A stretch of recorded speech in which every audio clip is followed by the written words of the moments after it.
But when I get home to you, I find the things that you do will make me feel alright.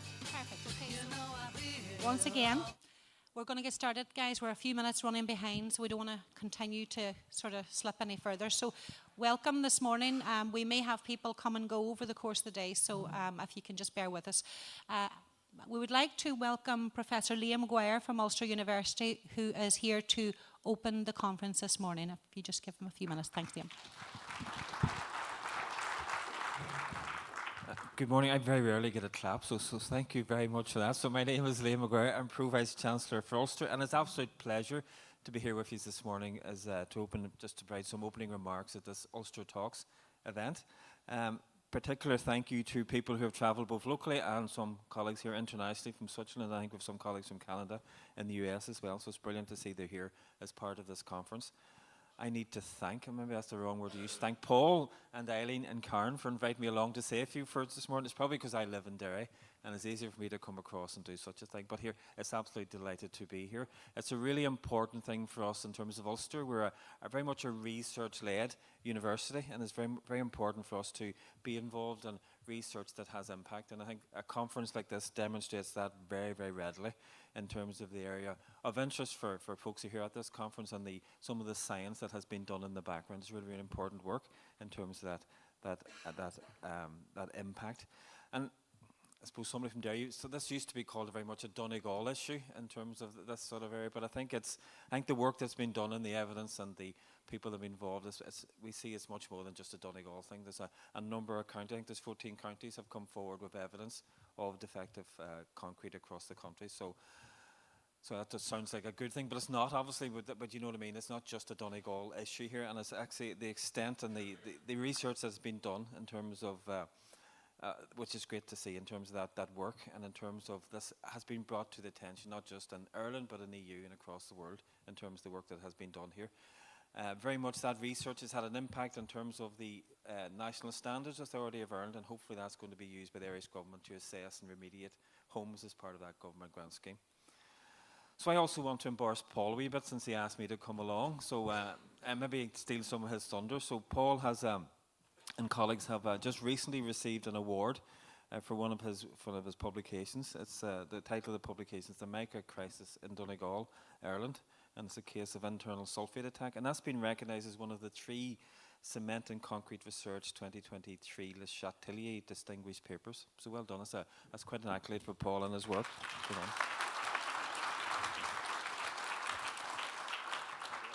So I started with applause, I should end with applause, so thank you for that. So come here, there's going to be a range of themes covered by the conference today, and I hope you find it of interest, and I hope you really do enjoy the day and the conversations that's going to be here. And thank you very much for inviting me to along, and hope it's a very useful conference and event as part of these Ultra Talk series. So thank you.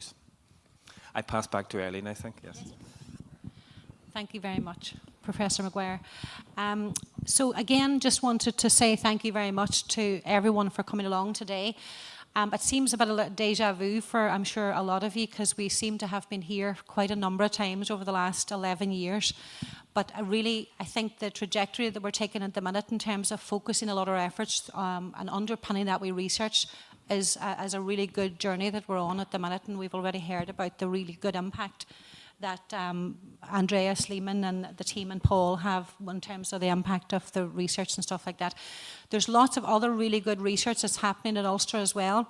So what we've done today is we have broken the conference into 3 key sessions. So we've let's call it the scientific geological session this morning, which has been chaired and led by Professor Paul Dunlop. After lunch then we're moving into the session then which I am chairing, which is looking at I lecture in digital transformation in the business school in Ulster, but my area of interest is also looking at stakeholder engagement, so I'll be looking at a lot of that, and I have a lot of really good speakers in the afternoon that will be talking about the impact on society and about individuals, and that will also be including a very powerful speech from our presentation from Professor Karen Kirby and a PhD student, Oisin Keenan, who will report on some of the findings on the mental health impact of this crisis. Which is quite stark. And then later on in the afternoon, then we are going to hear from Joe Morgan and MEP Luke Ming-Flanagan, and we'll hear about the journey in Europe and the journey that we've taken over the last, probably since 2021, when we initially submitted submissions to the Petty Committee and what's happened thereafter. Now, over the course of today, after each of the sessions, which you'll see in the actual breakdown of the conference programme, we're going to have a round table session. So it's going to be an opportunity for people from the audience and people who attend today to maybe ask a question or get involved in the discussion. We have fairly limited time. We could have had double the amount of speakers, and unfortunately, we just hadn't the capacity. So we're hoping that you'll take the opportunity to engage in those discussions after each of the sessions. And if you don't get an opportunity to do that, just remember that we have also built in quite a few breaks through the course of today, and you'll have an opportunity to meet some of the people who are here presenting and are part of this kind of whole programme. So without further ado, I'm going to just welcome Professor Paul Dunlop, who will introduce his session to you all, and hopefully you'll enjoy today, and we look forward to some very good and active discussion. Thank you. Thanks. Is this on? Yep.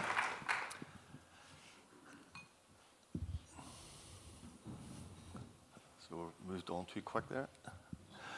So hopefully you can see this, the screen here, but I'm really going to talk for 5 minutes, and it's just to give you a little overview of why we got involved in the science in the first place, and ultimately the importance of that. And what we decided to do, because our research consortium was quite large, there was 5 research partners from internationally, we decided that we'd pick one person to give an overview of what we found in a way that was understandable for people in the audience, and also we're now streaming this online to anybody who's watching at home. And Andreas is going to deliver that. But I just think it's important to reflect on why we're here.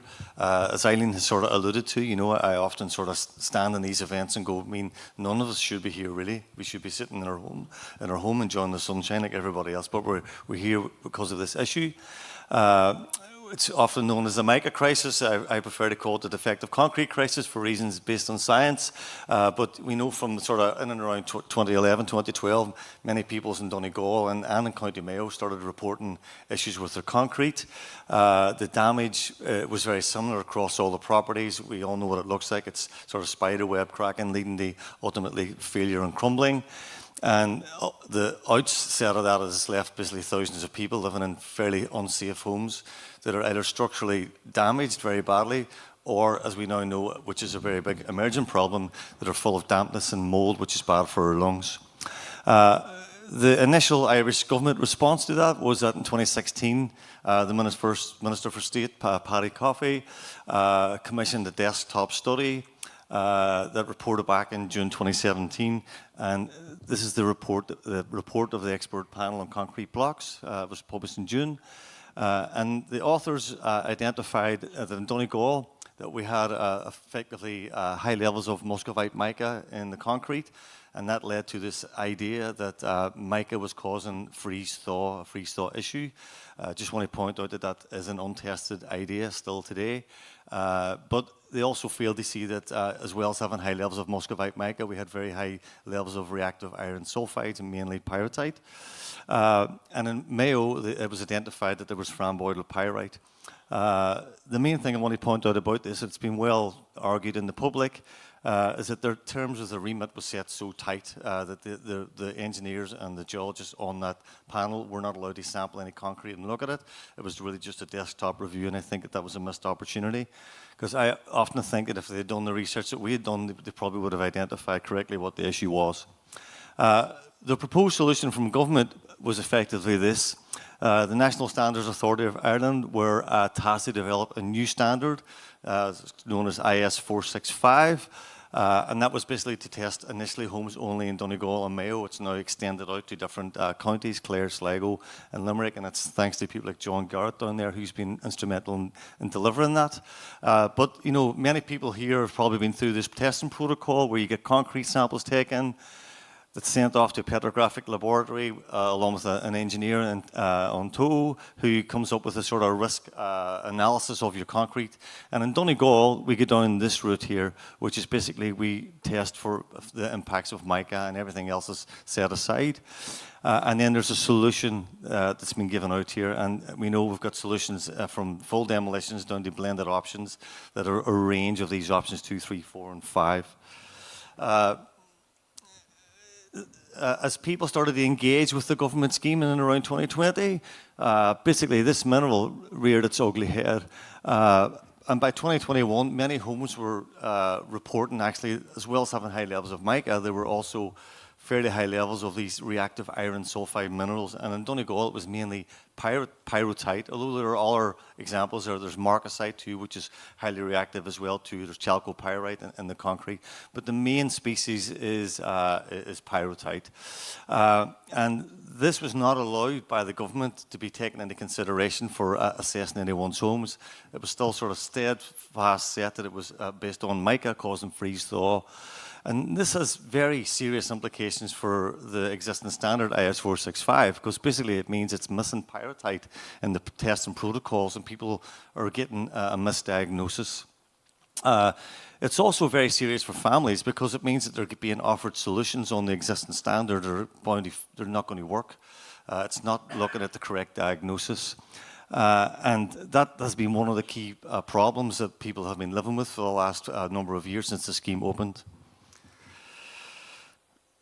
So just go back here. So it was really important to try and change the narrative. And one of the key persons who started the process of that was Dr. Ambrose McCluskey, who's one of the engineers on the scheme.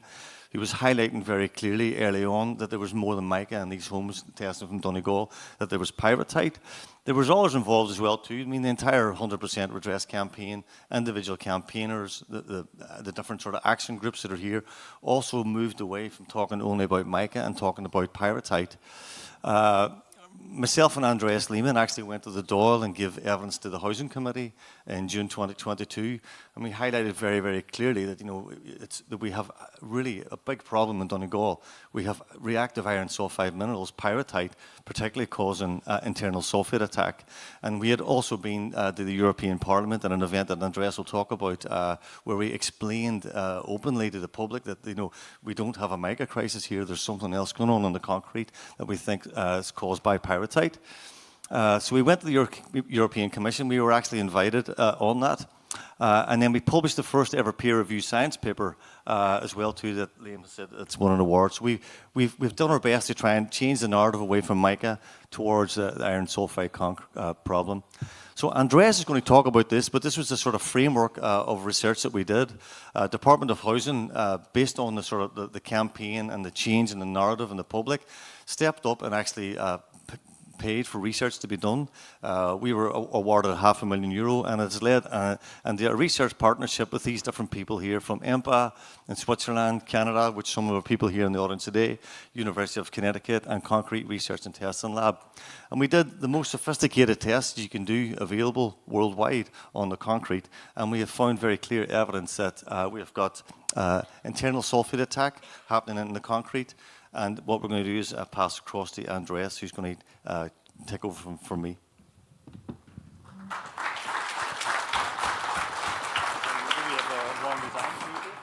Say again. Just move the slide forward, and that moves it back in. Well, thanks for the introduction, Paul, and welcome to all of you. I'm glad that you're here.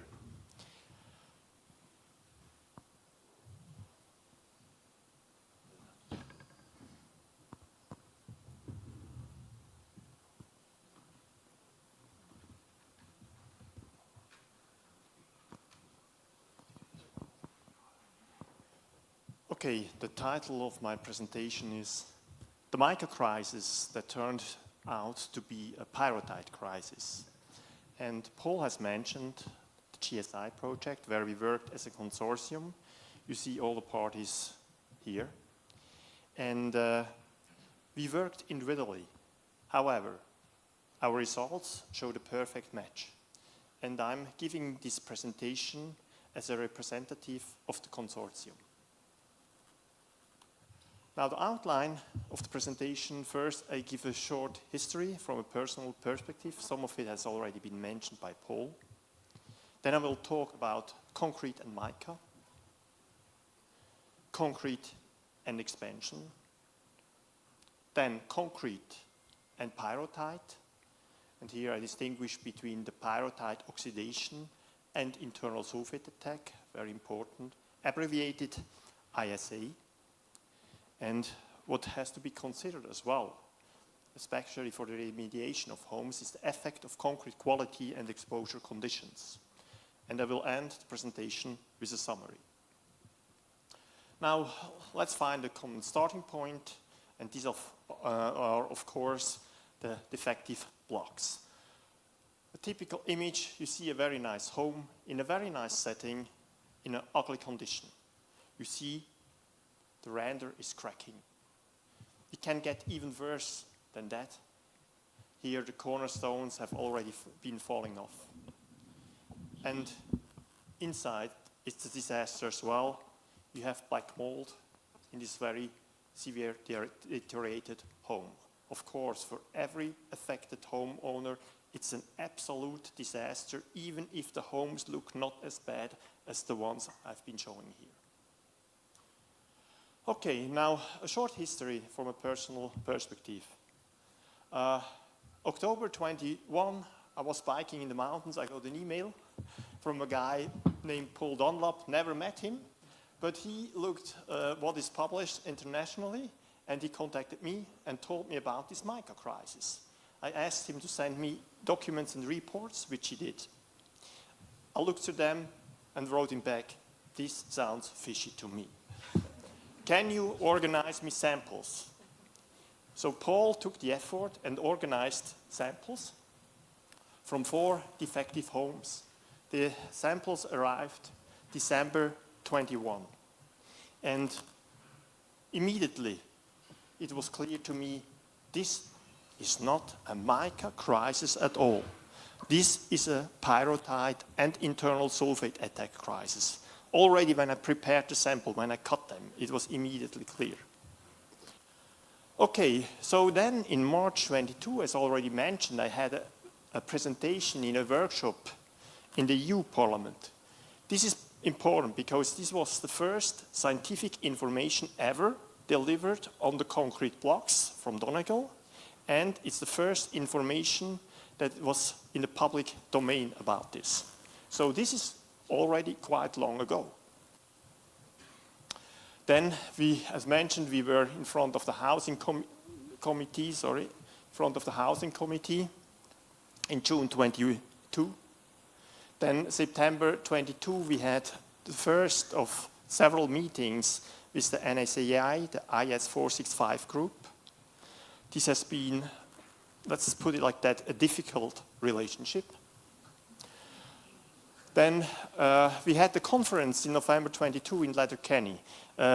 This is important again because nobody can claim that the information that we don't deal with a mica crisis and the frost is not issue can claim that this was not made public. I mean, this was very obvious. It was widely distributed information about this conference.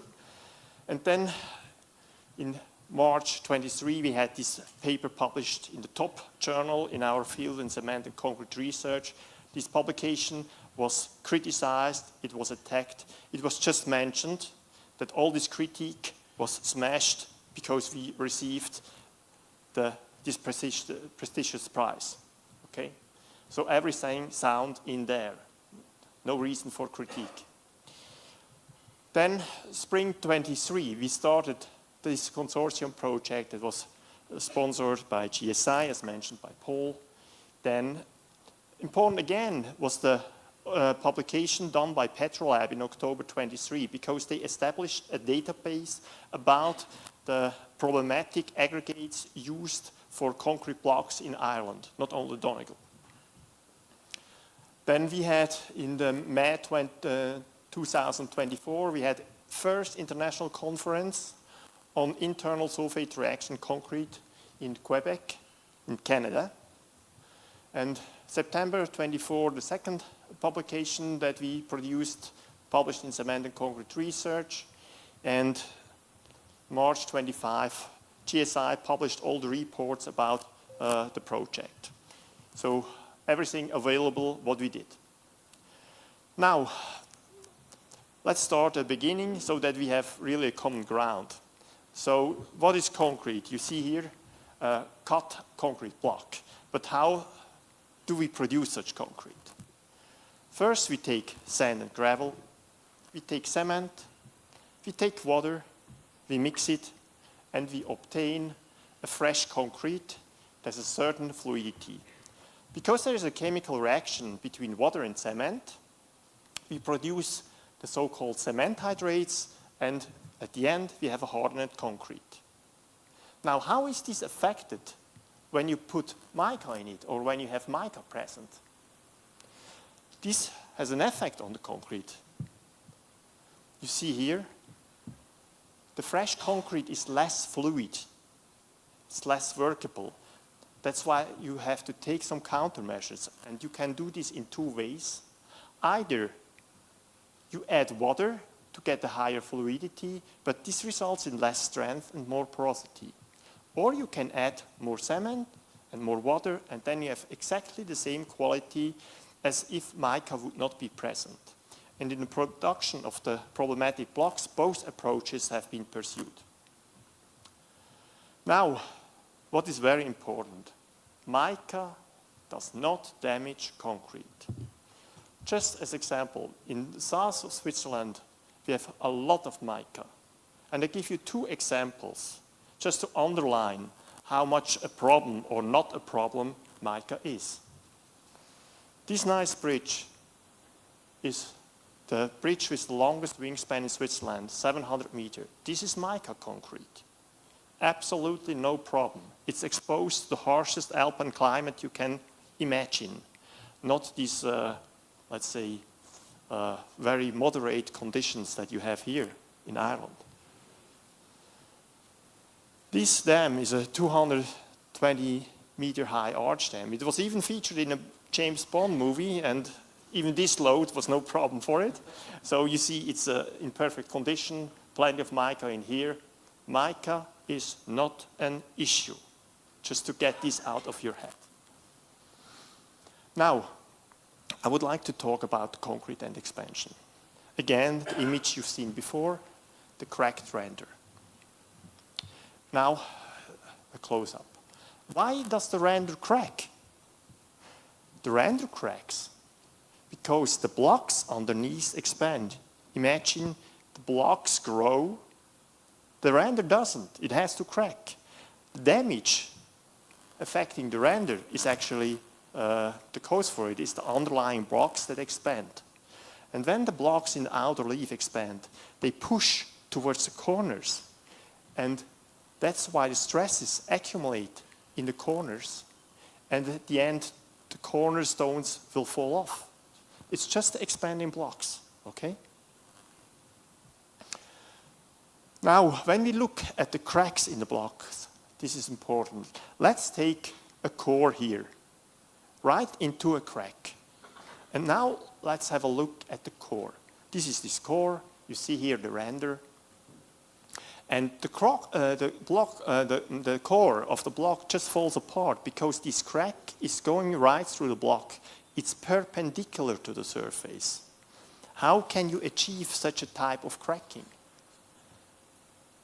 Such a type of cracking you can only achieve when the entire block is expanding. It's not the surface area or the interior or the backside. It's the entire block that expands. Why is this important? Because the claim for frost chips in here. Well, first I would like to mention that the blocks are protected by a render, and to cause frost inside the blocks, you need several degrees below freezing. That's one point. Then you need a very high water saturation. And 1-2 cycles of frost, that's nothing. You need several dozens of cycles. Okay? And, well, the frost damage, you see this later on, Pierre-Luc will present it, will cause scaling. You see here, this is a concrete surface, and just small layers fall off from the surface. This is frost damage, not the perpendicular cracks that we see in the affected homes. Something completely different. And to add, you don't have a frost climate. I mean, this graph shows you the minimum temperatures during 11 years at Malin Head. In these 11 years, it was 2 times below -3. Concrete lasts at this temperature. You can't create frost damage with this, no chance. Okay, so frost does not cause the expansion of the blocks. I emphasize this because of current version of IS 465. We will probably talk about this later on. Okay, now let's go on to concrete and pyrrhotite. Well, first starts with iron, because pyrrhotite consists of iron and sulfur.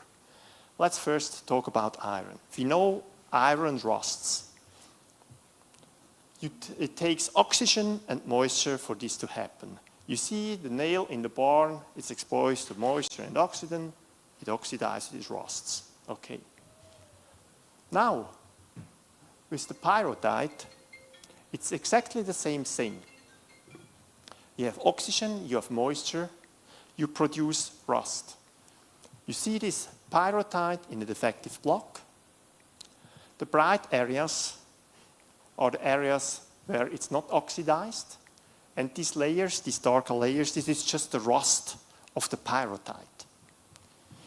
This rust causes a slight increase in volume, already some expansive pressure. But now the important thing here is pyrrhotite not only consists of iron, it has a sulfur atom as well, you see here. And when pyrrhotite oxidizes, this sulfur, as indicated here with these arrows, the sulfur goes into your concrete. So you have a release of sulfur in the form of sulfuric acid, and you cause internal sulfate attack. Now, to the studies we have conducted. The first study, the course that were sent by Paul, I have to emphasize we did all this without funding. It was at our own expense, okay? So we tested 4 homes. Important here is that we had just outer and inner leaf samples. It showed that all the blocks that we investigated had pyrrhotite and mica, and we analyzed the sulfur content in the aggregates. They were between 0.4 and 0.7 mass percentages. Very important here, the European standard on aggregates allows a maximum content of 0.1 mass percentages. And it was published 2002. And it was adopted by Ireland. But nobody cared. It was not enforced. If this standard would have been followed, the largest part of the crisis could have been avoided. Now in the consortium project, we had 3 damaged homes and 1 undamaged home that was our reference. We had samples, not only from the outer and inner leaf, but from the rising blocks and the foundations as well. So you see here cores were taken from foundations, here from the rising blocks. The all damaged homes contained mica and pyrrhotite. The undamaged home only contained mica. Go and figure. And the sulfur content aggregates was way above the limit value given by a European standard. Okay, but what happens when pyrrhotite oxidizes and releases the sulfur into your concrete? I would like to show this on this example here. This image shows a pyrrhotite in a defective blocks. You see the darker layers, this is the rust of the pyrrhotite, and this here is the cement paste, the cement hydrates. Now, when the pyrrhotite oxidizes, we have the release of sulfur, and we can show with a so-called element map where the sulfur ends up. The brighter the blue, the higher is the concentration of the sulfur. Of course, you have the highest sulfur concentration in the unoxidized pyrrhotite. However, you see you have sulfur, quite a lot of it, in cement paste. Now we can do more element maps and we can produce something that is called a phase map that shows you what is where.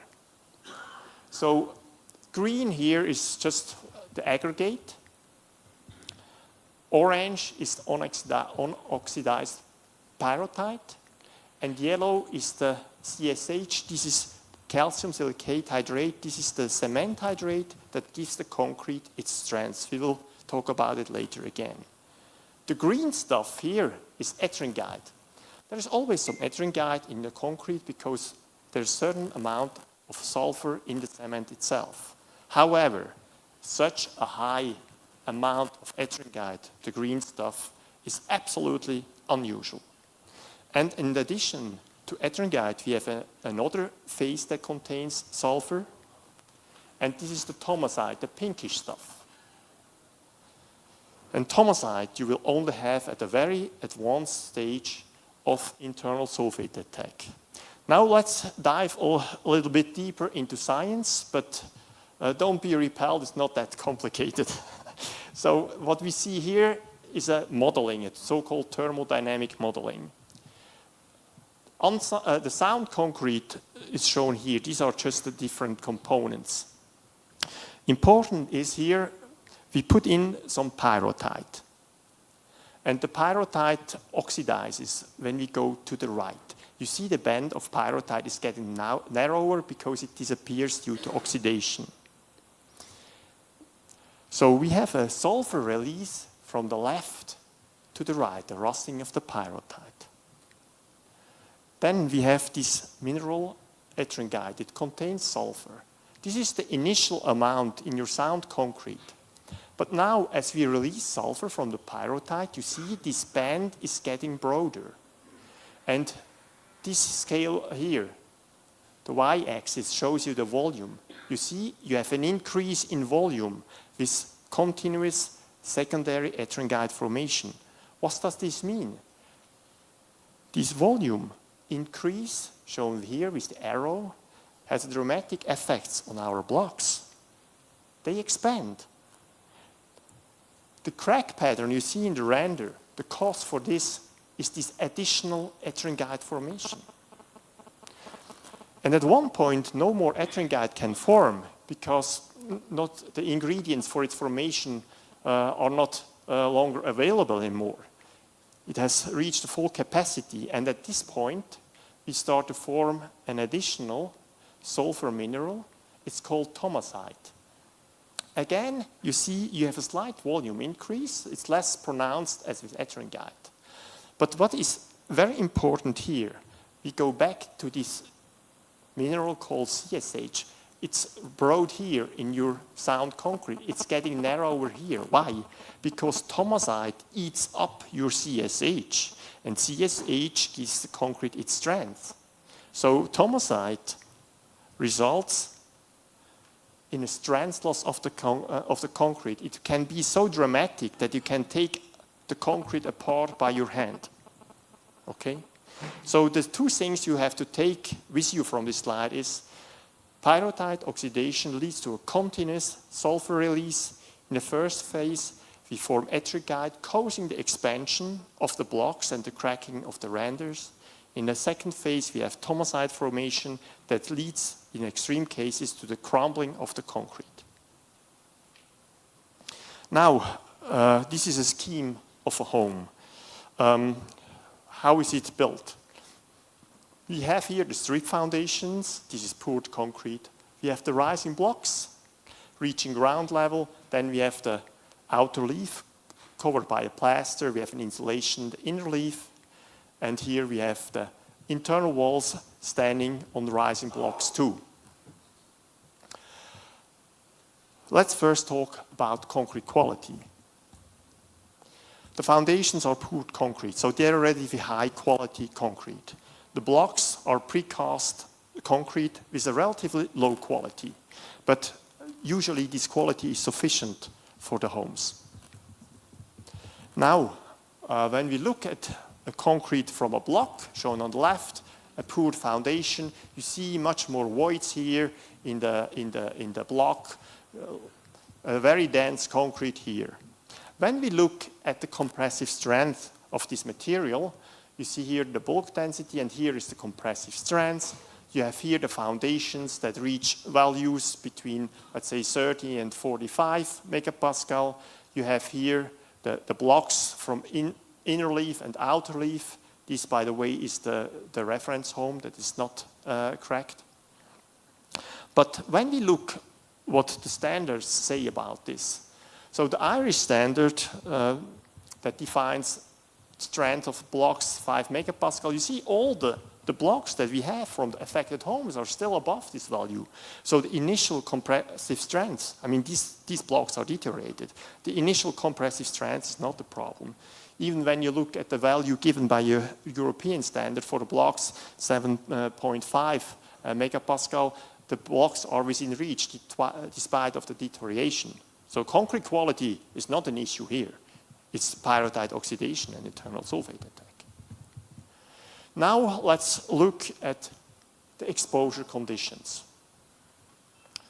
The strip foundations, they can be in the range of the water table. So we have a high moisture saturation of the ground. This is important because the excess of oxygen is limited. Remember, we need 2 ingredients for pyrrhotite oxidation, moisture and oxygen.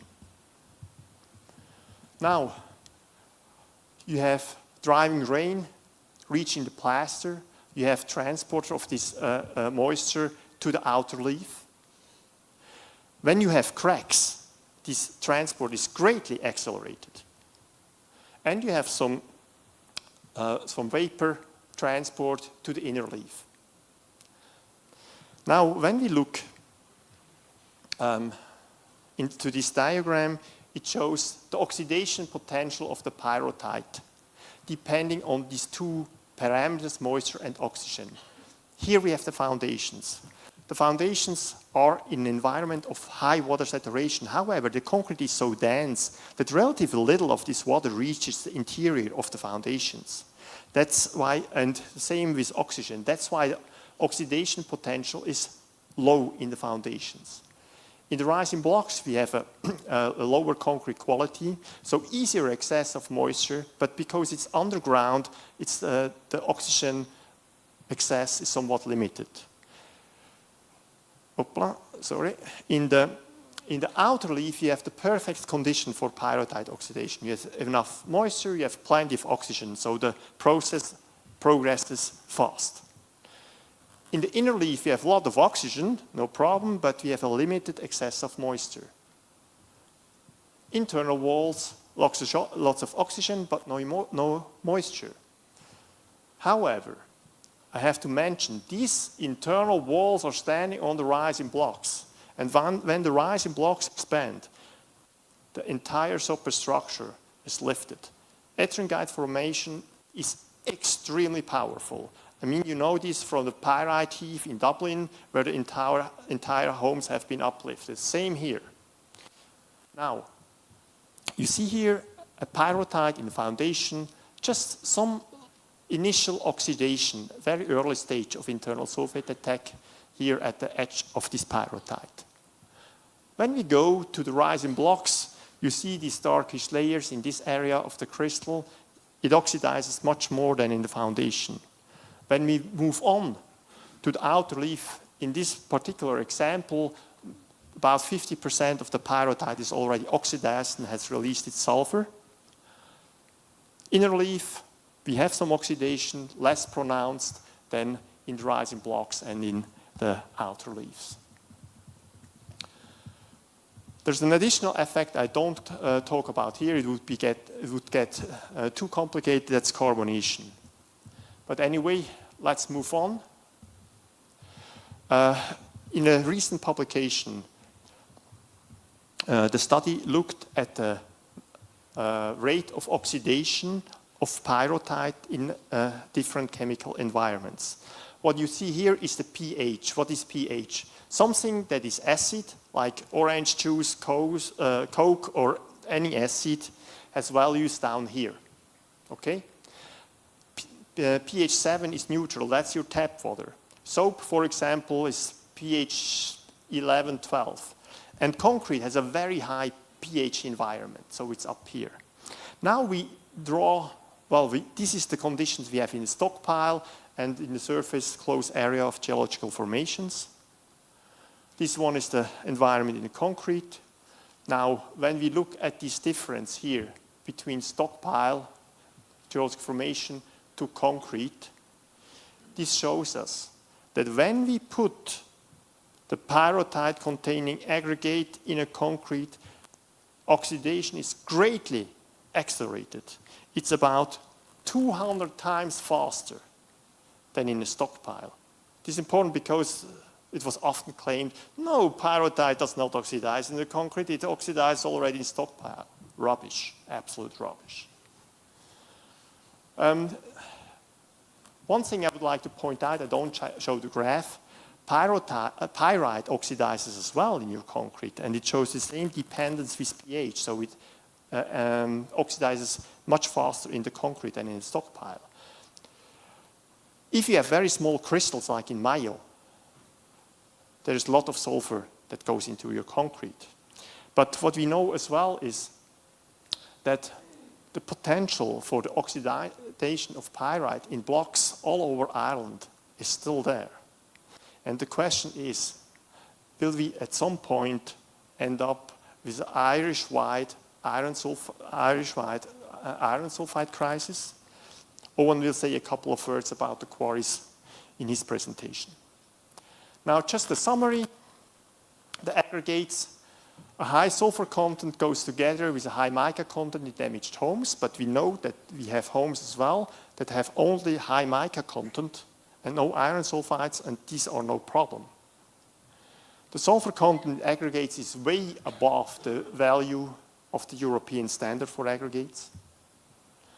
So the concrete, no issue with frost damage in the studied homes, no indication of it, doesn't make sense at all anyway.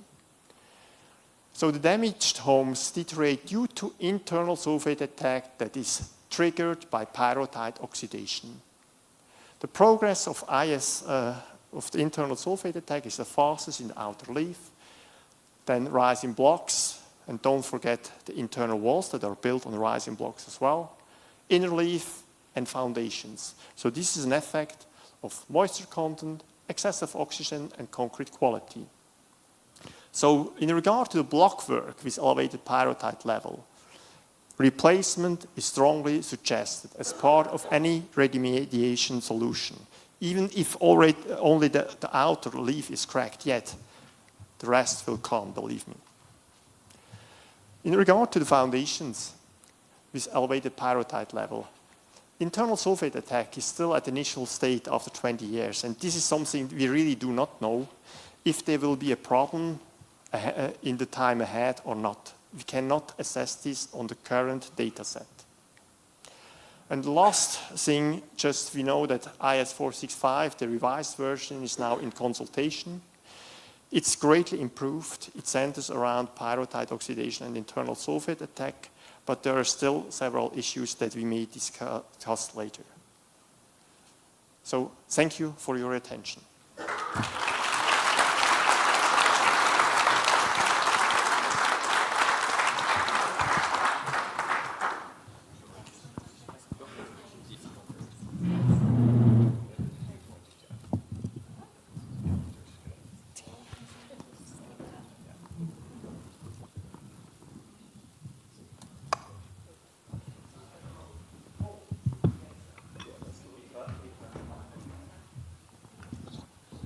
So up next is a talk from Aoife and Owen. So Aoife has moved out of the Geological Survey of Ireland now and is external, but manages the research projects on behalf of GSI. And also Owen is head of minerals at GSI as well too. So they've got a shared presentation, and they'll be up next. And we wanted them to come up and try and sort of show how does research science fed into the Geological Survey of Ireland end up feeding into policy. So, because a lot of the research that we did was ultimately, its main goal was to try and feed in the IS 465, which feeds into government policy. So this is an overview of how that is meant to happen. You can't see it because Owen messed with my slide, but our names are Owen and Aoife. Don't know what happened there. Thanks a million, Paul. And just to say before I start, thanks for the invitation for coming up today, and for everybody who came in on a sunny Saturday to listen to all this. It's nice to be able to see where this research goes. And apologies in advance, I have to run away at lunchtime, so if anybody has questions, grab me before then. So I'm just going to give a little background really to the Geological Survey for those of you who don't know it or haven't come across it yet, and then a little bit about how the research programme works and how that then works at a national level. So Andreas's presentation shows you some of the detail of the research, but just to show how that then makes it into our policies and regulations and things in Ireland. So just, as I say, a little background on the survey. So it's been around since 1845. This is quite an old established, it's changed departments regularly every time there's an election. But we're generally kind of considered the Earth Science Agency, although we're part of the government department, so it's a direct line division in the department. And we have various technical teams over lots of different areas. So Owen is the head of the minerals programme, but we also have marine mapping programme, ground mapping programmes, various outreach and education, and lots of different things happening. And then we also act as a research collaborator and a research performer and a funder. So my role is largely to manage the research funding programme and what kind of projects are funded, what kind of calls we put in, we identify gaps, and then try and fill those gaps, and then use the outputs of that research for various different applications. It's all in the kind of applied geoscience area. But then as a research performer and collaborator, so Owen and his colleagues would also carry out work internally themselves, and then with external groups. So for example, the project that they were just presenting, which we were part of a collaborative project there. So in terms of the kind of policy making and regulation side, around what we looked at the program itself and what it needed to do and how it needed to do that. And it's largely around kind of looking at existing resources where they're available in the various agencies and trying to use those at a national level. And then what gaps do we have, and can we use our colleagues in the academic institutes to help us then to fill those gaps. But there's quite a bit of expertise at a national level already.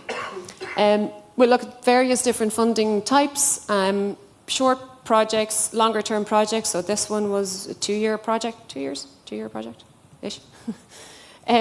We try and reuse old data so that we're efficient about what we do and how we do it, and then we make all that data available and open and online, and some of the reports that were mentioned are available on the GSI website. We also support international collaborations and research infrastructure, so things like labs. And then we also have a kind of a national and international collaborations that are key to kind of knowledge sharing and really building capacity in Ireland and making sure that we have the expertise that we need to be able to really stay at the front edge of this research. And then we also try to be kind of flexible and make sure that we can respond to needs. So for example, this project.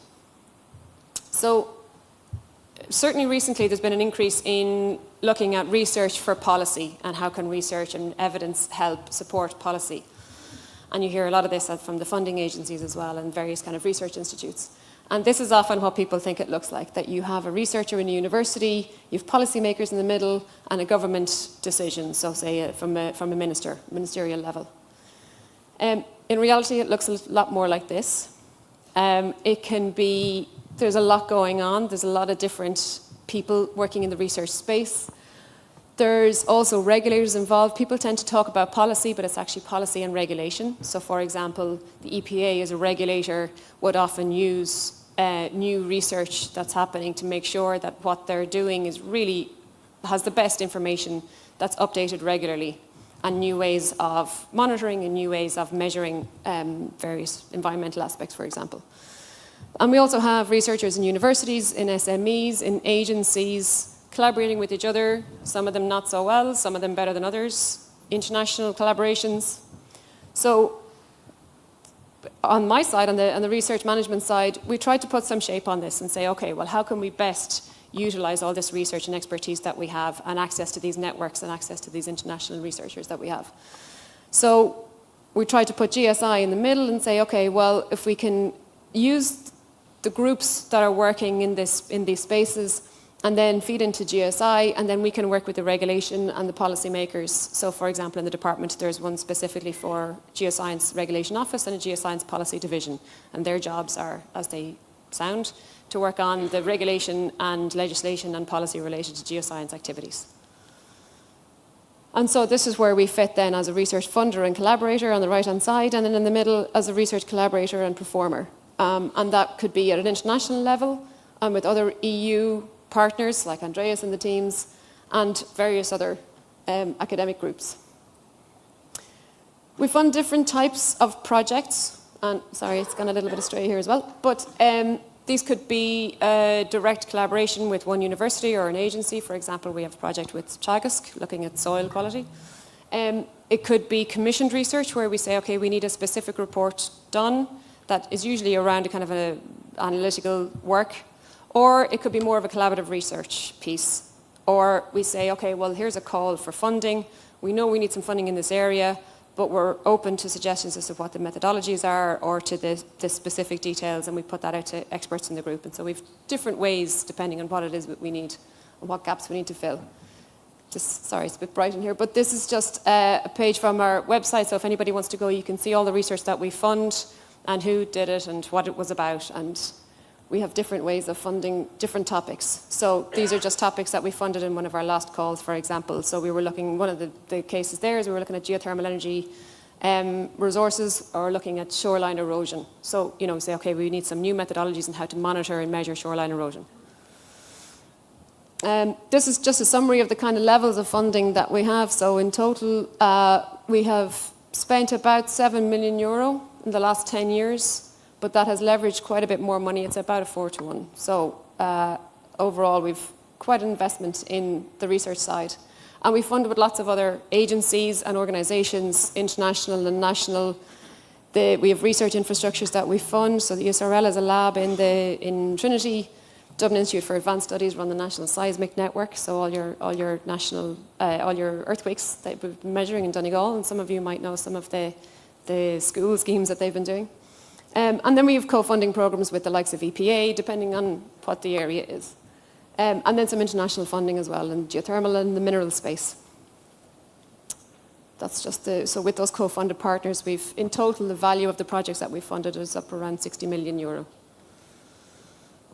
And then these are some of the areas that we're supporting policy directly. And again, I should have put in here policy and regulation, but geothermal energy, which is one of our growing programs, minerals and critical raw materials, which Owen will talk about a bit, the construction materials and standards, offshore renewable energy, so that's mostly looking at the kind of offshore mapping and zones for offshore wind. And then groundwater quality, flooding and drinking water resources, public health, so things like radon, and again, some of the issues that you might come across up here, and soil health. And then, as I mentioned, so some of the collaborations that we have with other government departments and our colleagues in other departments in policy and regulation, and some of the agencies, so EPA, Teagasc, and Marine Institute, various different programs that we have. So I'll hand over to Owen, and he can give you examples of some of those. Yeah, thanks, Aoife. Ooh, that's loud. I'm going to go back to one of the slides that Aoife showed, because I think this is really important for people to understand how the science that Paul and Andreas and Benoit and everybody is doing actually makes it through. So this is what Aoife showed.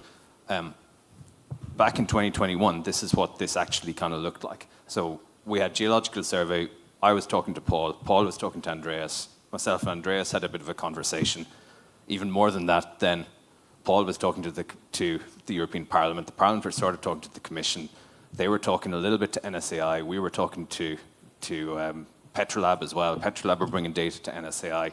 We were funding a project through housing with SLR, looking at pyrite reactivity, and all of this stuff was going on. And then you had University of Laval, world experts in this, talking to themselves in Canada, because we didn't even know that these guys existed. And from a structure like that, it's very, very difficult to bring through all that data and actually use it to inform policy and inform standards. So to take Aoife's more accurate slide on what we want it to look like, it still looks a little bit of a little bit complicated, but this is what we've managed to get it looking like now. So we have the survey sitting here, and this is the survey in our technical capacity. There will be other agencies doing similar things. So SEAI, for example, will be doing a similar set of research calls and research funding and bringing that through to their department. The National Parks and Wildlife will be doing similar things. So lots of different scientific agencies and units within government will be doing the same kind of work. So what we do now is we have Ulster University managing the project with Connecticut CRT, EMPA, Laval. We're working with Petrolab, we're working with SLR, we're working with RSK, those RSK reports, all the reports are available on our website now. So everything that we've been given, we publish so that people can look through it, can see how decisions are made and how the data that we manage, that we acquired, will actually help to inform the policy. So roughly within this side of the project, in the last 3 years, there's been in the ballpark of €1 million spent from central government coffers, mostly from the Department of Housing, who have asked us. So the Department of Housing sit over here and they ask us for advice, they give us some funding, and they ask us for data on the things that we know about. So they say, here's money, what are the questions? Or we have some questions, can you help us answer those questions? And we say, well, we can help you answer some of them, we can't help you answer others, but I know somebody who can, and that's Andreas, that's Benoit, that's Pierre-Luc. We work, as Aoife said, with international collaborators, so we work, just put up NGU, Geological Survey of Norway, as an example there. So there's somebody in Norway at the moment working on pyrrhotite reactivity, so assessing how different species of pyrrhotite are more or less reactive and how that might affect standardization and standard development going forward. We work with a lot of outreach and forward-looking stuff. That's, for example, going to conferences like ICISR to see what is the state-of-the-art knowledge, what are the bottlenecks and the problems that might be coming down the line. And I'll talk about that in a minute. And then we work with the Department of Housing, we work with NSAI, and ultimately everything that comes in here, it goes into policy and regulation here, and it goes for decisions then to the political level. So that's where ministers make decisions, where the houses of the Oireachtas make decisions, and that's how science gets from, where's Andreas? There's Andreas, all the way through Ulster to us, to NSAI, to the department, and up to a political decision.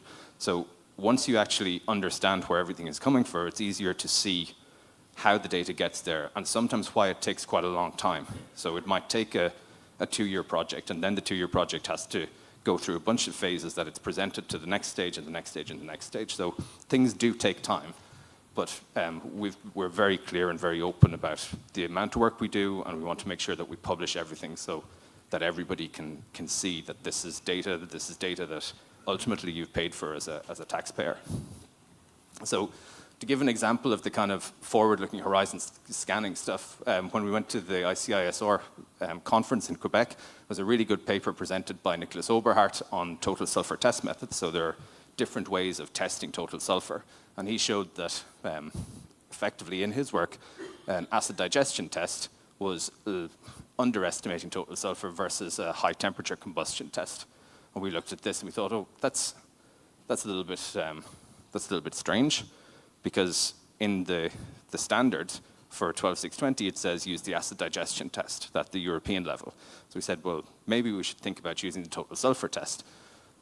So we did a little research project, and this, as Aoife said, this is where we're doing actual research internally. We use a little bit of lab support, but we do it ourselves, and we sent some samples off to labs where we did acid digestion and high temperature combustion analysis on the same samples. And you can see that the high temperature combustion analysis is universally higher than the acid digestion testing. So it's showing us that there's a systematic underrepresentation of total sulfur through acid digestion. So we look at that and we say, well, that might be a problem going forward. We've sent some other samples out, and you can see the blue is the acid digestion test. So it's much more variable and underestimating it compared to the HTC testing, which is quicker, cheaper, and more accurate. And so then the results of that is that we can bring that back to a policy level, and we say, well, actually, that might be a problem going forward. So as Ireland, we can make a submission to Europe and to say, we don't like this EN 12620 standard at the moment because we don't think you're using the correct method to assess total sulfur. And all of that comes from us being able to go to a conference and look at what's coming down the line, what other people are doing, and to be able to do that research internally then and speak to these partners. I think I'll leave it there. If anybody has any questions, 1 minute. Oh, that's grand. Well, if we're ahead of time. So anyway, the good news on that is that so we do have 2 test methods. We have acid digestion and HTC. HTC is, as I said, it's much quicker, it's much cheaper, and it's much more reliable. So what we're trying to do here is we're trying to get ahead of a problem that might arise, but when you go out and look at what people are doing in the industry and in lab spaces, most people are using HTC anyway, because it's, as I said, it's cheaper and it's more efficient. So we have a problem that might arise, and we're trying to make sure that we close off that problem before it actually gets any bigger.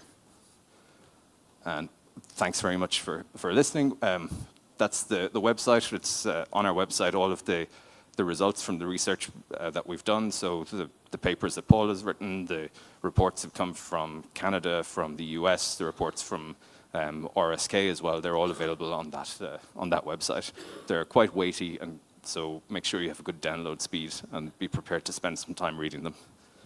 So that's us. Thanks.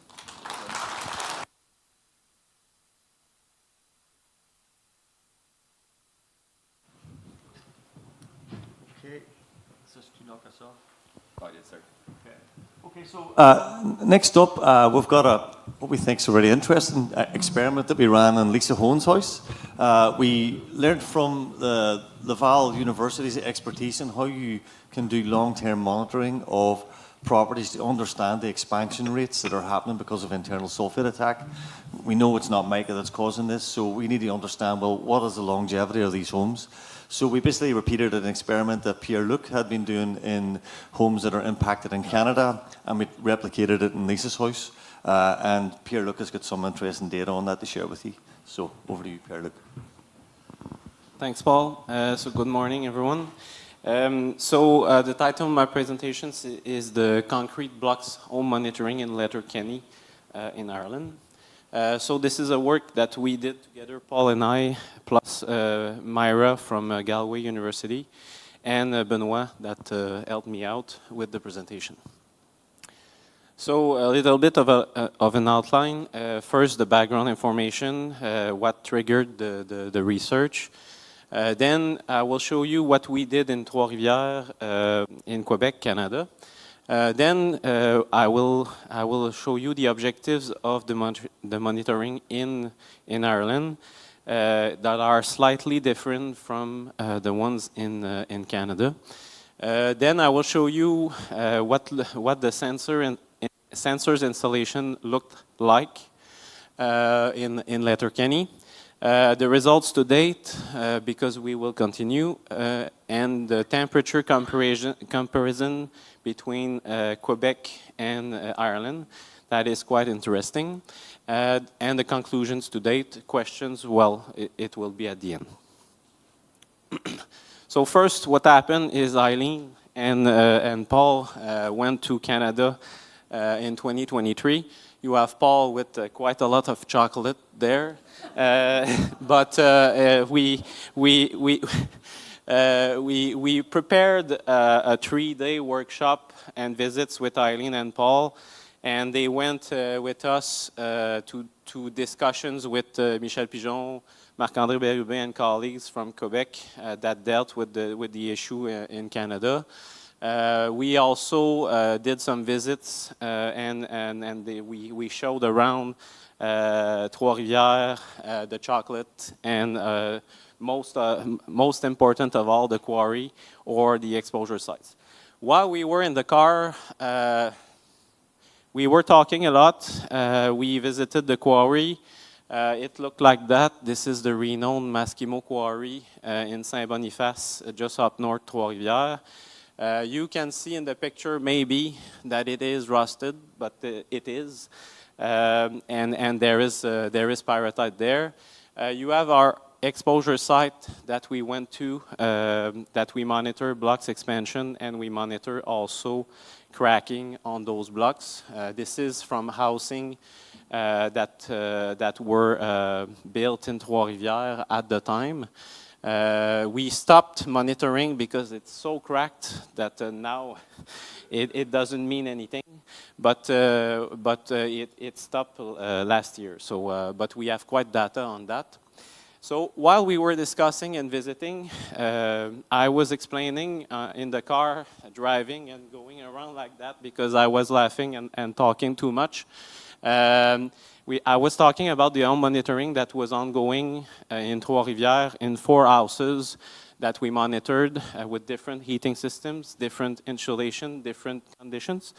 And Paul hearing that, said, we should do that in Ireland. So he set up with Myra a project to do it. And Lisa, who's here, allowed us to install sensors and pins in her house. So just before going to the sensors in Ireland, this is one of the houses that we monitored and installed sensors in Trois-Rivières. You can look at what it looks like.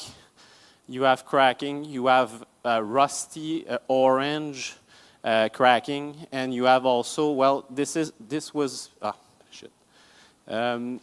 just before demolition, because that house we monitored for a year, and the owner called and said, I'm getting demolished in 2 weeks, so bring your stuff back. So I went, and it looked like that. They were already stripping the bricks, and they were demolishing the week after. So what we did in Trois-Rivières, we drilled some holes. We put sensors in quickly. I won't go into details, but we monitor temperature and relative humidity into concrete at different depths. We had a data logger, which is this, a box that was sending Wi-Fi data of temperature and relative humidity to us each week.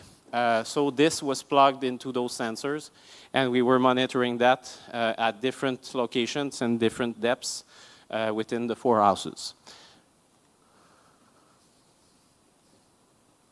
Okay, so now for the objectives of the monitoring in Letterkenny, which are slightly different than the ones in Trois-Rivières. One of the main objective is better understand the deterioration mechanism and critical factors influencing the rate and extent of expansion and cracking behavior in the sulfide-bearing aggregate concrete. But specifically, it is to know more about the exposure conditions prone to damage, evaluate the potential effects of freezing and thawing in Ireland, which you will see there is very, very little, and quantifying rate of deterioration or expansion in field conditions. So it looked like that last January. We were at Lisa's home. This is Myra in here. This is Paul in the red there, and Myra's husband there that was doing the work of removing the render and excavating for letting us drill holes and put pins in to measure expansion. And you will see, well, I've encircled the manual pins that you will see just after. But there is lots of sensors, lots of cables. The orange sensors and cables are the VWG. It's an expansion measurement globally. You have also, and I will come back to that later, but you have a sensor that is wired on the gutter there, on the water gutter. We wanted to know the temperature outside the home all the time, so we put a sensor just in the air. And also we put sensors on the rising wall and also a VWG on the rising wall. So we have temperature, relative humidity, and expansion. This was plugged into 2 data loggers and 2 computers. One failed, and we didn't have any data. And the other worked for 3 months and then failed. And after that, well, we don't have any more information, but what is important and nice is that even if the computer is not working, the fiber optics readings, they can resume, and we will just have a data point that is valid when it will come back on.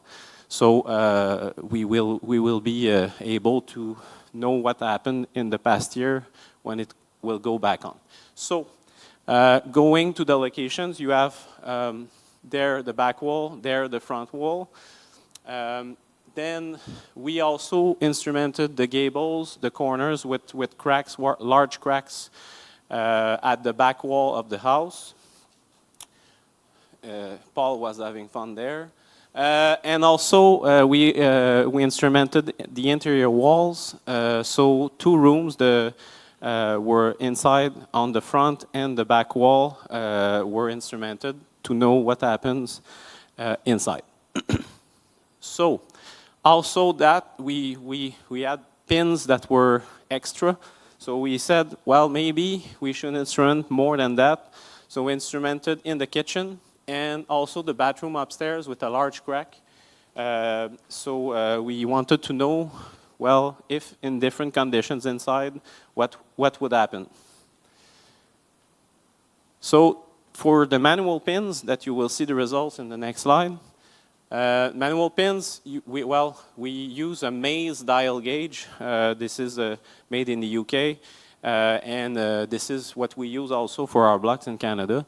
We have a reference bar that is not moving in length, so it's 200 millimeters. So each time Lisa or Jerry or Paul does the measurement with me on WhatsApp, they do a 0 reading to make sure what they take as reading is valid, and then they take the measurements, and we go back. If we have a doubt, we go back and make sure our measurement is valid. Then the results. So on the left, you have the mean temperature in Donegal in 2024 with the variations. So the blue line is the bottom temperature, or the lower temperature, and the red one is the higher temperature, and you have variations over the year. But what is important is it doesn't go near 0 at all. Okay, so this is the important thing. The other important thing to notice is in blue you have the inner leaf, and in red you have the outer leaf. What shows much expansion is the gables. This is blocks that are added together into a wall. So this is normal that you have much more expansion in 3 months, so about 0.15.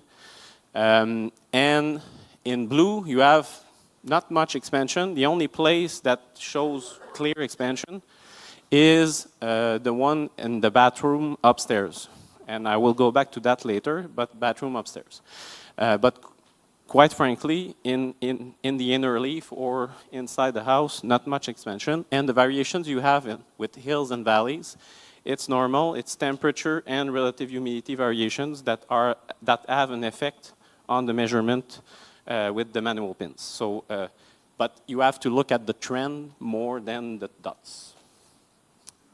Now, the data, it will be three graphs with the data that I have on 3 months with the automated sensors.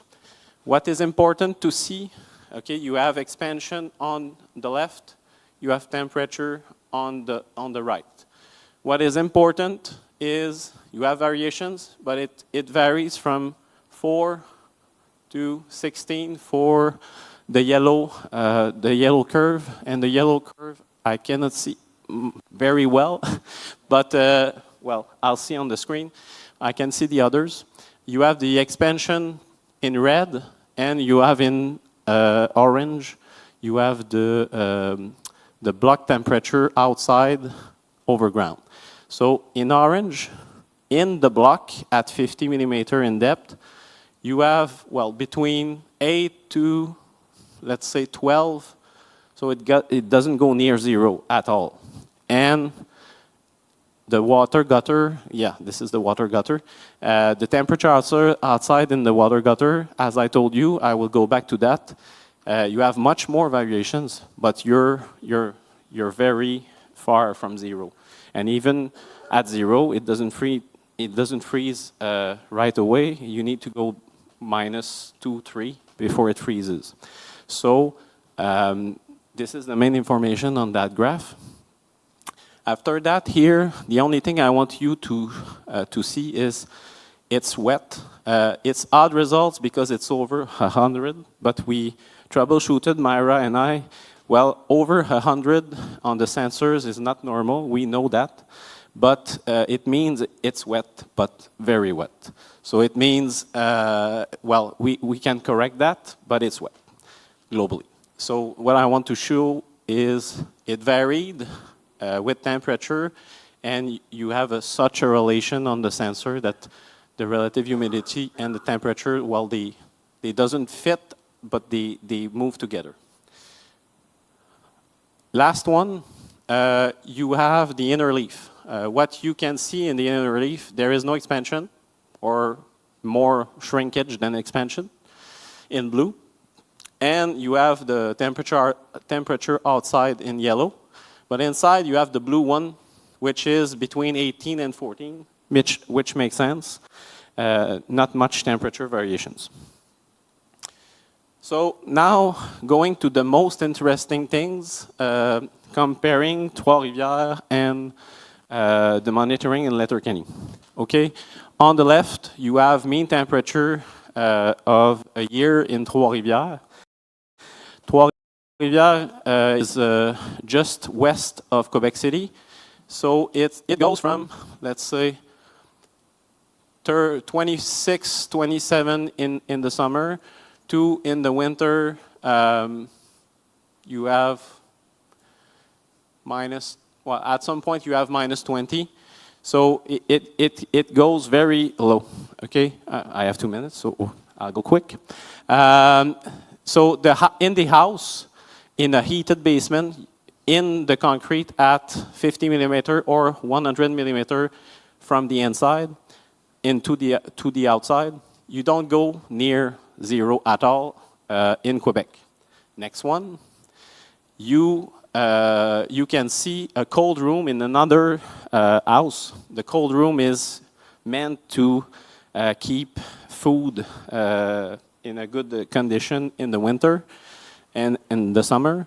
So we have some lines going near zero, but not much, even at minus 20, okay? Relative humidity, just to show you that in Quebec, when you heat basements, well, relative humidity varies, and it goes from, let's say, 60 to 90%, depending on the time of the year.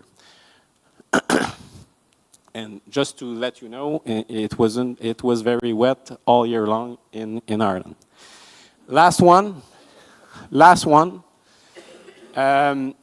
This is the Trois-Rivières temperature last year. So it goes from, let's say, 25 to something, well, minus 10 or something in mean in January and February. And you have two lines at minus 5 and 25 there, and you have the temperature in Donegal in 2024 last year. Look at the curves. It goes from 30 to minus 10 or something, and here it goes from 5 or so to 25. So we're not near at all from zero. So there's no chance, and I've been here in January last year. It was 5-0 at the worst. So conclusions. Sensors data from first months of 2025 show no temperature close to freezing point in addition to high RH and especially very high expansion in the rising wall blocks.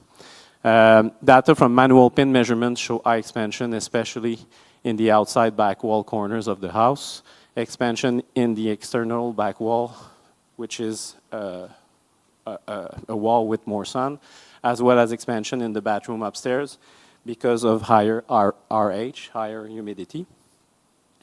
The comparison with Trois-Rivières temperature data show no likely possibility of any freeze-thaw damage to concrete blocks from houses in Donegal because the concrete does not freeze in Trois-Rivières, so there's no chance it freezes here. So monitoring will continue in the next year, so Lisa told us already that we can extend, so we will get more reliable computers and data loggers, and we will continue over the next year to have a full set of data. Thank you very much.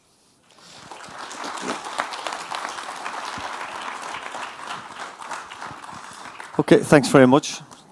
So we're going to move into what we call like a roundtable discussion. So I've got a few questions that I'd like to ask the group. So we're going to bring some more people up. So we've got Benoit. Who else is coming up with us? I think that's it. That's us, yeah. I've got some questions I'd like to ask to start it off, but we'd also like some time to have questions from the audience if you have anything to ask the team.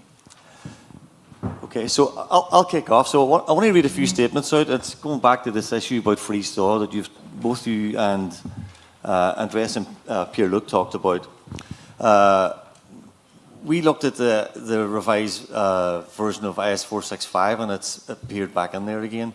But I wanted to read a few statements from the research so people are aware of it, so people who haven't read it yet. Owen has said that it's hosted now on the Geological Survey of Ireland website, so people can download the reports that both our consortium and also RSK did. But we were fairly clear that the concrete deterioration in damaged homes is primarily due to pyrite oxidation, and if you're outside Donegal, it's got to do with pyrite oxidation, which leads to internal sulfate attack and the formation of etrangite, thomsite, and gypsum. High mica content increases cement paste's microporosity, raising the permeability, which promotes internal sulfate attack by allowing more moisture and oxygen into the concrete. And we were very clear that there was no evidence that freeze-thaw action contributes to concrete distress, even in exposed block areas. RSK, I looked at their reports because we only had a site on them just last week when they were released, but they tested the same concrete as we did, and they showed that there was high free mica, but between 24 to 40% in the blocks, and between 13 to 18% in the foundation concrete, though they did not mention anywhere in the reports any relationship between freeze-thaw or frost damage in their findings. Bradley Stanforth presented a paper in Laval at the ICISR conference in 2024. And citing Chris Bruff's paper from there, they were saying that both free mica and reactive iron sulfides were identified as risks. However, the most severe damage was consistently linked to iron sulfides, pyrite in Donegal and framboidal pyrite and mud rocks elsewhere. And that's supported by Petrolab's expensive data set. So IS 465 on page 7 in the revised standard states that excessive free muscovite mica can make blocks vulnerable to freeze-thaw if saturated, and that free mica greater than 10% may harm durability, but only with moisture ingress and frost exposure. So I want to come back to that in a second. And then it says, based on local authority data, in many of the most substantially deteriorated blocks examined from County Donegal, free mica content generally exceeds 5%, often by a wide margin. Now, a comment from me, they totally neglect to highlight that mica and pyrite co-occur in these blocks. You don't tend to get them separated. But only the research has shown that there's an impact from one of those minerals, which is pyrite, not mica. So my question really is, why after Department of Housing has supplied about €1 million euros worth of research to inform IS 465 standard, do you think that mica freeze-thaw is still being referenced, even though there's no science basis for it? And can you comment on that? So, Andreas, you can go first, if you like. Well, it doesn't make sense that it's in the standard because mica has never been more than a shaky hypothesis that was never backed up by any data. We have crystal clear facts about pyrite oxidation and internal sulfate attack. So why adhere to a shaky hypothesis that has no value? We have no evidence of freeze-thaw damage at all. Just what Pierre-Luc has shown, we don't have the temperatures to cause freeze-thaw. The damages that we have zero match with the damage that is caused by freeze-thaw. So without having any evidence that this happens, I think the frost and mica linkage has no place in this standard. Okay, thanks. Pierre-Luc, do you want to comment because you did some research on this? I agree. Hello. So yeah. I agree with Andreas. It doesn't make sense to have a freestyle mention and mica in IS 465 still. And about the freestyle, well, as you have seen, there is no freestyle in the walls in Trois-Rivières, so there's no chance there is freestyle in here. So it doesn't make sense. Okay, thank you. So, in all honesty, I mean, I had a look at the standard, and I was reading through, and it's greatly improved because there's a big shift towards now recognising pyrrhotite and also internal sulphate attack, and the testing protocols are incorporating that. So that's very welcome. But I have a comment on the total sulphur that I'd like to raise to the floor, or the chair, or here. So in the revised IS 465, a new limit of 0.3 total sulphur has been set as part of the testing protocol for internal sulphate attack in defective concrete blocks.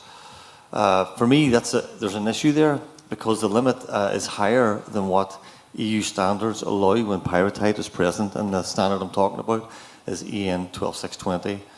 So EU standards clearly state that if reactive iron sulfides like pyrrhotite are present in aggregates, the maximum total sulphur should not exceed 0.1%. And this is a safeguard to prevent chemical reactions that cause serious structural damage. IS 465 in the revised version on page 25 acknowledges that in a typical concrete block with about 5 to 10% cement by mass and no sulphur-bearing aggregates, so no pyrrhotite or pyrite, you'd expect the total sulphur to be about 0.1%, which comes entirely from the cement. So that means when pyrrhotite is present, as it is in most of the homes that we have up in Donegal, the EU compliant upper limit should be about 0.2%, so it's 0.1 from pyrrhotite, 0.1 from the cement paste. But IS 465 in this new standard has set it even higher at 0.3. Effectively, to me, it seems as if they're ignoring that sort of EU standard. And I'd like to sort of get your opinions on that. And you're looking at me, Andreas, so you can go first.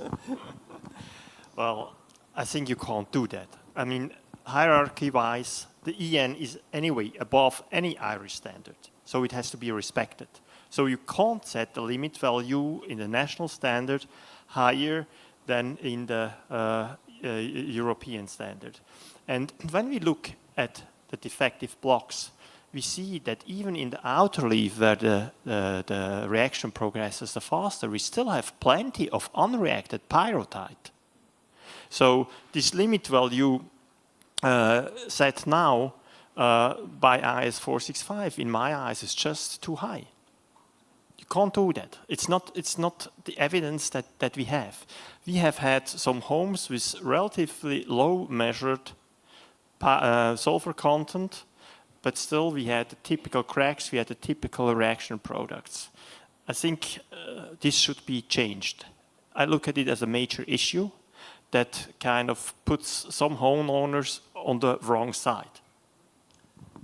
So what should it be? I mean, my feeling is that, if to comply with the EN 12620 and considering sulfur coming from the cement paste, it would be intuitively it should be at 0.2. Yeah, exactly. 0.2 when you consider the cement content of the blocks and calibrate this with the aggregates, then the total should not be higher than 0.2 because this means the content in the aggregate is not higher than 0.1.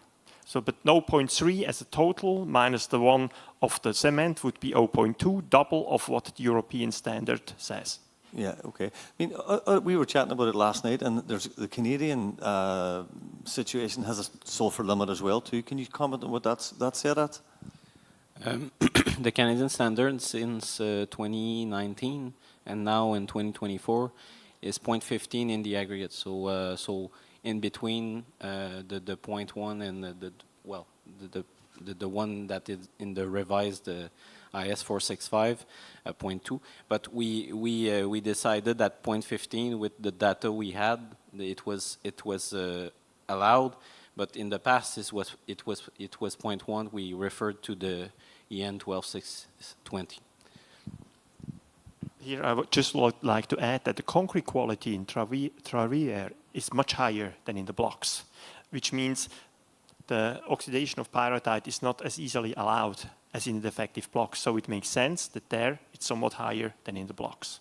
Yeah, that makes sense to me too. I mean, I just want to bring in Benoit, you're at the end of the table. So Professor Benoit Fournier is in charge of the research group called Le Crud at Laval University, and has been really at the forefront of developing cutting-edge techniques on trying to understand how pyrrhotite oxidizes in concrete, and has been very knowledgeable about how research can inform standards and can also inform policy, and also can be used to help homeowners in the situation that we find the Canadians have found themselves in. Just for a bit of background, there's a city called Trois-Rivières. It's probably about the size of Derry, in and around that. And they have a similar situation we have in Donegal with pyrrhotite basically destroying the concrete foundations and the basements there. And Pierre alluded to that in his talk. But it's a big social problem there as well. So would you like to talk about your experience as a researcher and how research has sort of helped that situation in Canadian standards? Yes, thank you, Paul. So the cases started to develop in the mid-2000s, where it started to be recognized that homeowners had problems, and also there were problems developing in commercial buildings. So this went to a court case in Trois-Rivières, and in parallel to that, we recognized that our Canadian standards on concrete was not providing recommendations that were strong enough for quality control of materials to make concrete, so that that problem would not occur again in the province. So in parallel to the court case, for which we had no impact because it was really in court, so we conducted some research with the objectives of providing better recommendations in the national standard in concrete, because our aggregate specifications are incorporated in the concrete spec in Canada. So our objective was to make sure that we had better recommendations for aggregate producers, so they would control better the quality of their materials. So what happened in Trois-Rivières would not occur again. So the research we conducted between 2010 and 2015 resulted in the incorporation in the national standard of a schematic where we would tell the aggregate producers and the concrete producers, if you want to make sure that this reaction won't happen, this is the way to go. This is the kind of testing that you need to do on your aggregate material, so it won't be a poor material will not be incorporated in concrete and generate issues in structures. So it took about 5 years for the research to come up with a very systematic approach for evaluating sources of aggregates. And the reason why in Canada we have such an opportunity is that researchers are involved in the standards committee as well, to make sure that we can implement the results of research into specifications. So this is a very important part, because for a number of people, what we do in universities or in research lab is research does not necessarily answer specific questions that you may have as owners of houses or buildings and so on. But at the same time, the work we do is parallel to developing information, how to find solutions for existing house. But in parallel, we want to make sure that this won't happen again. So this is where the research comes in. So right now we're conducting we continue the research. We have developed test methods that we have interlab studies across the country, where we have about 15 labs running the tests that we have developed to make sure that we have good reproducibility in the results between laboratories. Because it's nice to develop a test, but if nobody does it right, there's no point to have a test in the standards. So this is the type of work that we do right now. So we develop further our understanding of the variability of the tests. And within the next 2-3 years, we hope to introduce in our national standards a firm recommendation, which will be prescriptive. So the aggregate producer will need to run those tests as they do for other tests for quality control of aggregate, physical and mechanical tests. So there will be some chemical tests that they will have to run to make sure that poor aggregates won't be used in concrete, and something like happened here in Ireland or in Trois-Rivières in Canada happen again. So research takes time. Jan, you have mentioned it. It's important to understand that. We're well aware of the questions that are the real questions in the field. We're trying to provide information and answers to those questions, but it's a lengthy process, but it's a necessary process to make sure that issues don't happen again. Okay, thank you, Benoit. So we're also joined in our session with Porry McLaughlin. He's one of the local TDs in Donegal. I mean, there probably hasn't a week gone past actually in the last couple of years where you're not talking about the defective concrete crisis. And I've watched your debates on Dáil TV, and you've seem to be very well informed about the science and IS 465 and what that means for families. So just from a sort of a legislator's point of view, or someone who feeds into government policy, how have you experienced the science informing your thinking, and where do you see this going now that IS 465 is up for public consultation, and also how do you think this might impact on the scheme going forward? Yeah, thanks, Paul, and thanks so much, particularly for those who've travelled from around the world to be here with us. And thank you so much for sharing your knowledge and your research. It's been a massive change, and I'm sure you're deeply alarmed at what you've learned in terms of how we've approached this in Ireland. So I think most people in this room are not scientists. We're lay people. I always use the analogy that when we go in an aeroplane, we put our lives in somebody else's hands. We trust that the pilot can fly the plane and is properly trained. We trust that the mechanics, that everything's been done properly. That's what we do. We trust people who are in positions of authority. And whenever IS 465 was originally conceived back in 2018 and then implemented in the first scheme, defective block scheme of 2020, you've referenced Ambrose McCluskey. And Ambrose McCluskey, and I see Martin Doherty, another superb engineer here today, and they would have started to question, they were looking at the reality of what they were dealing with the houses, looking at the standard, and they started to question, we don't think this adds up. We're not convinced that the remedy, the prognosis that we have been given is the right one. And I remember at that time thinking, because I'm a layperson, that the experts who drafted IS 465, that surely one of them will put Ambrose's mind to rest or Martin's mind to rest. Any day now, this will be sorted, this will be fine. And it never happened. And as time moved on, I got more and more concerned there was something wrong. And then Paul Dunlop, an affected homeowner, an eminent academic, but a very modest person with that, he also started to ask questions from a scientific point of view, and he reaches out to colleagues around the world and starts to share the information. And I've just found it deeply alarming that we had a standard, IS 465, which was to underpin a defective block scheme that government said was a multi-billion euro scheme. And that whole standard has clearly been based on desktop studies, not an actual peer-researched international evidence. I find that deeply, deeply alarming.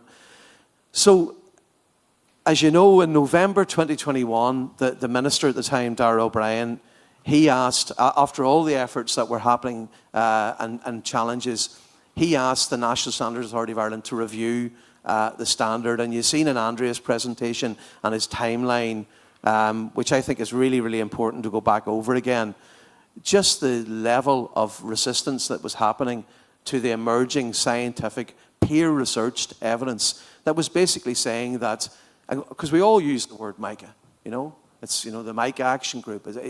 We see it outside, I've seen 100% mica redress on a vehicle, but because we trust the science, we trusted that they knew what they were talking about. I always say if you go to hospital and you get a diagnosis for cancer, you trust it, and then you follow the prognosis. We were clearly diagnosed with the wrong cancer, clearly. So what happens then is the freeze-thaw theory, which we all accepted the year of the terrible frost, 2010, and that's when the damage was done. We all bought into it.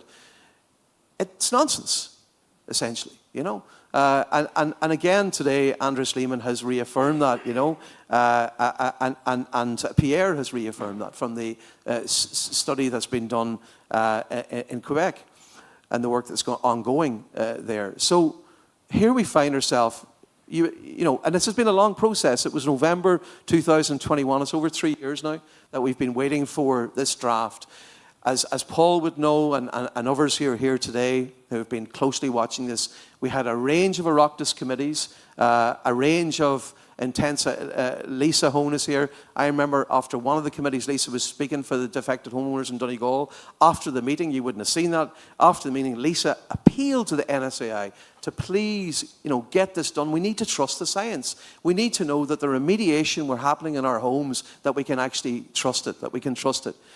And it dragged on, and then we get now to this published version, and I'm very concerned because when I look through it, it's saying two different things. You know, as Paul has referenced, if you look at the issue of the MICA, on page 7, I was just checking it there again. On page 7, it again touches on the freeze-thaw theory. It doesn't give up on that. It puts it in there. It can't refute the evidence that Paul and Andreas and all the others have presented, so it has to incorporate that, but it still has the MICA. But then when you go to page 40 of the draft, page 41, it acknowledges that there's a range of properties that have low sulfur content, free MICA, but appear to have little damage. And here's my big concern. I was contacted by a homeowner in the last week, and there's two things for me as a layperson I want to see happening. The houses that have to come down must come down. So if your home it has that level of pyrrhotite, you know, it clearly has to come down. But there are also homes that have a level of MICA content that have no evidence of any particular damage that can't be sold. There are homeowners who are at their wits' end. Their homes appear to be perfectly fine, but if you go over the 5% level of MICA, their homes can't be sold. And then if you look at the draft IS 465, it doesn't deal with conveyancing. It gives you no satisfaction. So we're in a situation where we have a whole lot of houses out there that isn't talked about enough that are fine. They don't have to be demolished. They can come back into the housing market, and they cannot be utilised. They can't be sold, they can't be bought, and that only adds to the housing crisis we have in Donegal. So there's nobody resolving that issue here in this standard, and I feel that could have been resolved, because if they'd given up on this freeze-thaw MICA theory, we could have actually dealt with that. So I would encourage people, you know, because we're all learning. Today we're learning again from the presentations to engage in this process, to not be afraid to say, if you think, if it quacks like a duck, it walks like a duck, that it's a duck, you know. And I just would encourage people to engage in that. I have to say I'm really alarmed to see that freeze-thaw still there, even though, like, there doesn't seem to be, you've said it, Andreas, there doesn't appear to be any scientific basis for maintaining to argue about this. None. I just find that just deeply alarming. That's just obstinacy. That's a failure to acknowledge that they got it damn wrong, right? They diagnose us with the wrong cancer, stand up and acknowledge it so we can move on with our lives and rebuild our houses. So I cannot thank the people at this top table, and indeed some of the people in front of me, enough, because as lay people, it's been a very disturbing journey for us to realise that these huge errors have been made. There's just a couple of additional points I want to make. So the other issue then, and I see Marty, our campaigner, on the overturned houses. So we have this unbelievable situation where, thanks to the campaigners, the engineers who were challenging this system, there's a point in time where Donegal County Council have this logjam of houses that the engineers believe should be knocked down, and then the council engages with the Department of Housing and eventually gets permission to allow a number of these houses to be demolished. But there's a whole pile of houses that are sent on for the housing agency to deal with under the new scheme. So homeowners started to say, hold on, my qualified engineer has recommended that my house be demolished. You are now overturning that and saying that if you take out the outer leaf or so on, certain types of options, that will do. And I just don't trust that. I don't trust that process. I trust my engineer. And when we started to challenge this, I would have put parliamentary questions to the Minister early last year. And in the first responses, and quite a lot of you have these, I've sent them on to you. In the first responses, it said that the housing agency must follow what is a discredited standard, IS 465. So that was clear in black and white. They must follow the standard. But then, as more and more evidence emerged, and finally the NSI had to acknowledge the research of Andreas and Paul and others, they changed their tune. And in the response from the Minister later that year, he now says, if you look at the small print, the housing agency should be looking at pyrrhotite, should be considering it. So then we follow up with the housing agency and they allege that they're following pyrrhotite. I'm just not convinced. I'm not convinced. So we have this mess where homeowners have a recommendation to demolish their homes. They're then told, well, you can appeal it. Where does that go? And then recently they've announced a review of it, which will have to wait for the outcome of this IS 465 standard. So this is an unholy mess where people, I think it's hundreds of homeowners, are having to go through all sorts of hoops and jump around. So, you know, the thing that just deeply alarms me is that there's a body of so-called experts in this country that got this badly wrong, that made a hames of this, and are still seem to be fighting the battle, even though the scientific evidence. And again, I want to emphasize, I am a layperson, but like everybody in this room, I like to think I'm a fairly average intelligence. If it's a duck, I can tell it's a duck, okay? And my frustration is, you know, that they're still sort of holding us to ransom, even after all that we've been through and all the evidence that's there. So I say that unfortunately, even though we've made a lot of progress, there's still the problem of people who have homes that are perfectly fine, that can't get on with their lives, no solution for them.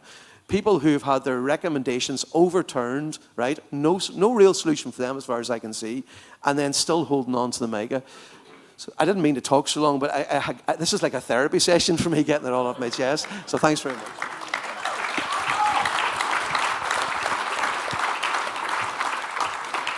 So just to follow up, I am a scientist, but I still consider myself a layperson for lots of other things. You mentioned there about engaging in the process and about, you know, the NSAI standards, and you mentioned that the standards, the ones that you were talking about, is actually draft, if I'm not mistaken. So maybe the question is, how do people engage in that bit? What is that? What does that look like if people want to engage in this and to try and actually make some changes to this? Is it directly to NSAI or? Yeah, so you're currently in a period of public consultation. The deadline, I think, is May 28th, if I have that right. May 28th is the deadline. So, you know, there's a good number of weeks. So I would ask, particularly, obviously, affected homeowners, people who are stuck in this cycle. I know there's going to be homeowners who would believe that their homes, and I believe they're right, are perfectly fine, should be able to get on with their lives, return those houses into the market. So it's really important that people, so how do you do that? NSAI website, isn't that right? So you go on the NSAI website, there's a whole range of people. I'm certainly happy if you contact my office. Anybody who wants to make a submission today, obviously Paul, Eileen, and there's so many fantastic campaigners who've been at this for so long here today. 100% Redress, Fianna Fáil are here, Fine Gael are here, Senator Manus Boyd. There's a whole range of public representatives, cross-party, who are here today. I don't want to name in case I miss anybody. You know, so just make your submissions. You know, say what you need to say. I have no doubts that the scientists will challenge it. And then obviously they then need to be accountable. They're going to have to, I assume, publish the submissions, show why they've ignored submissions. The Oireachtas Housing Committees will be up and running now in early May, so that will be up and running immediately after the deadline. So I don't think they can hide away and stand over the mistakes they've made in the past, I suppose.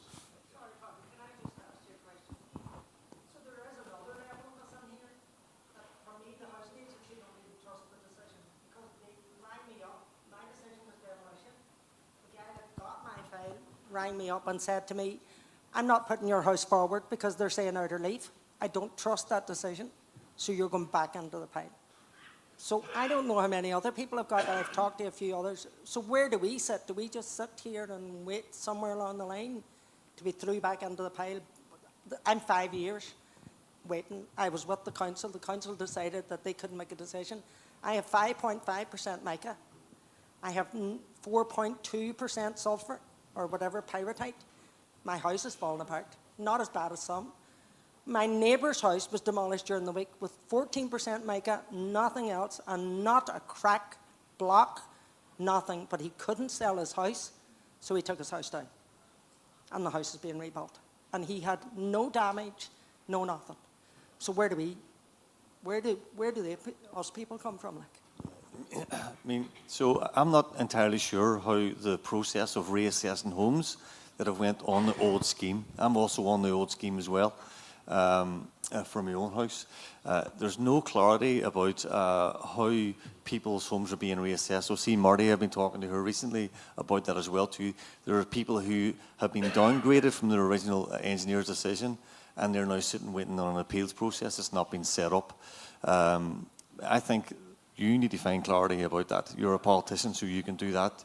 Charles can do that.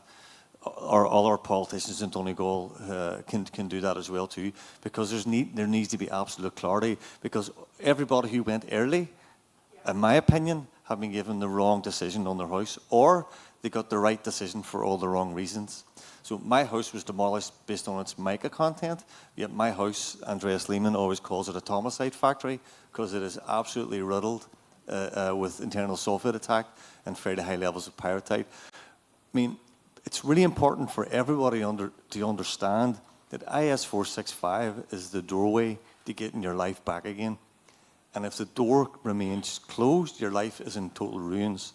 Now, we worked extremely hard with quite a difficult process behind closed doors, because that's the way the process worked, to try and get people who were meant to be technically minded to understand why these houses were failing, whereabouts in these houses we're failing, and why we only see deterioration in several levels. And I think at our last meeting we were all sort of fairly upbeat that we left them with enough clear scientific information for them to then implement a very just system to allow people to move on. Now, I'm worried about some of the things that are in IS 465 at the moment, and we've highlighted them today in a way to try and let homeowners know what the problems are. The problem now is that there is two pathways to get clarity. You either go through your political representatives, and you should be contacting them every day, across all political parties. Everybody needs to fight for you, and you must engage with this public consultation phase, because after the 28th of May, I can't see them ever funding research into this issue again. From a scientific point of view, I would say we have solved the problem. Would you agree? I mean, there is no other process that we know of that's happening in Donegal County Concrete. So it's important that that people engage with the public consultation. Can people ask questions, or are we out of time? To be honest with you, we have a roundtable session at the end after Joe's, and we have a lot more time to ask questions. At the minute, we're trying to keep on time because some people are just turning up for certain things, and so we're going to have to. Maybe one more question, and we're going to have to have more open discussion. Whoever gets a mic gets. But just wanted to know, see if we're here for the day. So one of the things that we wanted to let people know, we're here for the day. If you don't get a chance to talk now, our session's finished and we're hanging around until 5:30. So come and talk to us. Charlie, our people, Seamus, who had their hands up, come and talk to us. We're here to answer any questions you have offline at the side of the conference. So we're more than happy to speak to everybody. You see Damien Owens is down there too from Engineers Ireland as well. So there's lots of key people here. They've got full access for the day from the science team who delivered the research, and we're more than happy to spend time with you. Okay, I just want to make a comment because I was involved in electrical standardization in the past, and it has problems. The problem with standardization is that it is an industry process. It is the industry that decides the standards by consensus. And listening to the talk here, listen to what Pádraig said, listen to what everyone here has said. I mean, Dr. Lehman's presentation in Letterkenny in 2022 was absolutely on the button, very scientific, every single detail laid out with full clarification of what the problem was. There was no question about it. Any other presentation, it did not have that same level of point. This is a fact in standards, and possibly we need to look at the building regulations, that we go straight to the building regulations with these issues, that pyrrhotite, mica, etc., go straight into the building regulations. All right, this is, as a scientific, I'd like to actually ask more questions about the scientific process from identifying this problem in 2012 and before, from the banks asking about Weetabix houses in Donegal already in 2015, how it has taken so long to get this into research projects and then on into the controversial standards process. Can we pick this up, if you don't mind, over the course of today? There's going to be another roundtable after session 2, and there's another roundtable. And in the break now, we've just got 1 hour. We're going to grab a quick bite to eat, the team, and then we're going to be around for networking. We're going to be around for networking opportunities. So all of these guys are going to be available if people want to come up and sort of grab them or arrange to sit down with them sometime this afternoon. There's never enough time. We wanted to ask so many other people to speak and participate in this conference, but even as it is, it's gone on to 5 o'clock. It's a long day on a Saturday to ask. So we're doing our best, but at the end of the day, everyone's here for the whole day. So please just make it your business. After everybody gets a chance to have a coffee and a sandwich, you'll find people floating about, and there's 2 other sessions. The one at the end of the day is going to go on probably as long as you want, and then people can go home if they want, but it doesn't knock the schedule. Does that make sense? Is everybody happy with that? We're going to try and do our best just to fit everybody's questions in and address all the issues. But if you can try and be back here for 20 to 2, and we'll kick off session 2. And in the meantime, we're going to go and grab a sandwich, and then for the last half of that break, there are going to be people floating about. Okay, Thanks for listening to this, and to say we're about.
In about a minute, guys. We're just really keen to sort of stay to time, okay?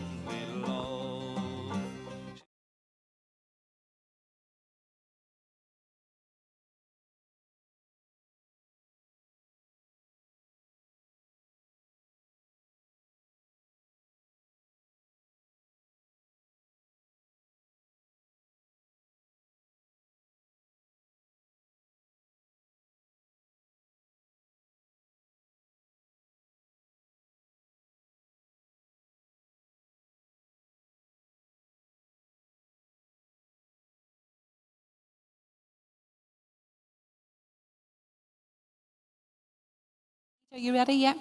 Yeah, perfect. Okay. So welcome back to the afternoon session, guys. Thank you so much for your patience. Martin, if you want to sit up at the top table. Martin? Yeah. So in this session, we're going to have various stakeholders come and discuss and present to you some thoughts on the defective concrete block scheme, okay? So I'm going to kick off this discussion this afternoon, and I'm going to talk to you about research that I'm undertaking at the minute, and it's looking at... Sorry, are you okay? Yeah. It's looking at stakeholders and stakeholder engagement and the scheme, and I'm going to underpin this with... oh, is it? All right, okay. I'm going to underpin this, thanks Grant, with stakeholder theory, okay? So the purpose of my research... Is that okay now, Grant? Yeah. The purpose of my research is I'm doing a qualitative research approach, which I am looking at... basically the impact of and how the defective blocks or the defective concrete scheme has been developed. And I suppose examining stakeholder engagement or otherwise in the development of that scheme. There are a number of research objectives that I have outlined below, and that is basically, the first one there is we'll look at what the government are saying in terms of how much homeowners contributed to the development of the scheme. We'll look at the reality of how much homeowners or stakeholders, all stakeholders have contributed. I will look at the perception, the real perception amongst stakeholders, and I'll explain who they are in a minute, about whether or not their needs were taken into account. We'll look at the level of fairness they perceive to be in the scheme, the impact of the approach taken by government, and then we'll conclude with recommendations on what I suggest they should do. From a research point of view, the approach that was taken was a qualitative approach. I have engaged with 12 different types of stakeholders over the last number of years. These stakeholders ranged from homeowners to competent, as they call them, competent professionals. There's a teacher, an architect, quantity surveyor, builders, political representatives, campaigners, academics, supply chain representatives, and blah, blah, blah. There was data collected through focus groups and interviews in both October 2023 and again in March 2025.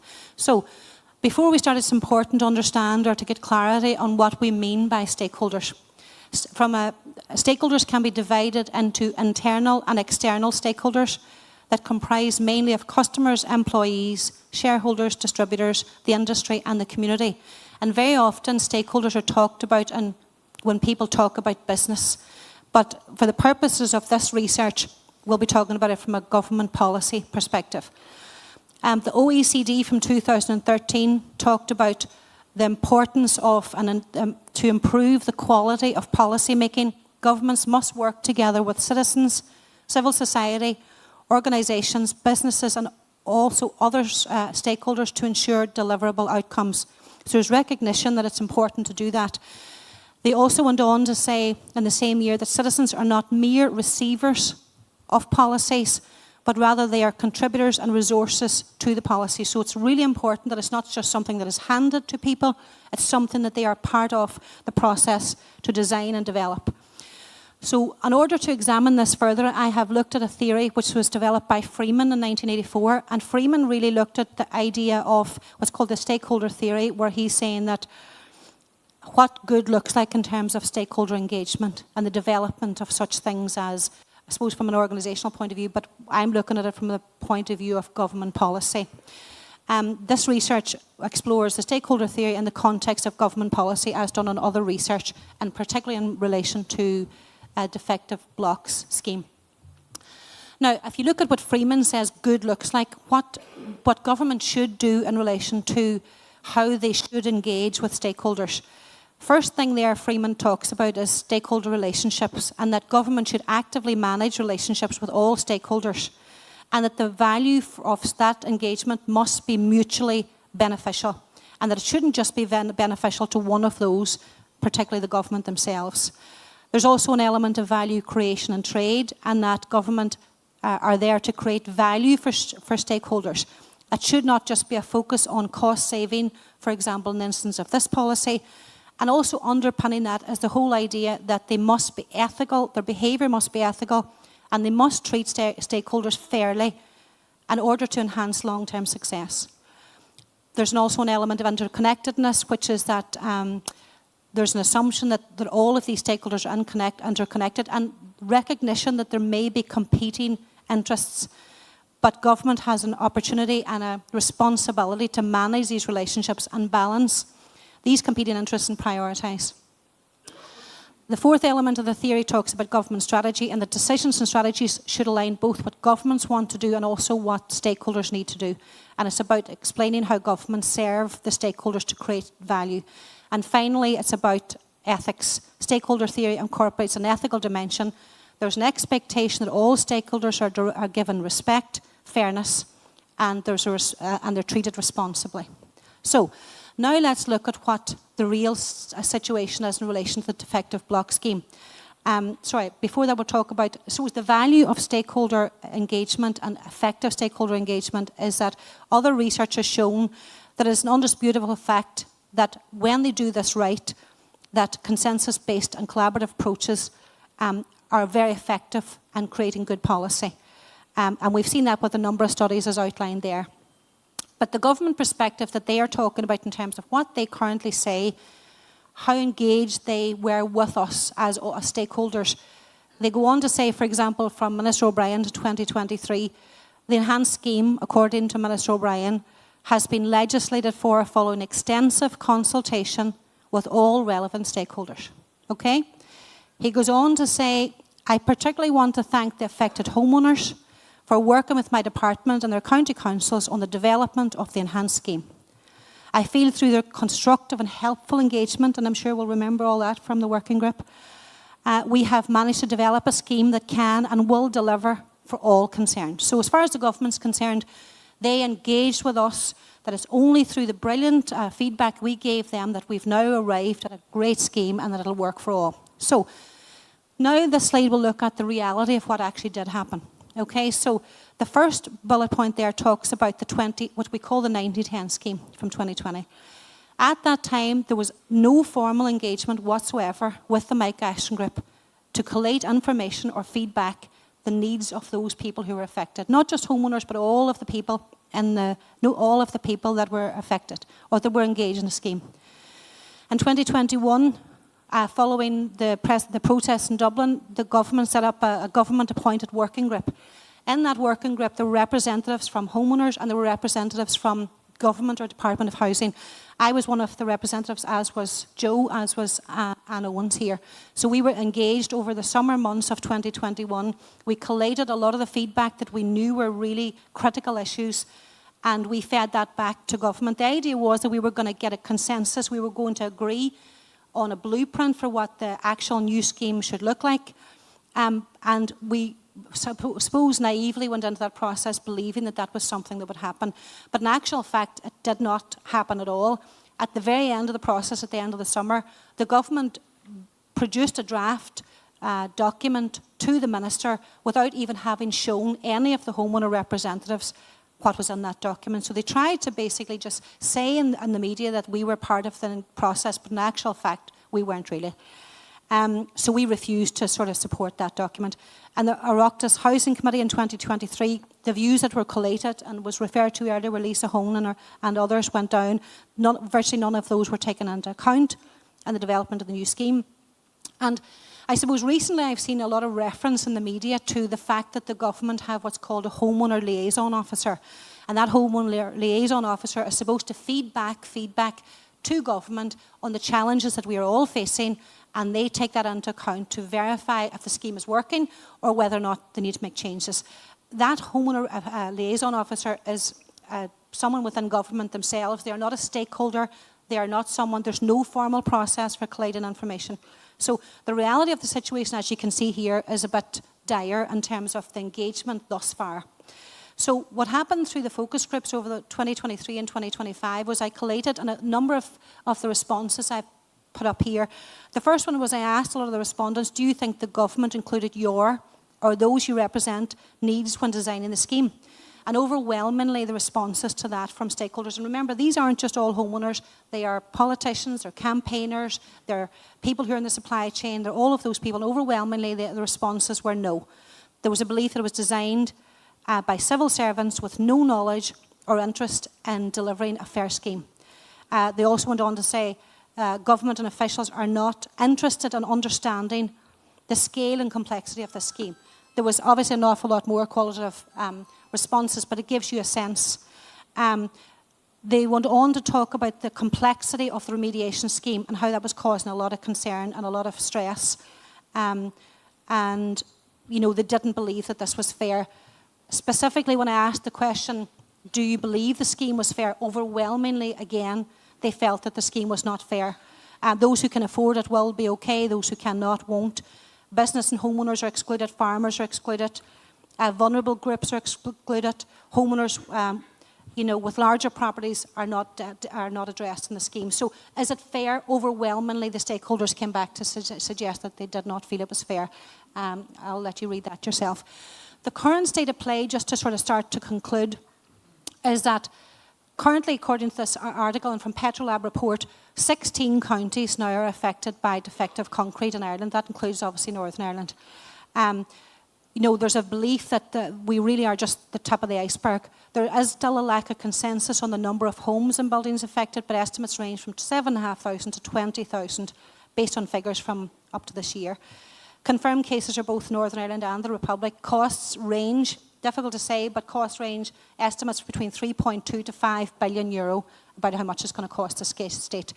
When we look at, from an EU perspective, Joe Morgan led a campaign from the EU Parliament Petitions Committee who came to Ireland in 2023, and they, as an objective outsider, looked at the scheme itself, and they came up with, they were scathing in their response to how the scheme has been delivered in Ireland. There was multiple recommendations made, but ultimately, one of the things they said was the scheme needs to be fixed. It needs to address things like the lack of support through financial institutions, the lack of monitoring what's happening in the market, all of those kind of things. And just they recognised that this was something that really was not fit for purpose.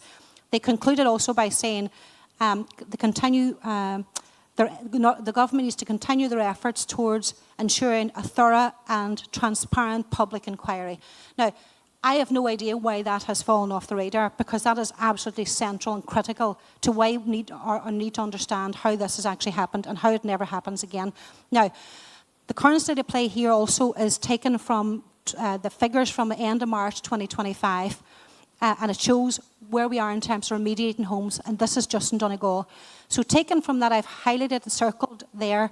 One of the things, 76 homes have been remediated in Donegal since June 2020, which is 58 months since the scheme opened, or 1.3 homes per month since we have opened the scheme. Of the 3,159 homes that have been registered with the scheme, that leaves 3,083 yet to be remediated. At the current rate of completion, it will take another 2,353 years to remediate existing properties in Donegal alone. Okay? So, do I need to conclude?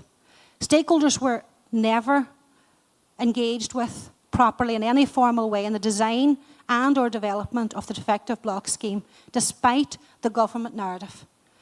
We know from research that we have shown over and over again that engagement from the bottom up results in a scheme or in policy that works for everybody, or it works better.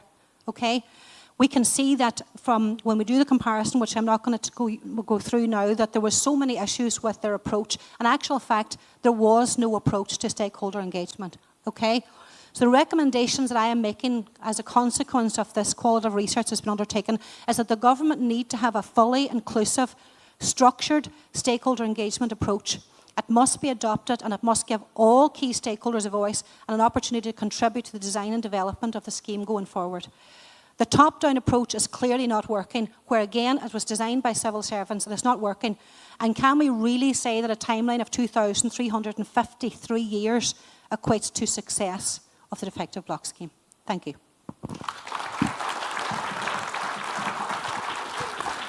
Okay, thanks. I am now moving on to who's after me in the schedule? Michelle Coyle. Michelle Coyle has thankfully come here today to present and talk to you about her experience. She's a facilitator on the defective block scheme, so she meets people on a daily basis who are affected by defective blocks or who are trying to go through the process. So whenever you're ready, Michelle, thank you. Cheers. Thank you, Eileen. Hi, for anybody that doesn't know me, my name is Michelle Coyle and I work with the Inishowen Development Partnership in Buncrana, and I am the local facilitator in Inishowen to work with people obviously going through this crisis at the minute. So yeah, that's just our wee page there. So our approach really is a community response to DCB and addressing the challenges and developing supports and building resilience within the community. So there you see two lovely mugshots of me and my co-worker there, Georgina. She is also a facilitator here in Inishowen. So really this is just going to run through what our roles are and what we do within the community. So far what we do is we offer assistance to any homeowners to kind of gain access to the new and enhanced scheme that's there available at the minute. We also offer just one-to-one support really to help homeowners really navigate through the process from start to finish, because this can be quite daunting and frustrating. Also giving homeowners a safe, reliable space to share any concerns and to get up-to-date information on how the actual scheme works.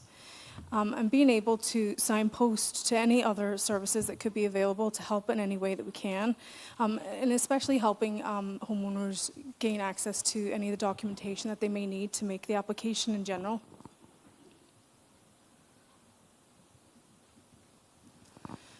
So within IDP, the DCB staff had developed a application guide, and really what this was to help homeowners understand what documents were needed and what steps were involved in being able to submit the application for the new and enhanced scheme. There was also a similar guide that was posted and developed for the construction sector as well, and for anybody who's doing a self-build. So that's the constructor's guide one there. And really, it's just a step-by-step easy guide for anybody to try and just navigate their way through the whole process and understanding what documentation really is needed. Now, these are available on the IDP website as well, so if anybody wants to call into the office, they're there ready to hand, okay?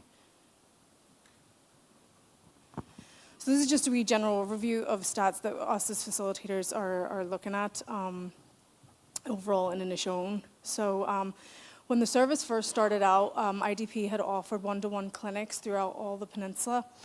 These were running in 5 different locations, 5 days a week. But over time, we had seen that mainly the appointments were more concentrated to the Carndonagh and Buncrana areas. So we mainly focus our appointments on them areas for now at the minute. These appointments are now available on a Monday and a Wednesday in both locations by appointment only. And then the other 3 days are obviously to do for applications for people following up on paperwork and emails and phone calls and queries and things like that. So on average within IDP, as facilitators, we have about 130 homeowners reaching out for the service on a monthly basis, but obviously it depends through the year. Some months you can have a lot more than that, but usually it is in around 130 homeowners reaching out for the service each month. So it does show that there is a high number of homeowners that are still seeking out the service. So I'm just going to touch on some of the challenges that homeowners are facing currently with the scheme that's there. One of the main ones that always comes to our attention really is financial worries and concerns for people. Again, finding temporary accommodation, acquiring builders and tradespeople, acquiring competent building professionals, having limited timeframes to complete the works, and just overall emotional and traumatic experience of the whole thing from start to finish. So just to touch on the finances and the concerns, one of the big ones that we would see as well is that a lot of homeowners are not actually able to engage with the scheme because they're finding the cost of even getting the basic BCA report done to even get onto the scheme seems to be proven difficult. So this can range anything from 700 to 2,500 euros. And unfortunately, within Inishowen, it does be proven to be a bit of an issue for a lot of people. Costings for new plans, and if a homeowner has to get new plan and permission done for their home, if they're looking to downsize or if they're doing anything having to be different from the original build, this is obviously then at an expense to the homeowner, so this doesn't be allocated from their grant. Changing out the foundations, again, is a cost to the homeowner. Upfront costs for temporary accommodation can be proven a lot difficult for a lot of people because they're obviously still paying mortgages and things like that. So then also having the upfront cost of moving and having to pay deposits and things down for temporary accommodation can be quite costly. Upfront costs for contractors and tradespeople. This seems to be a major issue at the minute because a lot of builders and tradespeople are looking for a large deposit up front, and unfortunately a lot of families and homeowners are not able to be able to source that type of money. Again, the overall costings of the general rebuild in general and the potential shortfall of having to cover them building costs to finish their rebuild is a big stress for a lot of people. Temporary accommodation, as we know, we are very limited within Inishowen for accommodation in general. So finding temporary accommodation is proving to be quite difficult for a lot of families. Again, the upfront cost of that accommodation and storage is proving to be stressful. The stress of finding accommodation as well and moving out of the home, that in itself can be extremely stressful for people to have to pack up all their belongings and having to basically say goodbye to a family home, and having to accept that can be quite triggering for a lot. But it's especially stressful for people who have to try and find adequate accommodation for family members who may have special needs, disabilities, or illnesses. So trying to find specific types of accommodation to suit their needs can be quite difficult. And then again, transitioning children to a new home, but especially even to a new school if the child is having to be moved away from that school area. Acquiring builders and tradespeople, obviously I don't have to say this in this room, I mean everybody knows that there's such a lack of builders and tradespeople at the minute. But homeowners are given a 78-week to commence the work once they have received their grant amount and decision. This is obviously a very tight time frame. Major challenges for homeowners is to find a contractor or tradesperson, as well as it is a short supply in Donegal, obviously, as we all know. But homeowners have also been told that there can be up to a 2-year waiting list for contractors and tradespeople, which obviously falls outside of that 78-week to start. So the real challenge is to get quotes for rebuilds as well that is within the homeowner's budget that they've been allocated on the grant scheme, obviously due to rising costs and inflation and that. So we are finding as well that homeowners are finding it very difficult to acquire competent building professionals at the minute as well. There also seems to be quite a large shortage of this along with builders, such as engineers and architects within Donegal. But most of the engineers and architects that have reached their full capacity of taking on new clients now, because they already have clients that they've been working on from the very start, even under the 90-10 scheme, that these clients now are ready to move on. So they're still having the workload of those homeowners. So they really have kind of met the full capacity to take on new ones. So this seems to be finding a wee bit of a struggle for anybody now that's new coming on board to the scheme to try and get an architect or engineer on board for them. Homeowners are also finding it difficult to find a competent building professional to carry out the initial BCA report, which is needed for the application. So we are finding that there is limited amount of competent building professionals that are out there to carry out these BCA reports for the initial report to be done, to apply. So another difficulty and challenge that homeowners are facing is the limited timeframes for works to be completed. Once the homeowner has received their grant decision, they have 78 weeks to start the remediation works. Once the commencement notice has been submitted to the Donegal County Council, the homeowner then has 65 weeks to complete the work. If an applicant needs an extra extension of time to finish the remediation work, they need to apply to the Donegal County Council 12 weeks before the end of the 65 weeks. This can be proved to be difficult for a lot of people because obviously they're all wrapped up in the middle of the whole rebuild that sometimes they don't realize where's 12 weeks from the 65 weeks it started, so that can be a wee bit messy and flustering for a lot of homeowners. And again, just touching on the emotional and trauma experience that can be felt through this whole situation, unfortunately, from very start to the very end. Coming to terms with losing a family home, this can be extremely traumatic, not only for the parents, but especially for the children. And it really is to try and help children understand the situation and to help them process from the very start to the very end can be quite hard. Helping family members who may have special needs, disabilities, and illnesses to be able to stay in that safe environment and routine that they need to be able to move forward. And managing families' expectations and emotions is quite hard as well through this whole ordeal. So this is just a wee clip just to show how within Inishowen what there has been for a community response thus far. Within Inishowen, there has been an IFAN group, which is the Inishowen Family Action Network that was set up through the IDP. There was an IFAN DCB subgroup that was formed in July 2021. And this really was a response to the growing needs witnessed by members of local organizations and community and volunteer sector locally. The IFAN network includes a range of services and supports working with families, children, and community sector. The community and volunteer groups involved, alongside schools and statutory organizations, provide tailored bespoke.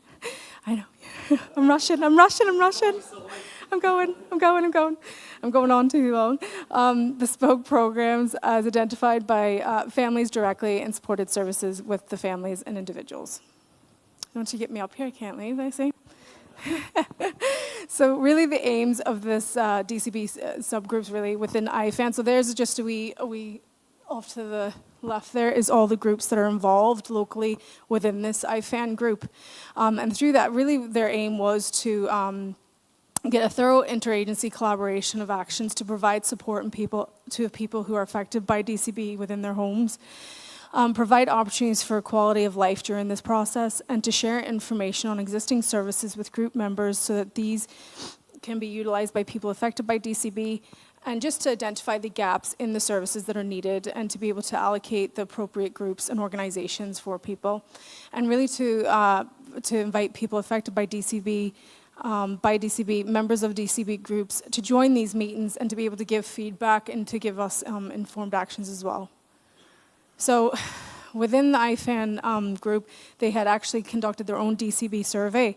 And with the initial findings, it was agreed that, with the updated survey that they did, that with that, it shows there on the wee chart there that the three main services that people were lacking or what they were looking for really going through this was to have counseling available, to have IT support skills that were there for photocopying, printing, things like that to be able to do the application, but also having supports put in place for children was one of their top priorities as well. So with that, that's just a wee few graphs there to show what the impacts were for the DCB within this survey for children. It was great turnout. We had 195 people who had completed the survey, which was great.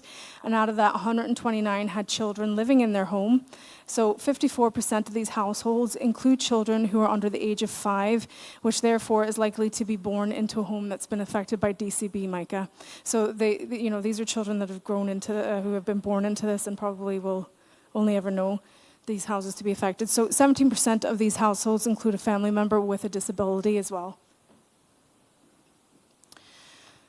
So I only have 2 more slides. IFAN and DCB, development of local supports for DCB affected. So what IDP and DCB and IFAN have done really has, they've collaborated a 6-week free counselling service that is available for both children under the age of 18 and adults who are affected by DCB as well. So these services are available at within local community groups that are there. So anybody who is interested can contact the IDP directly and we can be signposted to the services that are available. We've been getting great feedback so far from both parents and adults who have gone through this. They think it's a great service that's been offered. Again, different types of things that have been put out into the community to try and build resilience and to build a bit of a morale around this is a bit of activities and respite, art therapy, well-being classes, family mindfulness, things like this to try and build up a wee bit of resilience within our community against this, unfortunately. We have also done a schools pilot. This is my last one. We've also done a schools pilot program as well that's been running over the last couple of years. It's been great. Can't bump it up enough. So the IDP coordinated a program in collaboration with Lifeline and the Maville Family Resource Centre, and they provided well-trained facilitators to deliver this across the different schools around the peninsula.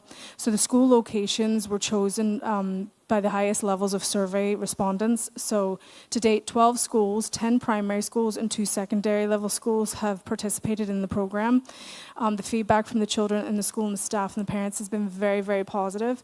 And following this session with the school, the facilitators and the IFAN members, it was felt that the program should continue into the primary schools, as this seems to be the most impacted for the younger children of that age group. So that's just a wee list of the schools so far that these school programs have been introduced locally. So, and then within these school programs, it really is to just build that resilience within children, help them get a better understanding of the situation, and how to work their way through it as best they can. So that's really what that's about. And then obviously it's really about people supporting people affected by DCB, and we just kind of help each other get through it as best we can in this crisis, is all you can call it. So, and that's me. So thank you. Thank you very much, Michelle. I think the very fact that Michelle had so much to talk about is that there's so many challenges that families are facing, as well as that the many programs and supports that they're involved in trying to deliver for those families affected. So now I'd like to welcome Lisa Hone, who is the chair of the Mike Action Group, who's going to give you a short 10-minute presentation as well. Thanks, Lisa.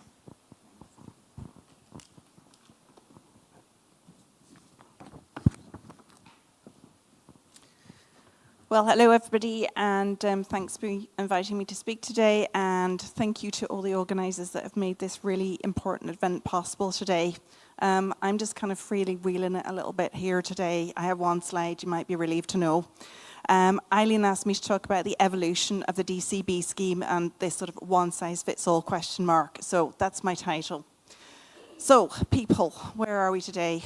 7 government administrations, 4 Taoiseach, and 6 ministers for housing since the Defective Concrete campaign began in 2013. 7 government administrations who all between them had over a decade to listen, engage with homeowners and facilitate and plan a scheme that would lift all affected homeowners out of this crisis. But instead, all of those administrations adopted a position to dismiss, to deny, and basically to deride thousands of homeowners. And it's because government know that their hand is at the heart of this scandal. They know that they're culpable. They know that they have failed homeowners on a regulatory footing. They know that they failed with regard to an effective market surveillance system, and that's where we are where we are. And that's why they push back hard. They're in defence mode.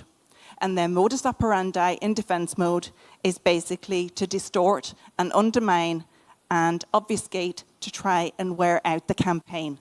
But we're still here. And then to try and disenfranchise the campaign in the eyes of the nation, what do? They spin a very distorted version of the facts. Mark Twain once said, "Never let a truth get in the way of a good story." And that is very much the mantra of government and their PR machine. We have heard, we all know how they sold to the nation. We're all getting 100% redress. We're all getting €420,000 to rebuild our house, which in the last few weeks on the run-up to the general election increased it. We're all getting $500,000. And then really low recently was how they accused homeowners, downgraded homeowners who were protesting because government refused to engage or even listen to them in any way, shape or form, despite all the scientific evidence, to deride them and basically say they were intimidating. Now, we have all that on video. It's an absolute nonsense. But this is where government goes when they're under threat. They push back and they attack us So, what government conveniently fails to acknowledge to the nation is that, and this includes all those government TDs and senators and local councillors sometimes, who basically churn out the message, is that what they fail to acknowledge is that you need resources to navigate this DCB scheme. This is a really demanding process. You've just heard everything that Michelle was saying. And the people who are getting through are those that have a certain amount of resource, whether that be financial, whether it be physical, whether it be the mental resources, to basically endure the complexities. This is like a test getting through this scheme. They are the ones that are getting through. So one size fits all? Absolutely not. No. What we have is a DCB scheme designed by government, designed by civil servants, that sets out to divide and conquer. To divide the campaign, to take the heat out of the campaign. So even if you qualify, and we know there's many, many people that don't, it is made so, so difficult to actually get through this scheme. And they even know that those who are in a position to maybe try and get through the scheme will make sacrifices. They will go above and beyond to get through this, because they know that people are absolutely just so desperate at this stage to get through to the other side of this. But we all know that the scheme doesn't deliver 100% redress. How can it when it's based on the wrong science, obsolete building regulations, and it excludes part of the affected building? We know it's commonplace for homeowners. I mean, anecdotally, I can tell you, I've worked out on so many homeowners. 20 grand, you're lucky if you get away with it, a 20 grand deficit. And it's, and I've spoken to many people who are pushing up towards 100,000 and beyond. So what the government also conveniently glosses over is the lack of support from the DCB scheme. And this, I think, is one of the things that I just feel most strongly about. Because what the DCB scheme does is basically actively discriminate against those homeowners that need the most help. Those homeowners who are in the most challenging and complex positions. So you're talking about people who are elderly. You're talking about individuals with disabilities, those dealing with serious illness, and those who have, the least economic means. It really packs a punch into them, and there's no support for them. There's no way for them to get through. So these people qualify, but because of one reason or maybe a multiplicity of reasons, they just can't get through because they're just hammered with all these roadblocks on one front or another. And to be clear, government are completely aware of this.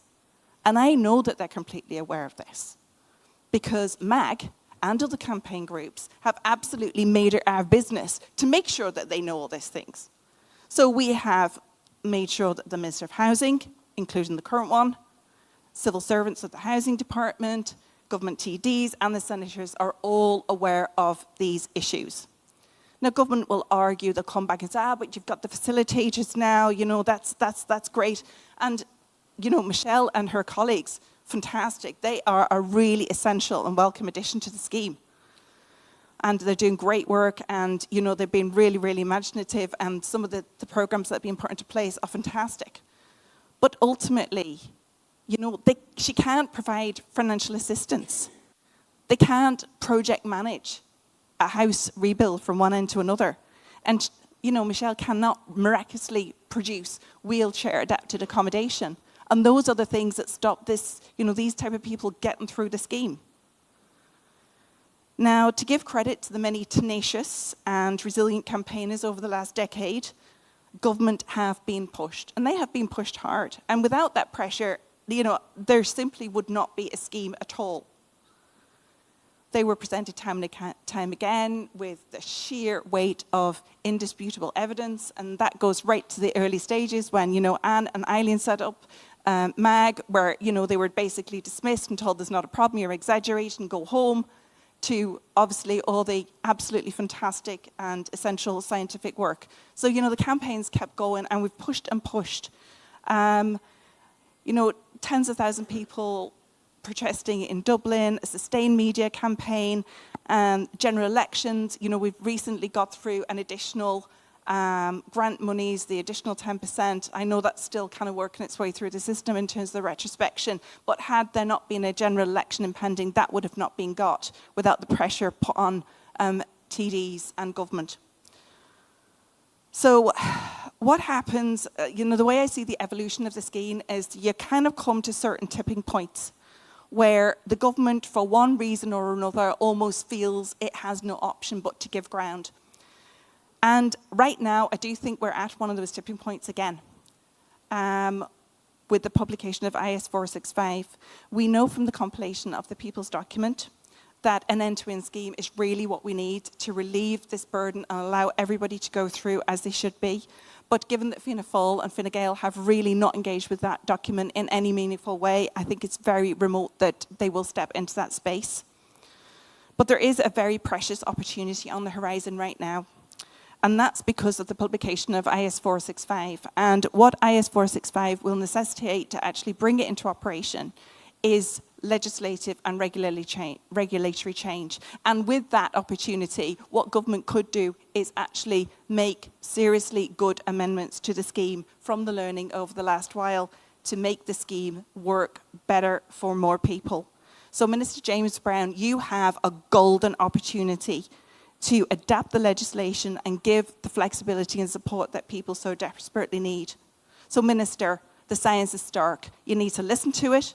You need to make sure that IS 465 is wholly science-led, and provides homeowners with the assurance that once they go through the scheme, that's it. They draw a line, this is eliminated from their lives.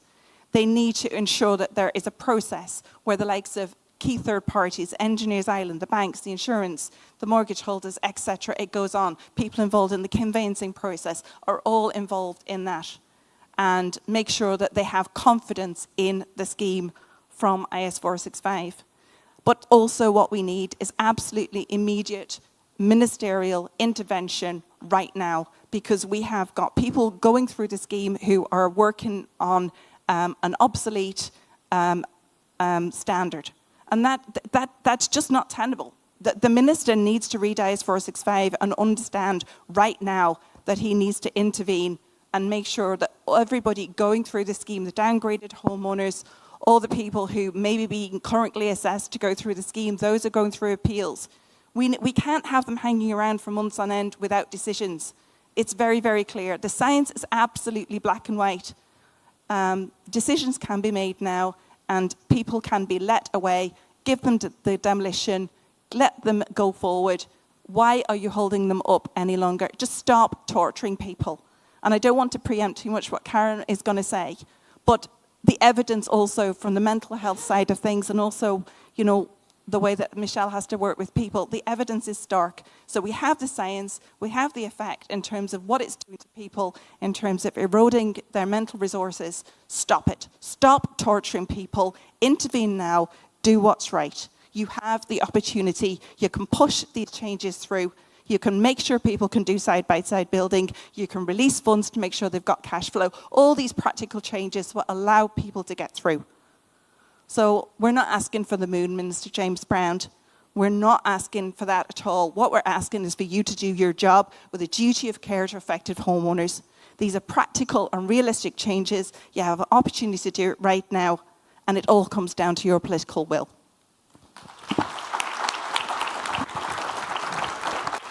Thank you very much, Lisa. Thank you very much.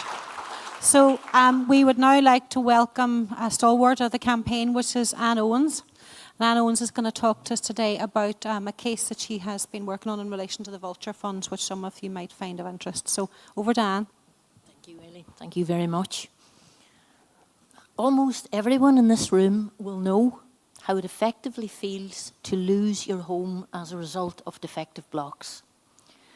I hope not many of you will be aware of how it feels to have your home, defective or not, sold off to a Vulture fund without your knowledge or consent, when through no fault of your own, you are unable to continue to service your mortgage. My friend found himself in this position after paying his mortgage religiously for 20 full years. For 2 years, The COVID pandemic arrested my friend's ability to work and pay his mortgage. And immediately following COVID, he was diagnosed with stage 4 metastatic cancer, which resulted in his being dependent on social welfare, bare subsistence. Invariably, the mortgage became what is known as an NPL, a non-performing loan. And the mortgage was sold by the original lender for a fraction of its value to a Vulture fund. As someone better equipped to deal with this emerging situation, I assumed the role of advocate. Thousands of people since the crash in 2008 have fallen victim to Vulture funds. These funds purchase non-performing loans for next to nothing and ruthlessly pursue homeowners for the money owed. Their role is, as you know, to recover money quickly, hence they act more efficiently and more aggressively than traditional banks and are much less likely to offer restructuring options or settlements. So what was my experience as an advocate? The Vulture Fund requested standard financial statements to establish if my friend had any assets they could go after. Agents rang me regularly and at one point advised that I voluntarily surrender the home. My response was, over my dead body. Every call was recorded and monitored. There was no room for me to make a faux pas because everything I said was being held by them. Every call was from a different agent, so it was absolutely impossible to build up any sort of rapport. No doubt this was part of the Vulture policy of maintaining an aloofness from the distressed homeowner. Sadly, my friend who was undergoing cancer treatment passed away in July 2024. Following the death, the Vulture Fund immediately began proceedings to liquidate the life insurance. I had expected that the life insurance would cover the balance owed, but in fact, a significant amount was still outstanding, and that's another story. On the basis of this substantial deficit, I made a formal offer to the Vulture for a settlement. I offered them half the balance owing. They were adamant that no settlement could be made on this particular portfolio. I knew then that my resolve and my ability would be tested to the limit in any possible settlement agreement. My modus operandi, such as it was, because I had never done anything like this before, was to provide the Vulture with a comprehensive rationale of why they should accept my offer. The property was defective. The property was structurally unsound. The property could not be rented. The property was not saleable. The property was not insurable. The property could not be demolished without the consent of the attached neighbour, who was not willing to give indemnification because his house was rotten to the core also. I provided the Vulture with signatures of dozens of homeowners on that estate who were concerned about the structural integrity of our house. I provided them with a letter from the adjoining neighbour stating his concern at the degradation and how it could impact his family's safety. I sent photos and a video of the property before and after Storm Owen, charting the alarming degradation. I outlined the fact that research by international concrete experts, thank you, Paul, had taken place at a property in the same estate. I provided them with the results of that research. I wrote to the governor of the central bank. I took advice from MABS. I took advice from Access to Justice. I made a formal online complaint about the Vulture's intransigence in pursuing a settlement to the Financial Services and Pensions Office. I wrote to the office of the Taoiseach. I made formal complaints to the Vulture's Arrears Support Unit about perceived sharp practice. Ultimately, I sought to demonstrate to the Vulture that the only person to whom this house was of any value was to my daughter and my friend's daughter. Our daughter, who had been bequeathed the house prior to his death, only she could avail of the defective concrete block scheme under the circumstances. Storm Owen significantly and adversely affected the property. I informed the Vulture I was now holding them fully responsible for any loss of life or limb resulting from full or partial collapse. And out of the blue that week, while in the company of my very dear friend, I received a phone call agreeing to the final settlement offer I had made a year before. The settlement offer they had said was impossible. What conclusion can I reach? That it was only by demonstrating that the asset was in fact a liability to the Vulture that they had agreed to settle. Lenders, regulators, and the government must think more creatively about how to support those in mortgage difficulty or Vulture prisoners.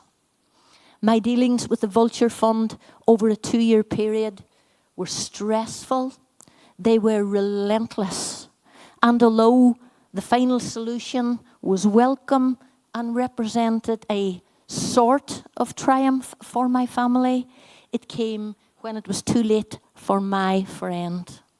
We could not wake him in the house that he had paid for 20 years. No family should have to go through this. That, as a result of circumstances beyond my friend's control, he was robbed of his livelihood. He was robbed of his home. And he was robbed of his life.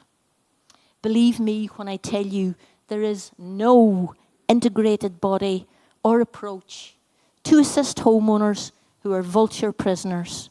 Vultures and banks are equally reluctant to restructure mortgages to reflect the catastrophic devaluation of defective homes. Banks and Vultures together conspire to turn a housing disgrace and a human tragedy into a financial windfall for themselves. Vulture funds are a blunt instrument and represent capitalism at its very worst. We must urge our government to repel the use of Vulture funds and demand a banking and financial system that creates distressed homeowners with fairness, with dignity, and creates trust and justice within our housing system.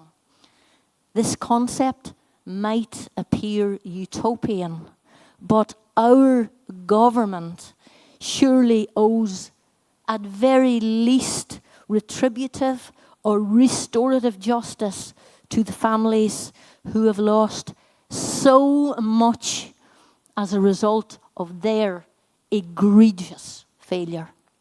Thank you. Thank you very much, Anne Owens. I would like to suggest that Anne Owens gets a standing ovation because Anne has been campaigning for many, many years and Anne has never benefited from the scheme herself. And I just want to say a massive thank you to Anne for all her years of campaigning and in particular more recently for this very significant achievement that she's made on behalf of families affected by Vulture funds. So thank you, Anne, from us all. Thank you.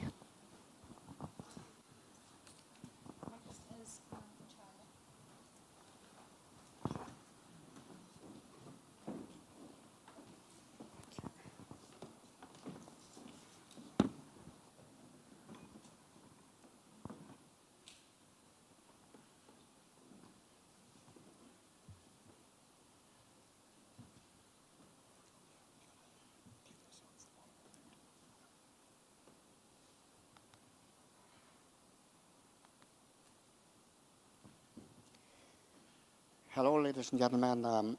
My name is Charlie Byrne, and I'm an engineer practicing in the defective concrete blocks. So when I was contacted about this, I was told I have 10 minutes to highlight, I suppose, issues that I see with the current workings of the scheme. I could spend a half an hour telling you about all the good parts of it, and I will acknowledge staff at Donegal County Council and the Donegal Local Development Company for the help that they give. They're very helpful. But my job here today, I think, is to highlight where things could be improved upon. So the first topic I want to mention is market surveillance, or lack thereof. Now, in its simplest form, market surveillance means that anything that's placed on the market must be fit for purpose. You can only achieve that if there is continued surveillance of the commodity that's on the market. And unfortunately, the way that the market surveillance is set up in Ireland by the National Market Surveillance is one of reaction rather than being proactive. So unless that they actually get a complaint, they don't take any action. There is no testing of materials going on an ongoing basis. And there's no doubt in my mind that there are defective concrete blocks on the market. So the solution that I see to that is the Market Surveillance Office has to become proactive. They have to move away from their current reactive position.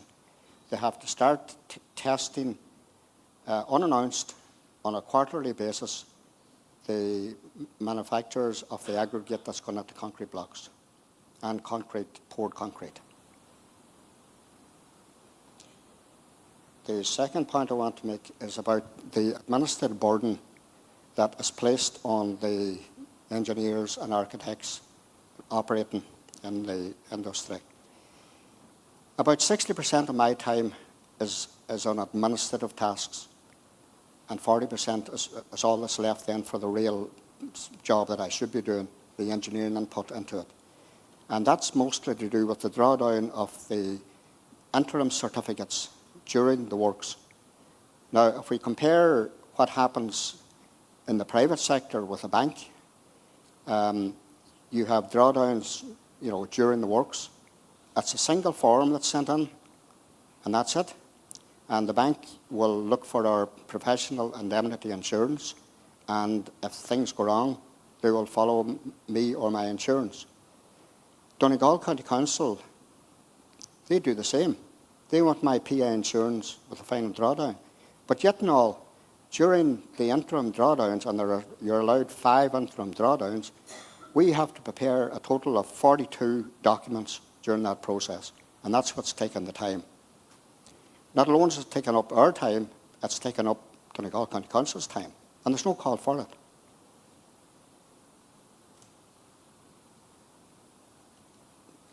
The next point I want to make is about the construction period timelines. It's already been mentioned about the 78 weeks that are allowed to actually get the work started. And that is proven to be a challenge. In some instances, it's not widespread, but there are some instances where if you're in a remote part of the county, it can be difficult to get a contractor. Where the real problem is, my experience, is getting the work finished in 65 weeks. The Donegal County Council elected members, they get a report every month from the officials, and that shows that in February 2024, they processed 17 payments in that month. Jump forward a year, and in February 2025, that had gone up to 154, a factor of 9. And that same level of activity is being felt by us, the technical people who are processing these payments, and by the contractors who are doing the work. And what has happened at this stage is that everything is at breaking point. There aren't enough trades out there to do that level of activity in the county. There aren't enough contractors, and we're now finding prices are rising sharply as a result of that. And the 65 weeks has been strictly enforced by Donegal County Council. So something has to be done about that. Our suggestion is that that 65 weeks is increased to at least 78 weeks. There's also this, I don't know who came up with this idea that you have to give 3 months notice if you're going to run over time. I mean, who knows three months out whether you're going to run over by a week or 2 weeks? It's a nonsense. That should be increased to 2 weeks. Now, unfortunately, that detail is bound up in the Act. So you have to go back to the DAL to change those things. That should be taken out of the Act, put into the ministerial regulation so it can be changed. That flexibility will be there in the Minister's office. It could be changed very quickly. The next thing I want to mention is the final drawdown of the total grant. So you're allowed 6 drawdowns. And the last drawdown has to be 10% of the total. So if you have a grant of 420,000, that last drawdown has to be 42,000. Now, it's taken 3.5 to 4 weeks minimum for the interim drawdowns, but it's taken 2 to 3 months for that final drawdown. So 2 problems there. Number 1, the cash flow for the contractor, but number 2, the security of that final payment to the contractor. And we're finding and talking to contractors that that's one of the things that is stopping them from expanding, from going outside the county to try to get more trades to come in. They're afraid of the risk. And my suggestion there is increase the number of drawdowns to 7. Make the 6th one, you can still make the 6th one 10% of the total for whatever reason it's there, but if they want to retain that, do that. But introduce a 7th one where that can be done during the period of maintenance, because during the works, the client will hold back a retention of normally 5%. That drops down to 2.5% on the final drawdown, currently the final drawdown, to 2.5%, but that lasts for 6 months or a year. So there's plenty of opportunity during that 6 months or a year for them to get the final drawdown sorted out, because there's a lot more documentation that has to be submitted and examined by the County Council. So finally, I just want to mention a few things that came up earlier today. One of them is this total sulphur level, and I spoke to Paul about it during lunchtime. The current level for total sulphur, and that's the measure of sulphur that's there as a result of pyrite or pyrrhotite metal being present in the stone. And as already been covered well, that is the cause of the problem. That 0.1% is the total result being reported to one place of decimal. So if you have 0.149% total sulphur, that is reported as 0.1%. So in fact, what the upper limit is for us is less than 0.15, which is exactly the same as Pierre mentioned the level is in Canada. This notion of moving that to 0.3% in IS 465, I wonder, is that based on any research? And I mean, we've had enough of this picking things out of the air without any research to back them up. We don't want to go down that road again. So, and I'm not aware of any research that's been done that would support increasing sulphur levels up to 0.3%. That's dangerous. We shouldn't go there. The other thing is this hanging on to mica as being the problem. If you talk to anybody representing the banks for mortgages, estate agents, solicitors, they're all hung up on this 5% mica.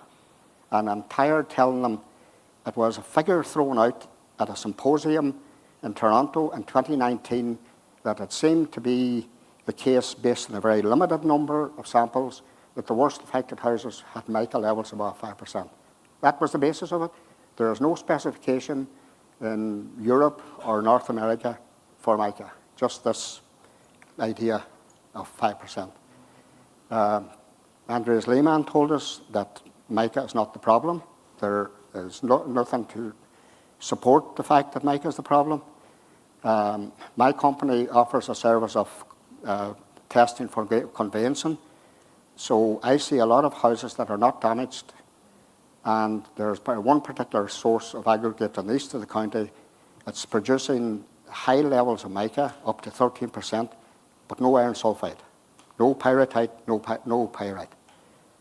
Yet and all, those people can't sell those houses. And it's one thing for a private practicing engineer like myself to make those statements. It carries no weight when it comes to the banks or any, like the estate agents, etc. It has to come from an official body, and that body is the NSCI. And if the NSCI hang on to mica as being a problem, it's going to do a great disservice to those people. I think that's about all I have to give out about, so thank you very much. Thank you very much, Charles. And we'll probably get an opportunity to ask Charles a few more questions in the roundtable session and at the end of the day as well. So now I take the opportunity to welcome Councillor Martin McDermott. Is it Martin next? Yeah, you can come here, Martin, you can sit there, whichever you prefer. Yeah. He will talk to you about, give you an update from Donegal County Council's perspective. Okay, thank you. Thanks, Eileen, and thanks to everyone that put this together today. I think it's very informative, very important session for everyone, because I mean, at the end of the day, the scheme is only as good as the science that's behind it, and I think that's something that's been very much lacking over the last number of years. I think the scheme has certainly been ahead of the science, which has caused great problems for a lot of people. I'm just going to quickly run through a few statistics from our own council and statistics that we would have discussed at our defective concrete block meeting, and I see some of our councillors here today that will be part of that meeting, and some of them were here earlier that will be part of that defective concrete block committee. So earlier on, Eileen, you said you showed, let's see, is this coming up, is it?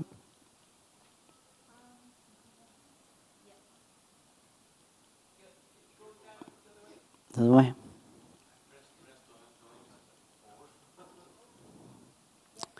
Okay, so Eileen, you did touch on this slide earlier that there was 3,159 now people that have registered under the scheme. 232 of those have received, have actually went on and put their application into the council. 198 of those have received their revised calculation of amount. But I suppose the stark figure there is the 76 that have only completed.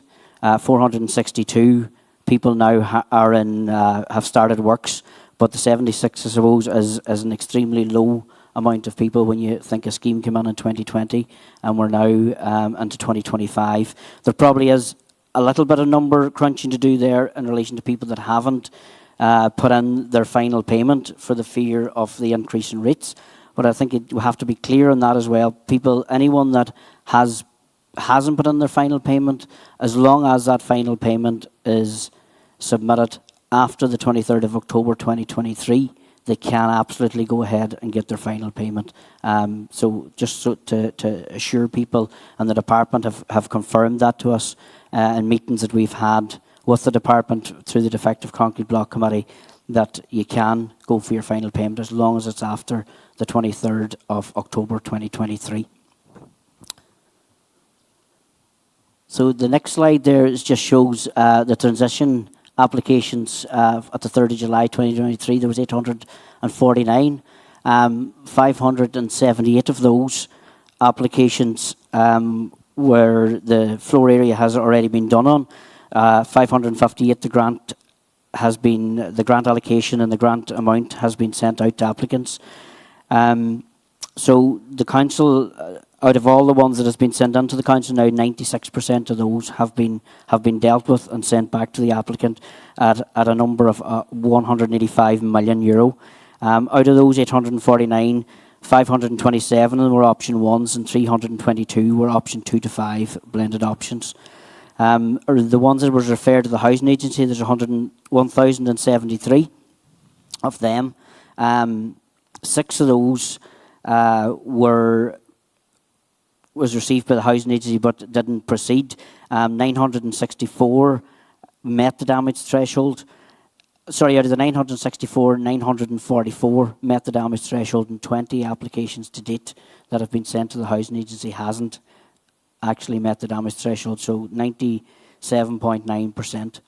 So of the ones that has been sent to the housing agency, 540 applications, 376 are option 1, 81 are option 2, 46 are option 3, and option 4 is 13, a blended option of 24 of those, and there was 3 out of the 540 that have been sent to the housing agency that were actually refused by the housing agency as didn't meet the standard to proceed.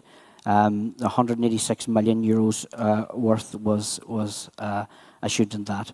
And Charles has had on a point there where the number of applications coming into the local authority has certainly increased drastically. Going back to July 2023, 586,000 was issued through the council, 23 applications. In March, there was 160 people that claimed money through the council at 5.5 million was issued by Donegal County Council in March to applicants. So it has increased drastically, and it will increase even more over the next number of months. Remediation works to date, 72 million have been paid out for remediation works to date. 2.8 million has been paid out in ancillary monies. 6.9 million has been paid out to competent building professionals and engineers reports, and 2.7 million has been paid out in professional fees for health and safety. So 85.1 million has been paid out by Donegal County Council to date in the scheme.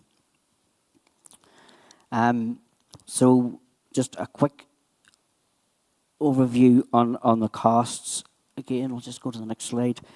The number of applications to date is 1,098, which is a total of 371 million euro that is out there for people to do works. And as Charles has said earlier there, there's a bit of a problem at the minute with contractors and the amount of contractors we have to do work and the cost that's increasing regularly here at the minute, which is causing a few problems for applicants trying to get contractors, and then contractors taking on a lot of work, and then people being stuck for 5 or 6 months waiting on contractors to come back. That's something that is certainly coming up at the minute. There's 538 commencement notice issued to Donegal County Councils to start. As I said earlier, 462 of those has already started it. I just want to acknowledge the work that these guys here do, Michelle and the teams of an IDP and in DLDC. Both organisations work very closely with the council to try and help people through the scheme as easy and as best as possible. And it's not easy to get through it, particularly for people that don't have the access to computers, or for elderly people that are not used to doing that type of work. But Michelle and the team do fantastic work on that, and I just want to acknowledge that. Charlie, you mentioned a few different things in your presentation there, and one of them is the 78 weeks to get started is certainly something. And Lisa and Eileen and Anne, any of them that was involved previously would have, and Lisa particularly through the Mike Action Group, that was something we brought up quite early in this. The Defective Concrete Block Committee, I suppose, was only brought to the table at the very last stages when legislation was going to be put in place. We met the department just a few weeks before it went to the Dáil. That was one of the things that we highlighted at that time, and Lisa, you were there in a lot of those scenarios, that the 78 weeks was too tight. Certainly the 65 weeks was certainly too tight to build. And that has become a major problem for a number of homeowners that have run over that. Now we've discussed this again last week, and see Joy and other people that was at the meeting. The council are working, and hopefully very, very shortly we'll have a resolution to that for homeowners. But in the legislation that's going through the Dáil now, that is something that does need to be changed to a lot higher figure than 65 weeks, probably somewhere to about 120 or 130 weeks for Donegal. We did say at the time that that figure was fine probably for the likes of Mayo or Roscommon or some of those other counties that have a lot less numbers to go through than we have. We have a lot more numbers than any of those other counties, and the 65 weeks trying to get builders in place, and builders doing a few number of different houses because you only have a certain cohort of builders to work with, so it's impossible for them to do that. Charlie, you did mention there too, but the final drawdown, just in your comments, the final drawdown is something again. Yeah, that was at 15% pre the negotiations before the last scheme came in there back in 2023. That was taken down to 10%.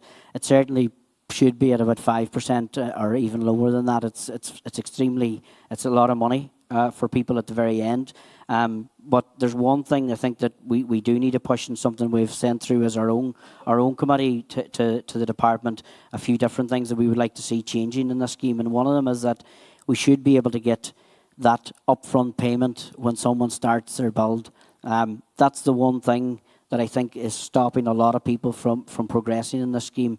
It's very, very difficult to have that money to pay the man that's going to put in your windows, or the electrician, or the plumber, when they come looking saying, yeah, I can do the work, but I need 50% up front. I need 5,000, or I need 10,000, or I need 6,000. That is causing real problems. And there's no reason that the 10% that you're going to be kept, that last payment of 10% couldn't be paid up front. It's of no extra cost to the scheme. It's of no extra cost to the state, but it would make a massive difference to the person that's starting to build their house if they were able to have that cash flow element. It's like any business. A business only can survive it as cash flow. It's the same with building a house. Cash flow was the main problem to get people off and get people to go in, so that they're able to get the professionals on to do the work on a timely manner. And I think that's one thing that we should, and out of this conference, we should try and push, that there will be the availability of the upfront cost for people to allow them that cash flow to allow them to go through the scheme. At the very end, you have to put on the receipt. That's fair enough. Nobody has any argument with that.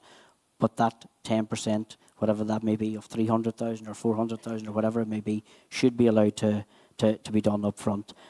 So, look, again, thanks for the conference today, and I think it's very informative, and it's vitally important that IS 465 is updated to a standard that works for everyone, and there certainly are elements of it that are concerning when you look at it. And I think it's something that has to be very clearly put to the department now, and we certainly will do that through our own committee and the council to put those to the department and try and get them changed. Thank you very much. And thanks to Martin. Martin does obviously get asked to attend all of these in his capacity as chair of the committee on defective blocks or concrete in Donegal County Council. But I appreciate, Martin, sometimes obviously that means that you have to answer some of the difficult questions. But, you know, so that'll be later on this afternoon. But anyway, so I'd like to now finally, for this final session, welcome a newly appointed professor. If we want to give Karen Kirby a standing ovation, a round of applause. And also her PhD student, Oisín Keenan, who are going to speak to us this afternoon about scientific measurement of the scale of the psychological and mental health impact of defective concrete on homeowners in Ireland. Okay, thank you. Thanks very much, Eileen. Thank you.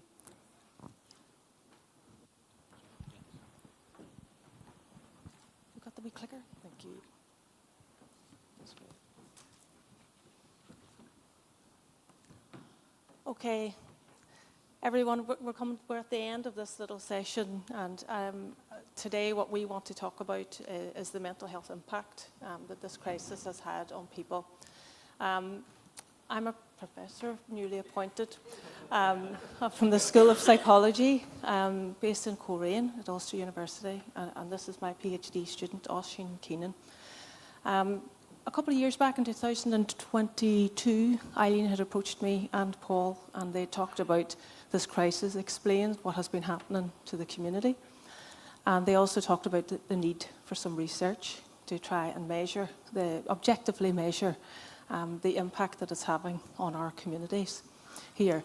So we got a PhD scholarship, and here's Oisín has began. He's only in the role about a year and a half, and we're about to present today the first wave of our findings. We have a lot of other aspects of the research that we're going to talk about as well over the next coming months, but this is just the first wave of our findings that we want to talk about today. So the title of the project, as you can see here, is called An Earthquake in Slow Motion. And this was something that Eileen had mentioned, I think that Paul had mentioned. It was really fitting for what we're presenting here today. So the talk is really going to explore specifically. We're going to mention the aims and the background. We're going to talk about the methods. We'll present these initial prevalence rates, some of the predictors, and try and explain what some of it means as well. So I'm going to hand over to Oisín now. We're going to share this presentation, so we're going to take a few pieces. But even before I begin that, I just wanted to say to people, because of what we're about to present, it can be a wee bit distressing to hear. So if people do in any way feel any way distressed at all by what they're hearing today, please do reach out. Please speak to someone that you can trust, or your GP if necessary. That's important to say, first of all, before we present these. Thanks, Karen. Yeah, I'll just start by just giving a bit of background why it was important to study the mental health impact of this crisis. So, as all the speakers before me noted, there's a range of impacts associated with this crisis. And these are things like property damage, financial burden, displacement, and administrative challenges to do with the scheme. And while the cause of this crisis is different, the impacts are quite similar to those seen after a natural disaster.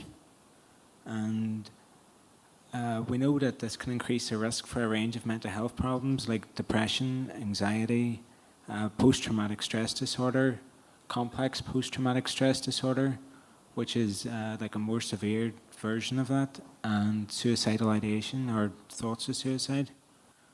And so despite the campaigning and homeowner accounts, there have been no scientific studies to sort of really quantify the exact effect this was having on people's mental health. So for this first wave, we had two main aims. The first was to estimate the prevalence of those mental health conditions, and the second was to understand the predictors, or really what factors are making people more likely to have these mental health conditions. So the methods, it was an online survey collected between March and September of last year, and we had nearly 400 responses of Irish adults who have lived in or owned a property affected by defective concrete. And we used a range of mental health measures there that have been shown to reliably measure these conditions. And another sort of bunch of things that we know can influence people's mental health, like personal characteristics like age and income and stuff, and people's history of trauma, and just some factors related to this crisis like safety fears or financial burden. So our first main finding was that about 35.5% of people, over 1 in 3, have had thoughts of suicide since suspecting their property was affected by defective concrete. And so it's quite startlingly high. And in terms of the Irish normal population, previous estimates have it at 29.5% over people's entire life, rather than opposed to our higher figure, which is in a much shorter time frame, just a matter of years. And in terms for the mental health disorders, you can see there for PTSD, it's at 4.9%, which is double the Irish estimate.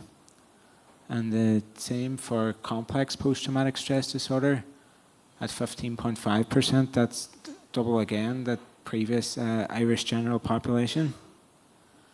And for severe depression, it's 30% of people had these symptoms, which is 3 times higher than the normal rate in Ireland.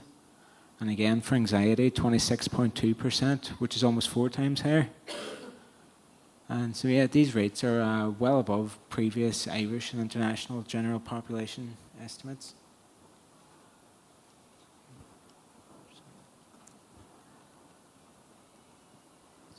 Okay. I'm going to try and explain why the findings are. If we go back up one slide and just look at that PTSD, that's post-traumatic stress disorder and complex PTSD. So as Oisín has just highlighted, the PTSD for this sample was 4.9, okay, and it was obviously higher, a couple of times higher. And you'll see for the complex PTSD, it's quite significantly higher again, 15.5% compared to the Irish population, which is 8.8. But if I try to help you understand why that might be, okay, why is it the complex PTSD is so extremely higher than the national standard or the national estimates? If we look at what it means, PTSD means typically something that's associated with a sudden one-off event. The symptoms are re-experiencing avoidance and a sense of current threat. So if you try and take an example of something that's a sudden one-off event, probably like quite a significant natural disaster, it's just happened, or a car crash, or a domestic violence, something that's one-off, okay, and you'll experience those potential symptoms. For complex PTSD, on the other hand, it means it's something that has typically been associated with something that's prolonged or repeated, or that's happening for a long period of time.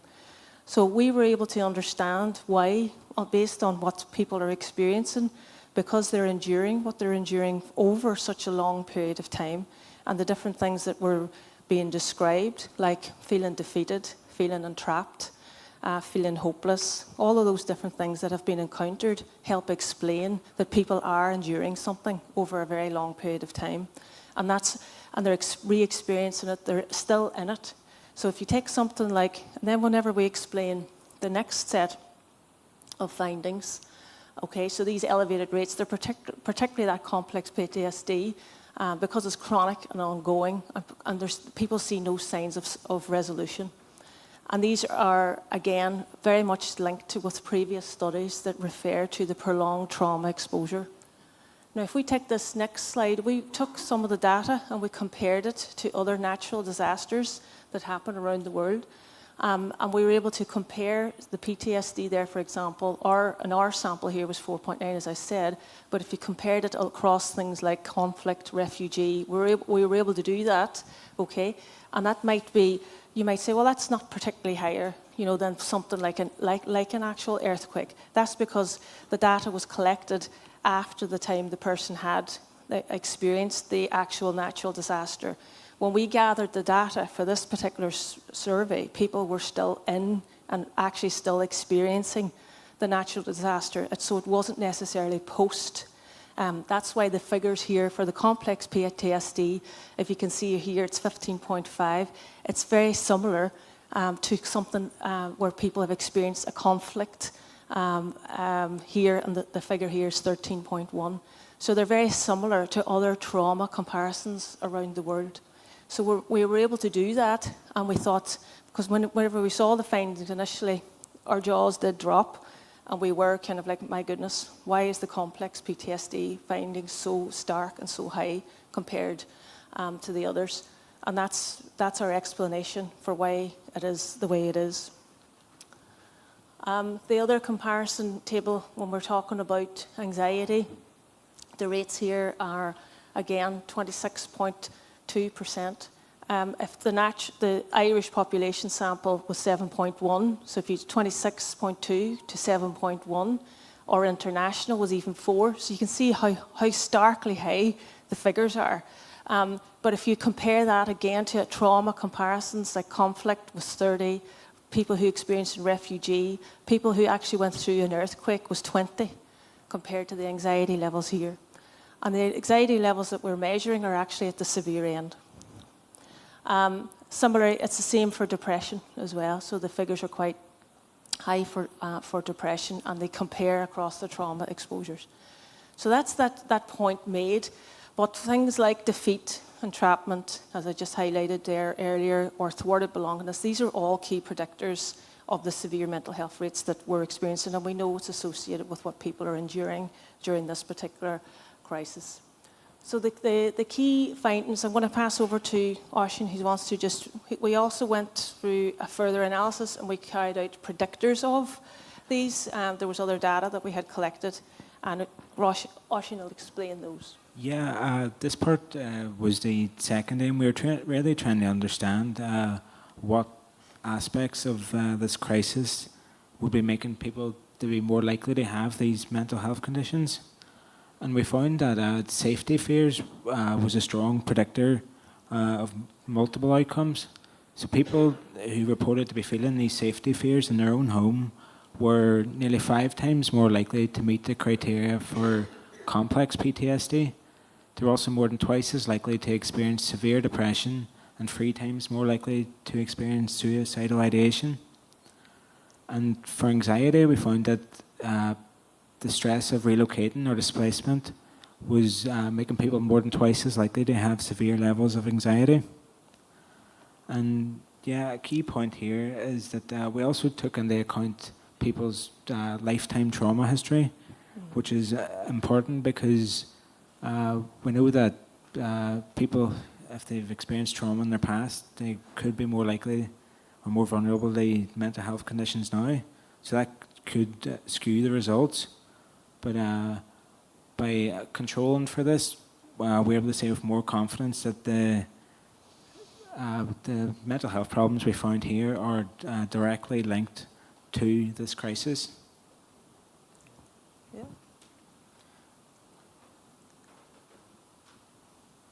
Sorry, I'm conscious of time, but we'll go through the last. There's just a few more slides, if that's okay, if people are able to hear it. Is that all right, Eileen, for a few more minutes? We also carried out some qualitative analysis of the data, and this is preliminary, but I'm not going to go through all of these, but the key themes that were coming out were the barriers that were happening for people, so the complexity of the scheme, the financial worries, but also the uncertainty, the sense of being in limbo, being stuck in a situation, and that feeds into what I said before, that sense of entrapment. Their lives are on hold, and they're in financial limbo.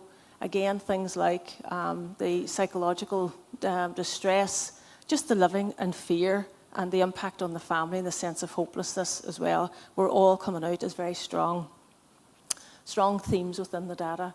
Some of the quotes that people refer to here, in terms of if you talk about a sense of hopelessness, the impact that this is a quote, the impact that this has had on my life is indescribable. I am missing out on my kids growing up due to the constant pain, yet we have no possible route to get out of this nightmare.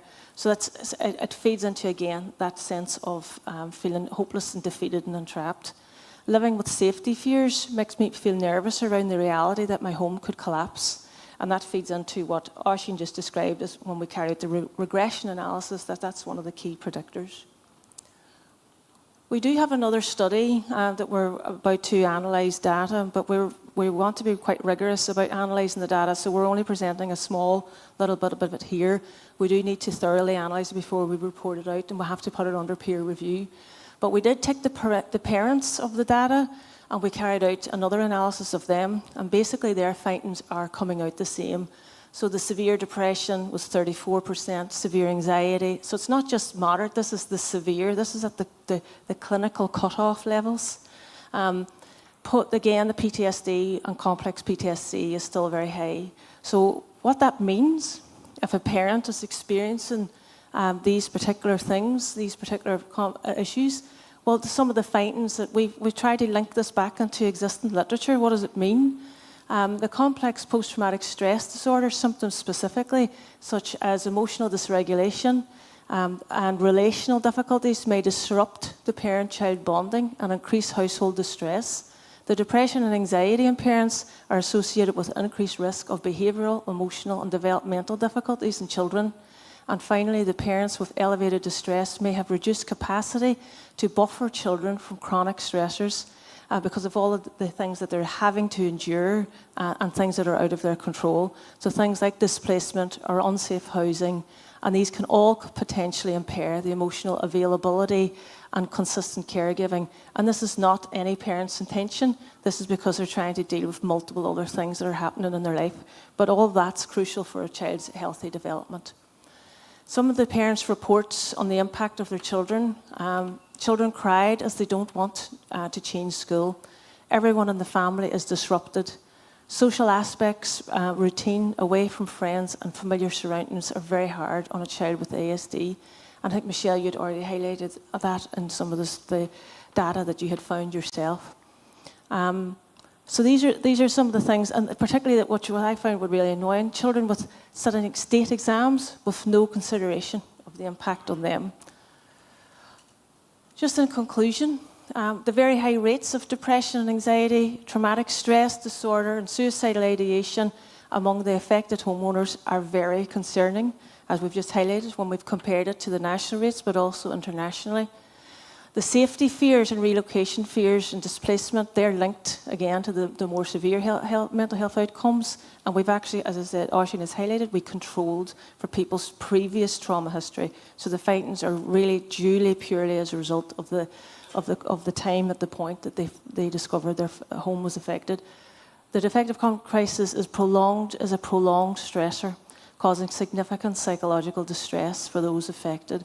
And the systemic impact on families, parents and children is significant, and further research is ongoing to expose further what is actually happening for children specifically. In terms of some kind of suggested policy recommendations, and considering what we were saying, what we're going to say is the same as what everybody else is saying here today. It's trying to ensure that the people are processed through the scheme quicker and more efficiently to remove the source of the distress. That's the only way that people are going to stop the complex PTSD symptoms that we're referring to. There is no other way to be able to deal with that. And there is a strong need for dedicated mental health support services, and that's been provided, and I'm really delighted to see just how much has been provided. The only other thing we could suggest is some of the evidence refers to trauma-informed interventions. But basically, in terms of trying to help people's mental health and what they're experiencing right now, it really is that you have to deal with the current problem. The government has one opportunity, as Lisa has highlighted here, to be able to help people alleviate their circumstances and their distress, and how it's the ripple effect that's happened on everyone. So if they can follow through with having a fit-for-purpose IS 465, and I'm sure that all the different things that are being recommended here, like raising things to 78 weeks, and all the things that you're highlighting, upfront money, all of that's going to support people's mental health under the current stresses.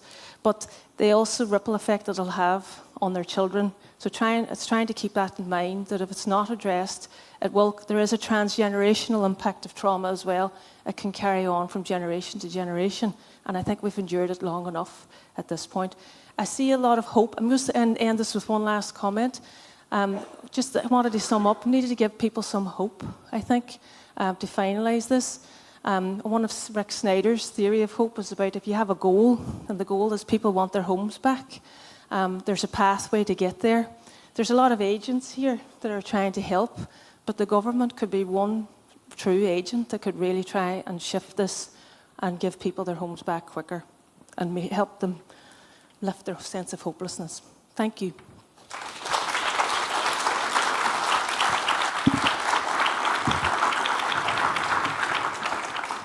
Thank you very much, Karen and Oisín.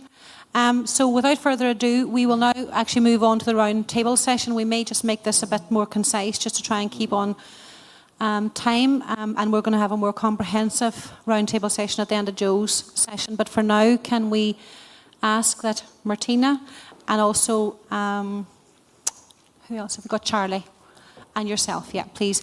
If we can get you to come up to the stage, please. Was Charlie up here? There's Charlie, perfect. Okay. So, if you want to sit there, yeah. So what I'm going to do is I have a few questions or a few opportunities to ask people to say a few words to try to start this conversation. And since Martina and Charlie have not had a voice as yet, yeah, that's fine. I'm going to start with both of them, if that's okay. So just to give you a wee bit of background, Charlie Gibbons has kindly agreed to come and speak to us today and just to give us a little bit of an overview of the situation that he finds himself in. Charlie is an affected homeowner, and he is one of the first people that I'm aware of that raised the issue of the challenges that surround the time limit on completion of the build. So Charlie, maybe if I could just ask you to just say a few words, just give us an overview of what's happened in your case, and then we might just open that up for discussion. We might ask some others to respond to that. Okay, thank you. Good afternoon. As Eileen mentioned, excuse me, been one of the first homeowners on the scheme starting off. We came across quite a few of the hurdles, but the main one which we've actually stumbled on now is the timeline for the 78 weeks. Unfortunately, we missed this time frame, and I think it was maybe in November we put our invoice in for the final payment, and around December time we received an email to state that we were denied our final payment because we had failed to advise them 12 weeks prior, and that basically we would have to submit an appeal to see where this would lead to. At this stage, it's still not resolved, and we have been speaking with our local councillor, but as of yet, it's still yet unresolved.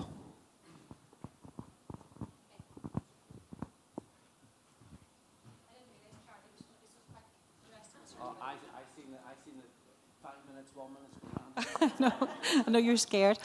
So I know Charlie's given us sort of a brief overview of the situation that he found himself in. I mean, I remember seeing Charlie's post, and he posted on social media about that challenge that he found himself in.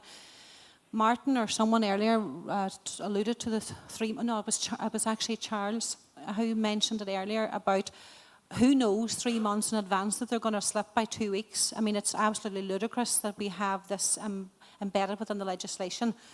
And obviously, since Charlie came forward and put it online, I'm aware of many other families that have come forward and realised that they found themselves in the same position. So what I'd like to do is, I'd like to ask some of the political representatives we have here in the room, and if I can ask for a fairly concise response about what do you plan to do to help address this issue. I mean, this is not something that we have, and Charlie has already mentioned that his latest response that he's got from the department is that in order for him to get his final payment, and I don't know if you want to tell them how much you're waiting on, Charlie. Well, I suppose 85,000. So you can imagine at the end of your build, before you move in, to have a shortfall of 85,000 is obviously significant, and the stress that comes with that. To be told that you can appeal it, and then the appeal goes through, submit it, and then the appeal is rejected, and then to be told then that, hold on a second, my phone's ringing on my watch, sorry. And then to be told then that that's been rejected, and then most recently to be told that it requires legislative change in order for him to receive that final monies. You can't imagine the stress that puts on families. And now we find that there's multiple other families finding themselves in that same position. So I'm going to start with, because Martin's at the top of the table, start with Martin, but I'm going to go around as many of the political representatives from the parties as I can. And if you can just talk within a couple of minutes to say what you plan to do to expedite that process for people like Charlie and others who find themselves in that position. Hold on. Thanks, Eileen. I touched on that earlier there on the 65-week timeline. There's quite a few families now who found themselves in that position of the 65-week. Well, first of all, anyone that does find themselves within that period of extending the 65-week, make sure that you do send an appeal into Donegal County Council. That's the first thing that you have to do. When that appeal is sent in, the council will be able to make a recommendation on that, because it will fall within the remit of the council to make a recommendation on that appeal. That appeal doesn't go back to the department, it goes to the local authority, so it falls within their remit and their gift to change that. Over the last number of weeks, there has been engagement with the department on it to try to get a resolution to it. And we did discuss this quite heavily at our Defective Concrete Block Committee meeting on Thursday. And look, I would be very hopeful within the next week or two that there will be a resolution on that the council will be able to make those appeals and be able to give people the extra 24 weeks that would allow them to get paid their money. But there's no doubt that when the new legislation is passed, that figure of 65 weeks with 24 weeks, 3 months in advance, I mean, like the 3 months out from an end of a build to tell somebody that you know exactly when you're going to be finished, that just doesn't make sense.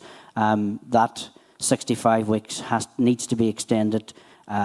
To my mind, it needs to be extended to somewhere about 130 weeks to allow people to have enough time for whatever happens throughout their build to get their money back. But look, we are certainly working with the local authority, with the director service, with the Defective concrete block workers in the office there to try to get a resolution for this. And I do think that there will be very shortly a resolution to it. Okay, thank you for that, Martin. I think Charlie wants to say another word. Hold on. Just to make people aware, so I started on the 90-10 scheme and then got put onto the new scheme. So what happened is I received an email on, I think it's somewhere around the 17th of December, which stated the time frame. Now, through the whole process, that was the only information that I received in regards to a time frame. My point was, okay, it's only now when somebody like me has highlighted the issue. I mean, my point is surely there should be somewhere, whether it be on the portal or somewhere else, like a countdown, where we're all aware of how long we have left, so we can actually, you know, deal with the problem. I mean, in my eyes, we were going through the build and everything else. There was just a total oversight on my behalf. I hold my hands up to that, like, but I mean, if we were on our portal and putting in our claim for our payments and we were 12 weeks before the deadline, well then, yeah, we could have dealt with it. But the way it worked is there was no other way of correspondence other than the one email. That was all I had. Okay, thank you for that, Charlie. Before we move to other people, I want to just pass this on to other political representatives in the room just to get their response. So I know Porrick was up here earlier. Is Porrick still here, or has he gone? He's gone. Anybody else is Jack still here? Or Joy? Yeah, so, yeah, okay. Hello everybody, I'm Joy Beard, for anybody I haven't met. I'm from the 100% Redress Party, and as Councillor McDermott there has just said, we did discuss this issue at length. I brought it up several times, to be honest. It does require legislative change, as we all know, but look folks, we've seen how quickly legislative changes can be made at the drop of a hat, yet here we are still waiting, even on the retrospective payment, and we're waiting on this legislative change as well. So there has to be a will from this government to do this, to make this easier for people like Charlie and all those that are coming behind them.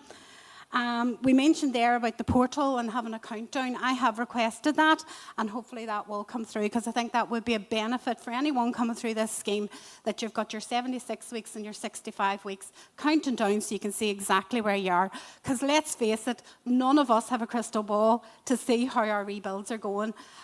So it's impossible for us to predict when our builds will be finished. You're putting it in the hands of a contractor who's going to, you know, you're relying on them that everything's going to go through as planned, and it's just impractical for those 65 weeks. It simply isn't long enough. So that is, as Martin says, must be changed, and changed as quick as possible. Again, anybody in this situation, please appeal this decision. You know, the council can make recommendations, and it's going to be very important moving through to get people moving through this, that happens. So look, everybody that's going through it, trust me, we understand the concerns. Keep bringing them to us so we can address them, because we're all with you as we understand the stress that you're all under. So, thank you very much, Joy.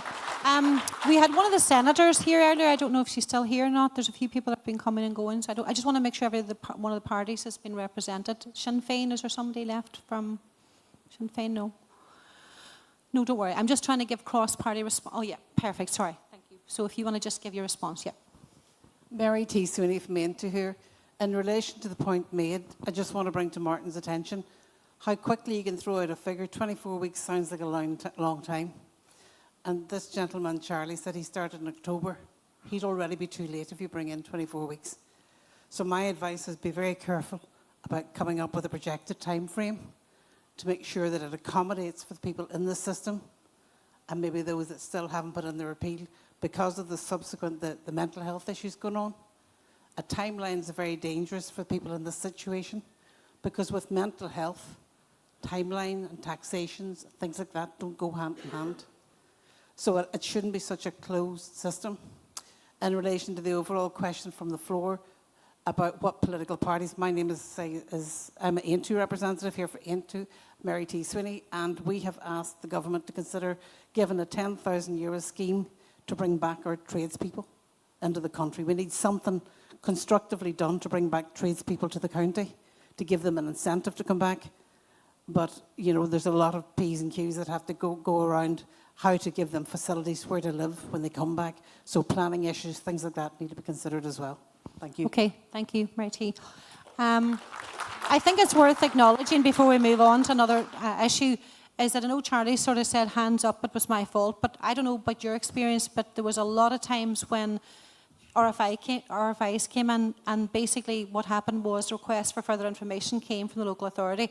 If that happens, that has a direct impact on obviously how long it's going to take you to complete. So there should be a pause on your scheme process or something like that to say, okay, an RFIs come in, tools have to be put down, it's out with the control of the family or those ones affected.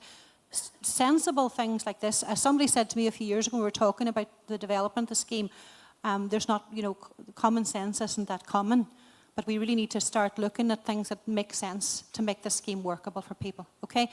So without further ado, I'm going to move on now to Martina McElhinney. Martina represents those families who have been downgraded.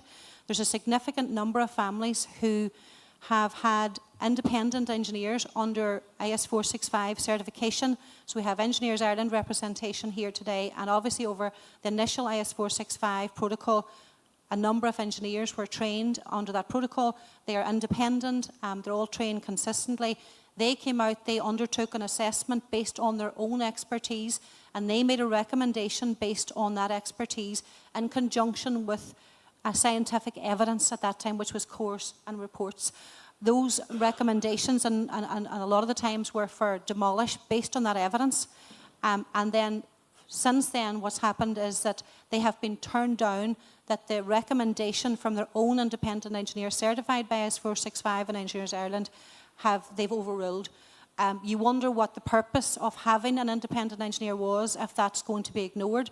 I was told at the time of the enhanced scheme being developed that it was going to be a discussion between the independent engineer and the housing agency to come up with a resolution to this issue of remediation. I haven't really much belief in that that's what's happening, but I'd like to give Martina the opportunity just to give you a bit of a background on what's happening in the group that she set up. Thanks, Martina. Thank you very much, Eileen. As Eileen said, we were obliged to engage IS 465 registered chartered engineers. These engineers conducted a thorough building condition assessment, and with the results of the scientific analysis from the core samples from our homes, they determined our homes must be demolished. We were then caught between the old and the new scheme. We were transferred to the new scheme, and the housing agency then were in charge of our reports. The housing agency downgraded the original engineer's determination that our homes must be demolished. The downgrade decisions were based on a desktop study of our original engineers' reports. Some of these reports at the time were 4 years old. There was no site visit, no updated BCA, no assessment of damage to date, no further deterioration was noted, and no further or additional testing was requested. To be clear, we are of the stance that every downgrade decision is a misdiagnosis. Our downgrades are based on the assumption that the blocks retained are of adequate compressive strength and not at risk of freeze-thaw. We have a group of 80 downgraded homeowners, and every downgraded homeowner in our group has pyrrhotite present in the blocks of their home. The housing agency were obliged to consider pyrrhotite. It is stated that they shall, in their analysis and deliberation, take into consideration the presence of pyrrhotite. The downgraded homeowners insist that they did not. Our engineers who have helped us submit our appeals are of the same conclusion. Pyrite was not considered, and so the real cause of the deterioration of our home's internal sulphate attack due to the presence of pyrite was not considered.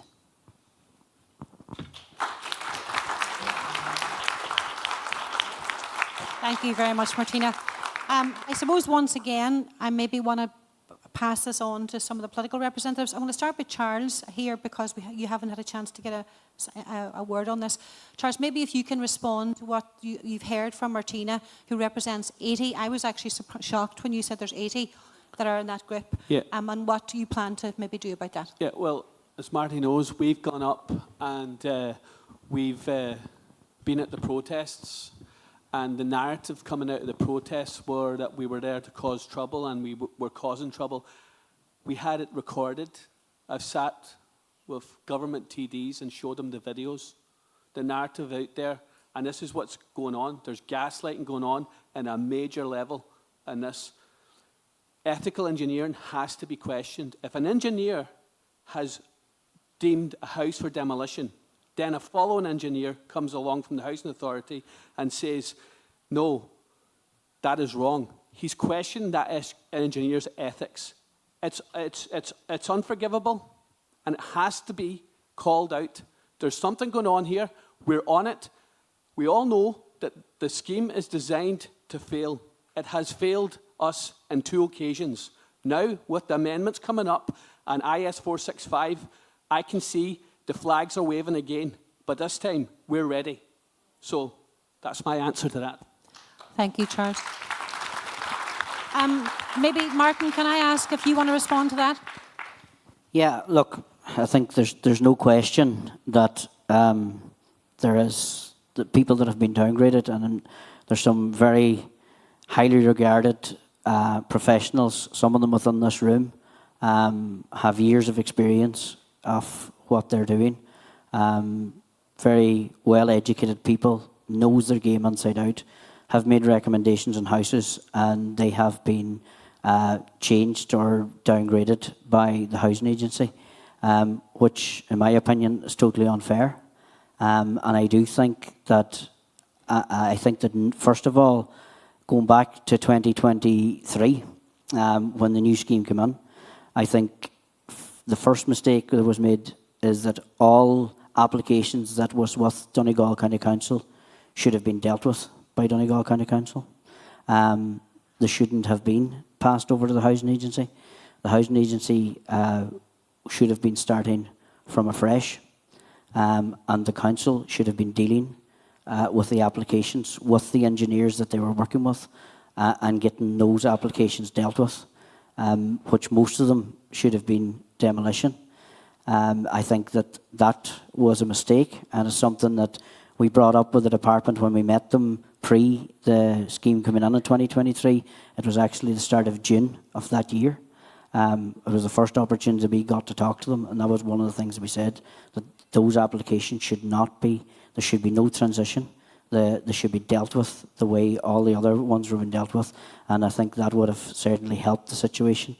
But there's no doubt now that the applications that are there, that have been downgraded, that a lot of them are with an appeals board that hasn't made any decisions to date. Again, 2 years down the line, we have an appeals board that hasn't made any decisions, which is, again, a stumbling block. But there's no doubt that hopefully that when IS 465 is updated and that they do listen to the professionals that's here today and the professionals like Paul and his team, that will alleviate a lot of these problems that we're having, and that the science, for once and for all, will be actually ahead of the scheme instead of the scheme being ahead of the science. Okay, thank you. Thanks, Martin. I just want to go back to Martina and just maybe ask Martina, I mean, in terms of the 80 families that have been downgraded, I mean, if you were to wait for the outcome of the revised IS 465, is that sufficient? Do people have time to wait? What would you like government to do, Martina? Well, ultimately, our stance is very clear. All downgrade decisions need to be rescinded. They're scientifically flawed and we believed legally flawed as well. I'd like to point out that over 90% of the downgrades have actually been appealed. That's a huge and significant number. There are huge problems. You know, downgrades should not have happened. We also have the 6th of November announcement of a technical review. The technical review seems to us to be an attempt to bypass the appeals panel. We have all submitted appeals and we have not had our appeals heard. Every one of us has submitted an appeal. The last update we received was that 6 appeals were ongoing at the beginning of December 2024. We're in April 2025 now and we're still stuck in a limbo that is absolutely horrific.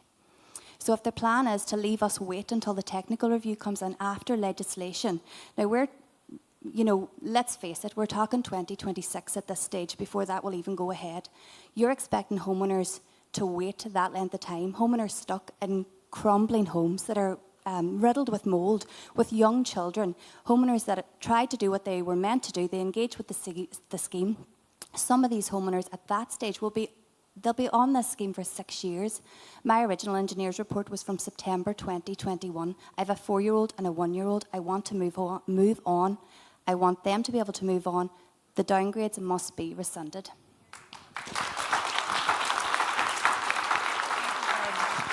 Thank you very much, Martina. I know we could talk at length about this, and hopefully if anybody wants to talk to Martina or Charlie in the break, please feel free to do so. I have a couple of questions just that I wanted to ask some of the panel, and I don't know how much time I have. I'm not keeping an eye on Paul Dunlop, who's going to keep me right. I suppose the first one I might try and go to, maybe Anne. Actually, I'll ask Anne, because Anne obviously did a presentation, a very moving presentation that she gave. And I suppose I'd like to ask you, are you aware of any support that you receive from any political parties or that homeowners have received from any political parties to help families who are affected by Vulture funds? Stop that, Joe. Is there any supports that you're aware of? Have any political parties, despite promises made, have you actually seen anything? Because you have set a precedent by getting a resolution to this one family's. Have you ever seen any other evidence of that happening? So basically in my presentation I said that when I took over as advocate for my family member, when he was very sick, I could not find any protocol, I could not find any support, and it was me basically against them. A lot of people helped me in different ways, but that's different from having a protocol, having a scheme where anybody who is a Vulture Fund prisoner can go to. And I know there's other people in the room who maybe were not as lucky as me, who are or were Vulture Fund prisoners and who have actually completely lost their house. And I can only say that I would like to think that my experience as an information officer and an advocate got me through. And I mean, I never, ever, ever want to go through watching a person facing the end of their life in a home which they paid for 20 years. And we could do nothing for them. Look, we got it sorted at the end, but only and only because the Vulture Fund realised that the house was no good to them. If our house had not been a Mica house, well, there was absolutely, they would have taken that house, they would have repossessed it because it held a value. And the only reason that they let us away with half of the owed value in that house with a settlement, and we didn't get it for nothing, believe me, was that they knew the house was a waste of time, wasn't sellable, wasn't rentable, wasn't insurable, was actually, and they knew that it was a danger on the estate, and I was holding them responsible. So that's the only reason that we reached a resolution. I mean, if that had been a good house with a value, we wouldn't have got it. So no, there is. I mean, I know that Sinn Féin are actively asking the government to take away the powers that Vulture funds currently have. I know they're doing that. I don't know how much they're being listened to, unfortunately. But I know Sinn Féin are there, and they are asking and promoting the idea that Vulture funds' wings should be clipped, and good on them. Thank you, Anne. Thanks for that. Again, we could talk about this for a long time, but we're running over quite a bit. So I'm just going to ask another couple of questions. I'm going to direct one question. I'm going to direct a question, actually, maybe to just to the political representatives again. I'm sorry, guys, at the top table, in case we don't get a chance to talk that much. But one of the questions I think that has been raised a few times today is the length of time these things are taking. We've looked at the impact Karen and Oisin have talked about in terms of level of trauma. Lisa's talked about it. Michelle's talked about it. You know, the length of time these things are taking. When the new scheme came in, we heard that with the housing agency now being involved, I remember speaking to someone in the housing agency a few years ago, and they said, we can't afford the length of time this is taking. I don't see this getting any better anytime soon. So what are you doing as a political party to expedite this process, to streamline this process, to communicate to government that it is not good enough? I mean, I've given you the stark figures, and I know, Martin, you were saying too, obviously some of them are currently under remediation, but if you look at the stark figures, you can see that we are way off in terms of being able to fix this problem. So what can you tell us and give us any confidence that there's something is going to change very soon, and what exactly will that look like? That's me again. Well, the housing agency, when the housing agency took over, their timelines were that the damage threshold would be, they were back to you within 60 days. They did then, at one of our meetings, say that they were going to try and pull that back to 40 days, and even in some instances back to 30 days. Now, what I'm getting from homeowners at the minute, that it is 60 days and plus on some occasions before they come back. At that point, when they have determined damage threshold, and that you're accepted onto the scheme, you should be given a date at that stage, a timeline from the housing agency as to what point that they're going to come back to you at, whether it's quarter 1, 2025, quarter 2, 2025, quarter 3, 2025, whatever that may be. Again, over the last number of months, and it's something I had a discussion with Patter about, there are, again, applicants that have been given those timelines that have run past, and that haven't had calls from the housing agency to come out and look at their houses. So, you know, they do need to step up here as well, and make sure that they stick to the timelines that they're given. If someone is given a timeline of quarter 1, 2025, it's vitally important that the engineer, whoever's looking after that, is make contact with them and has started the process at that particular time. It does take another, probably somewhere in the region of 3 to 4 months after that from cores are taken before they're back with the final recommendation to homeowners. So, you know, we are looking at probably 9 months to a year from start to finish with the housing agency at the minute, unless it's a case where it's really, really bad circumstance of a house, and they should be taking that into consideration and moving that forward a lot quicker. From our own situation in the council, there's no question we'll have to hold our hands up that a lot of the time the timelines around payments in particular is taking too long, and we've discussed that, Joy, at our last meeting as well. This scheme and any scheme or anything is only going to work if payments are done in a timely fashion. For builders, particularly, for contractors that's on site, for the homeowners, the payments have to be in a timely manner. And they did say that they would try to turn payments around in 3 weeks. That has certainly not happened in some circumstances. And, you know, some circumstances might not be of a complete fault to the council. There are circumstances where paperwork is not maybe sent in correctly, and there's other, you know, where, you know, there could be tax clearance, for instance, in some circumstances that can be problematic for some people. But there has to be a timeline, and there has to be a situation where we have money turned around in a timeline of no later than 3 weeks, and that's something we'll have to try to work to. Okay, thank you, Martin.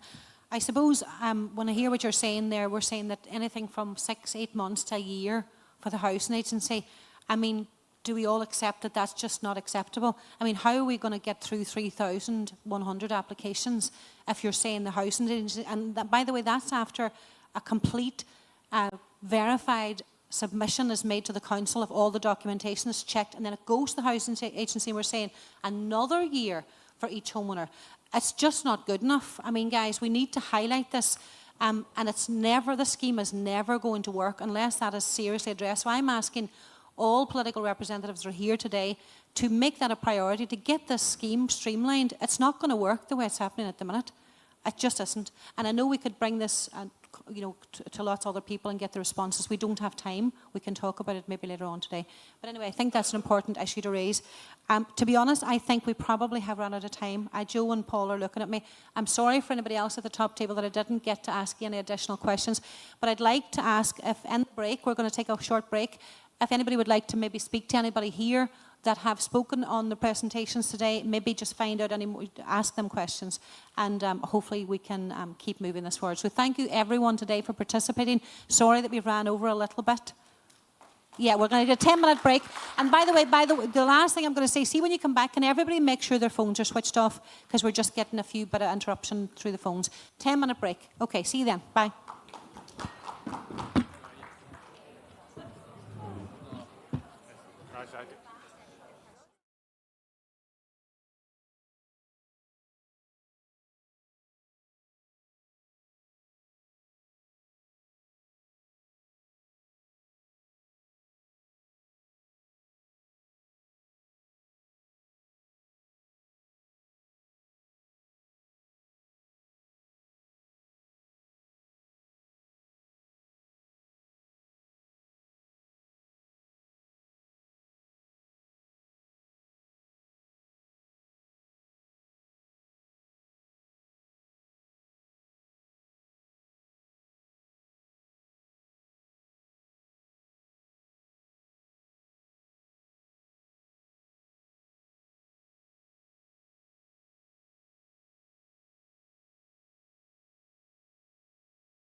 Afternoon, guys. Thanks for sticking with us. My name's Joe Morgan. I'm delighted to invite you to this last session of the conference, which we're going to focus on the EU threat of the campaign and the wider national political landscape today. So to kick off, I'd like to welcome the participants here to the table. We're going to start with Dr. Martina Cleary, researcher and founder of Clare Pyrite Action Group. The reason we've asked Martina to join us in the EU context is one of our biggest watersheds in terms of getting a positive response from the EU Commission was when we were able to prove to them that the issue that we first reported in Donegal is no longer a Donegal nor a Northwest, it's actually a national issue. So Martina's going to cover off her experience as a lead campaigner in Clare. I'd also like to welcome Michael McLennan from the Banking and Insurance Focus Group. Michael's going to join us at the Roundtable and just give us an update relative to what was a major milestone a couple of weeks back where they were successful in bringing a number of financial stakeholders together. And I'd like to give a big warm welcome to Deputy Charles Ward, who's joining us here from the 100% Redress Party. Looking forward to Charles's insight in terms of his time in the Dáil since the election and the general election from a national political perspective. And finally, a big warm welcome to an advocate who has been with us since the start of the EU journey, very much was the motivation behind it when he approached Anne Owens and Eileen Doherty back in June 2021. Round of applause, please, MEP Luke Ming-Flanagan.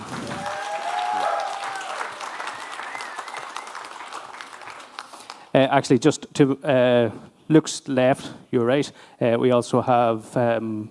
McGarrett here from John McGarrett from Garrett.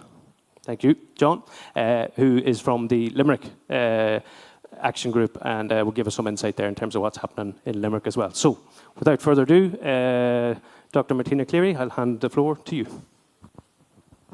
Hello, and thank you so much for inviting me all the way from Clare. I'm just going to talk a little bit about what happened in Clare. I suppose to give a context of the struggle and the themes that came up today about gaslighting and silence and denial. So it started really on my house in 2020, August 2020. They thought it was subsidence first, contacted the county council. I was told basically there's no pyrite in County Clare. Spoke to local solicitors, was kind of laughed at. Heard about a lot of cases with local solicitors as well of a particular supplier. My house, I bought it second hand. I was laughed at even more. I set up pretty much Clare Pyrite Action Group on the 4th of September 2020, the day I went public. There was no other members. I thought I was alone. At the time, this was the state of my house. What's referred to as blue block. It was well known anecdotally. That's the cornerstone of my house. We thought it was subsidence. I had the insurance company down, and it was just at the stage where the cracking, they decided they were going to get in past the render and have a look at the block. And the builder had in the day, he opened up the house and the side of it, and that's what it looked like, and he said, "You've got pyrite." I had no idea what he was speaking about. It was a bank holiday weekend. I went in and I Googled pyrite block, and I found pictures of Donegal, and I nearly died. And I thought, no, this can't be. Two nights, like with no sleep, just horrors imagining what it could be. So I rang, actually, the Mayo Pyrite Action Group that weekend, and they picked up the phone. So I was pointed towards the report and told to get an IS 465 engineer, which I did out of Limerick at the time. He was out to me within 10 days, and he gave me the visual inspection on the day, and he said, yeah, you've probably got deleterious material, as they referred to it then. And I didn't know what he was talking double Dutch to me. I was standing on the side of my house looking at absolute, what am I going to be doing? Like, he said, 50 grand at least to take the gable wall off your house. And I said to him, well, have you seen more of this? Like, are there more people? And he said he knew 50 people personally on his books in the Clare Limerick area. So I thought, great, I'm not alone. But like, I was wondering at the same time, like, why am I being told I'm crazy?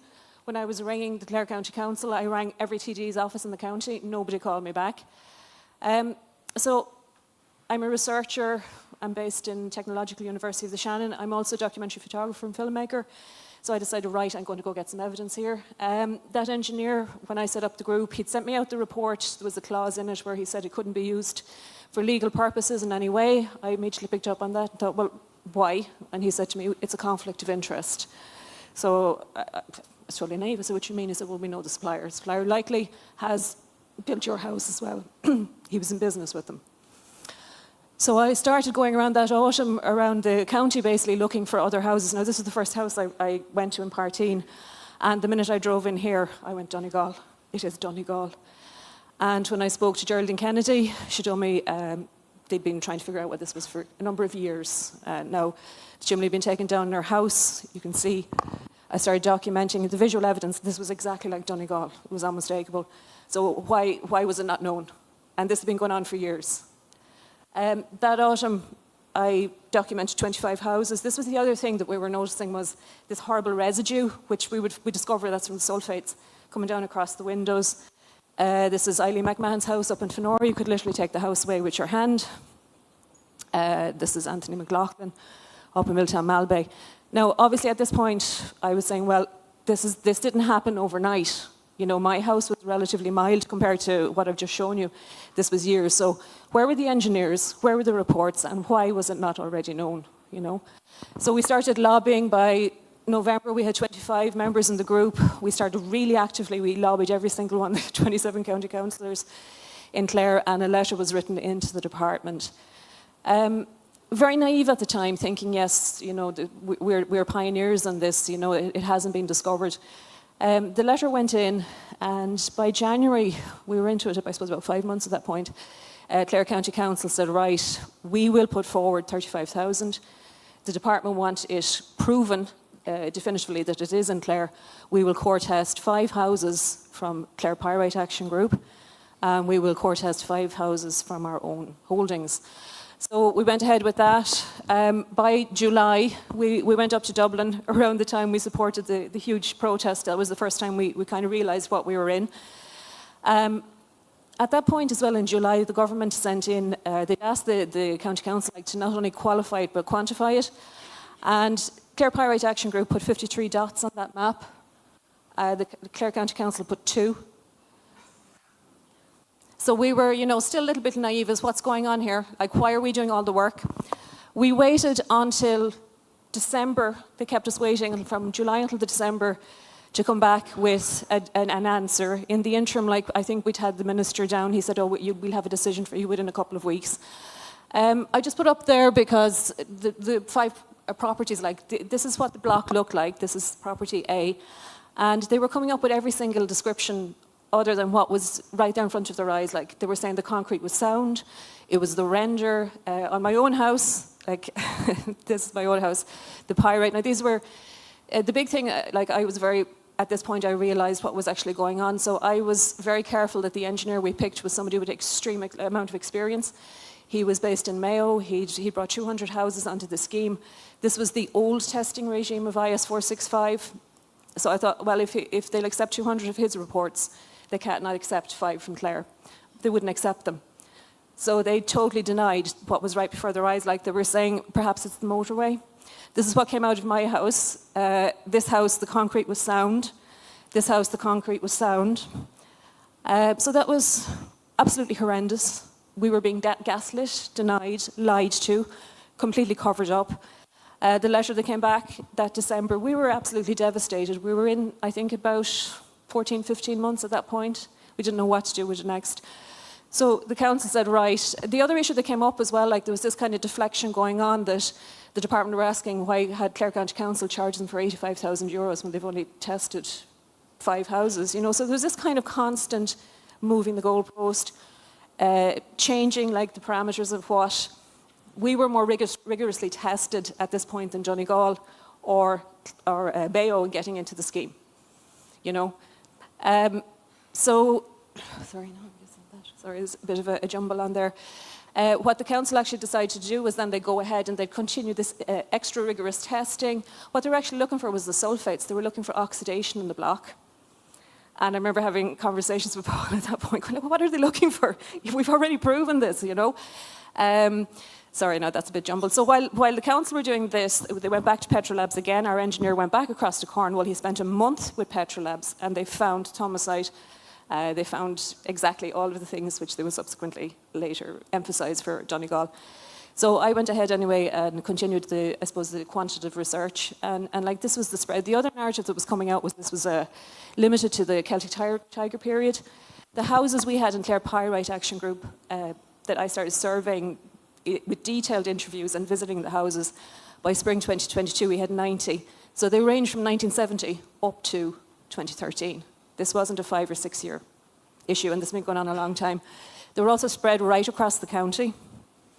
By spring, this is what the map looked like. We'd identified 90 private homes, 17 housing estates, 5 local authority estates. In spring 2022, we finally got Clare County Council to admit that they suspected 350 houses of their own holdings. Okay, so they knew that all along, and there's probably way more. And like, where are all the receipts? Where's the record for the supplier for all of that? By that spring, just coming up to the announcement, we had over 1,000 homes, 11 private and public buildings, identified 17 housing estates. Subsequently, the Garda station in Shannon has been discovered to have pyrite in it. No evidence of receipts there, amazingly. Right. Now, I've been asked not to name the supplier here, so I'm just going to call it the supplier. So when I was interviewing these 90 homeowners, this was the quantity of, like, you can see in the larger blue here is like where the majority of the blocks came from. The orange is a second quarry owned by them, and the navy colour is the homeowner didn't know. You know, could have been in a housing estate. The builder didn't provide details. They bought the house secondhand or whatever. So we definitely know who the supplier is, a very powerful supplier. Yeah, and then these IS 465, like we made sure everybody as well, like that, coming into the group, we were recommending a particular IS 465 engineer to do the initial visual inspection. So we were kind of sure we were on the mark and all the time we were being told it wasn't in Clare. The other thing, I suppose, like there were things that we were being told it was the beaded insulation. So we had to try and say, no, it's not. You know, yes, the vast majority of houses had the beaded insulation done. Now, the second report that came back from our engineer in Mayo was 1,500 pages. There were 15 appendixes that went up to the department. And there's the sulfates on the properties that were tested. So you can see they're way higher from what has been said today. Like we have a house there at 0.87, and I've seen higher as well. Like I've seen another one at 0.89. So it's internal sulfate attack. You know, and that's what they were searching for. But they wouldn't tell us, you know, what they were searching for. But thanks to Paul, we know exactly what they were searching for, you know. So that's available. We had a conference then in 2022. I work in Toos. I kind of put out a lot of this. We had a few key speakers there, engineers. We had Cornwall Petrolab speaking as well. And of course, the public campaign was relentless. We had the Ennis Rally. We had some speakers down from Donegal, Mayo, up from Limerick. And then participation in the Oireachtas committee. So that was the first time we were brought in. And if you want to know who the supplier is, you can read my testimony there where I actually named the supplier. The government, when you're talking about like treatment of homeowners, we didn't even know we were in the scheme. This is me outside the door protesting with Donegal, like that. And Pat Kenny called me on the way up to Dublin to say, congratulations, will you do an interview? Claire's on the scheme. They hadn't even the decency, after nearly 2 years of us campaigning, like nearly every day, of actually ringing us up and saying, you got in. I had to be told, like, by Pat Kenny. You know, absolutely disgusting behaviour. Where are we today? So, July 2023, it opens in Clare. March 2024, the first 25 homes get through. Obviously, we're on the older rate, 2 years out of date. As of last week, there are 140 applications in. 134, this is from a Dáil question, Joe Cooney brought it up, have met the damage threshold, 40 grants have been awarded, 20 of them are full demolitions, 20 are completely lost in limbo, with ridiculous option 2s and 3s. There was a closed meeting, RSVP, for people last week that got a decision. It was very obvious from being in that room that some people are in absolute dire circumstances with these options. Builders won't take them on, engineers won't sign them off. You know, the foundations, nobody will build on the foundations. 12.6 million has been granted so far. So I think there is pyrite in Clare. I'm not crazy in the head. Yeah.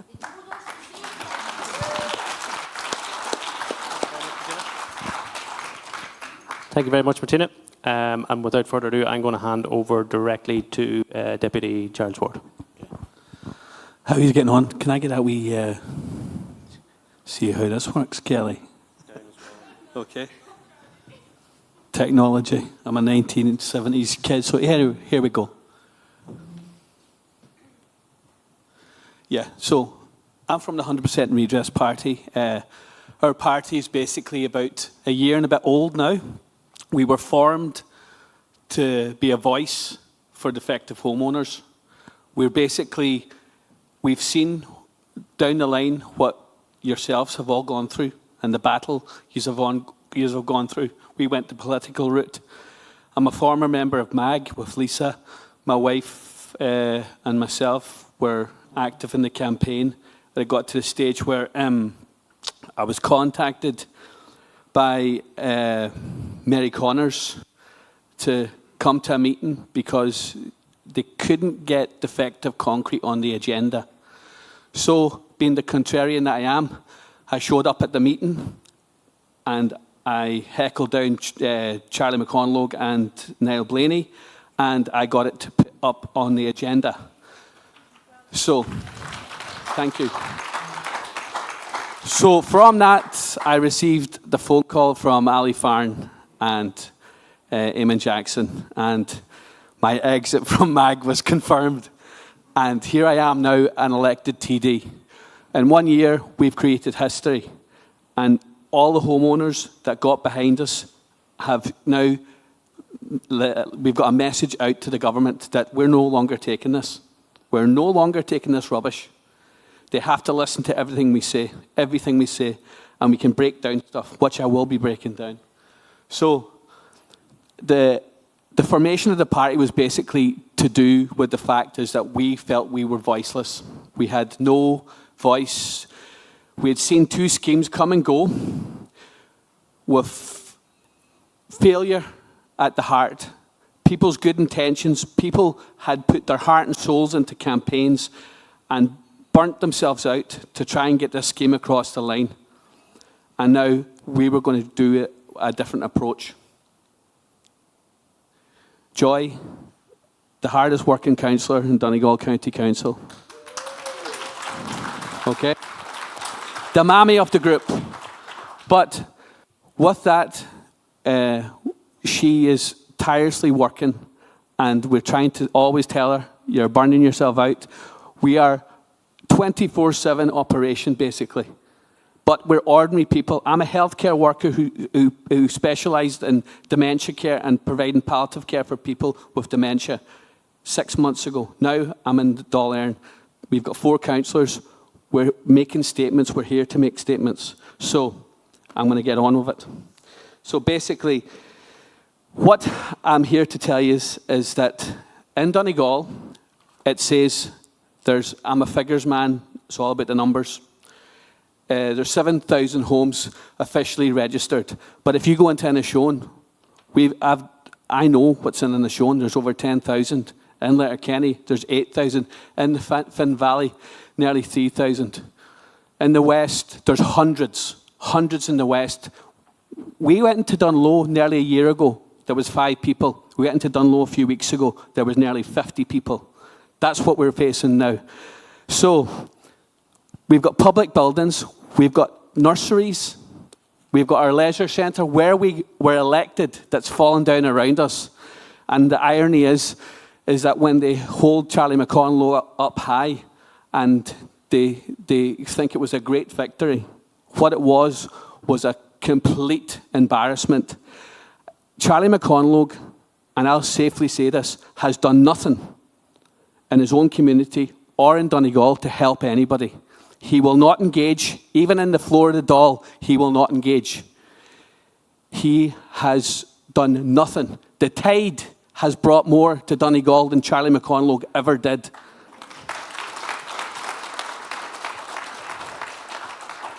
You see, I'd like to say to Karen, I was in contact with Karen, and one of the first times I was speaking in the Dáil, I needed information.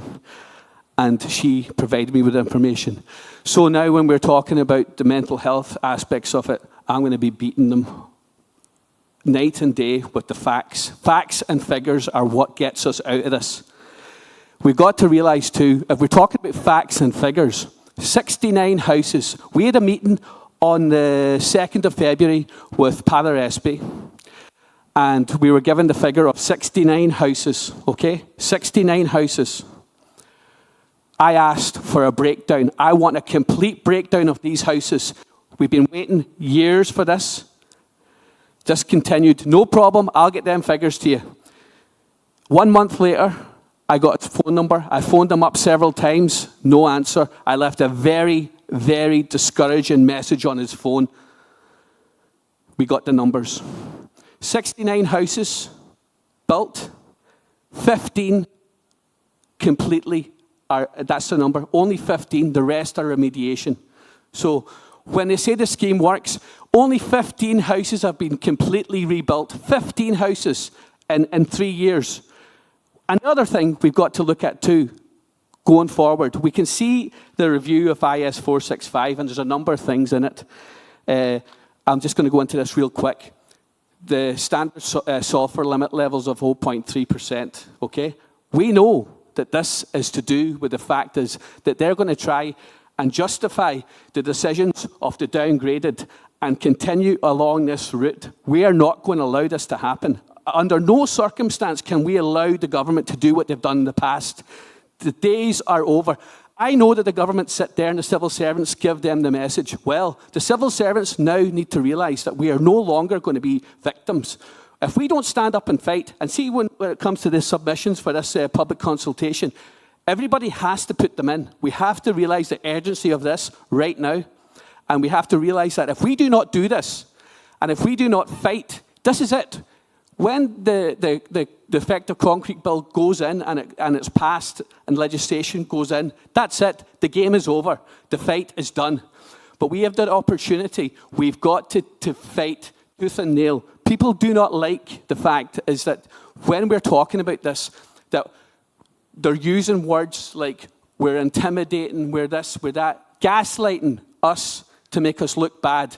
If you are, for example, when we were told about the protest, myself, Thomas Pringle, Paddy Diver, all went in, recorded it, went in, peaceful protest, taken in, everything was fine, everybody was there was no trouble caused at all.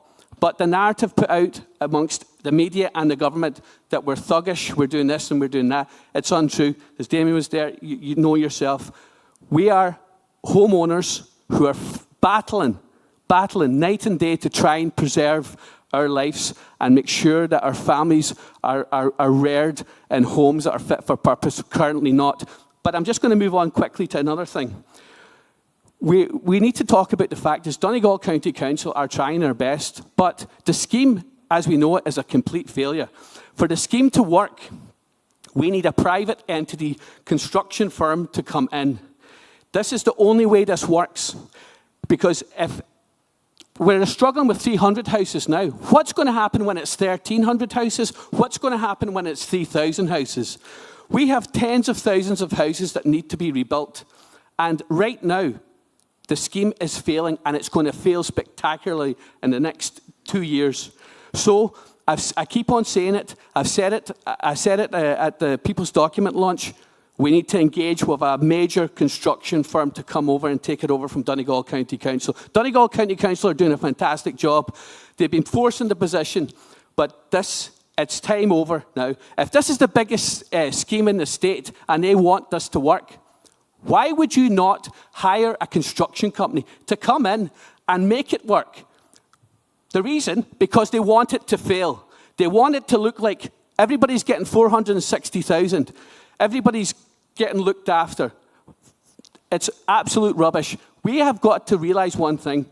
It's like this. It should be demolition, foundations out, no remediation. That's what we want. That's the bare minimum everybody here deserves. Thank you very much.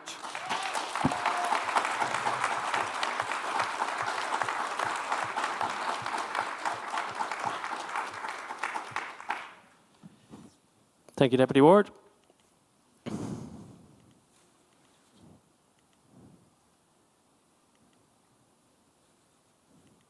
Okay. So, look, we're still doing the fireside chat thing, right? Just checking. Yeah. Cool. Good job. So, guys, myself and Luke are just going to close off with what we would call in academic terms a fireside chat, right? So, bottom line is what we want to do is just kind of revisit the last, what is now 4 years in terms of that journey from when Luke first approached Anne and Eileen down in Dublin in June 2021, and just look at key events, if you like, or key milestones in that journey that we think led to it being successful. And I caveat successful, we have, as of right now, as we sit here, we have been successful in getting the EU Commission to infringe the Irish state right for failing to implement the Concrete Products Directive. As of right now, we don't know exactly what's going to happen next. We might speak to that in terms of what we could expect. But I think even getting that far took a lot of work and a lot of navigation, if you like, in terms of the political corridors of the EU Parliament and the EU Commission. So that's the plan. So look, I thought, as I've said, as a start, we just look back over the campaign. For me personally, I think the first step in terms of getting through an engagement with the EU successfully, I think you need interest, right, from an elected member of the EU Parliament. And you approached, as I've said, Eileen and Anne in Dublin in June 2021. What prompted you to get involved and offer that support? Well, I regularly get, obviously, emails as an elected representative.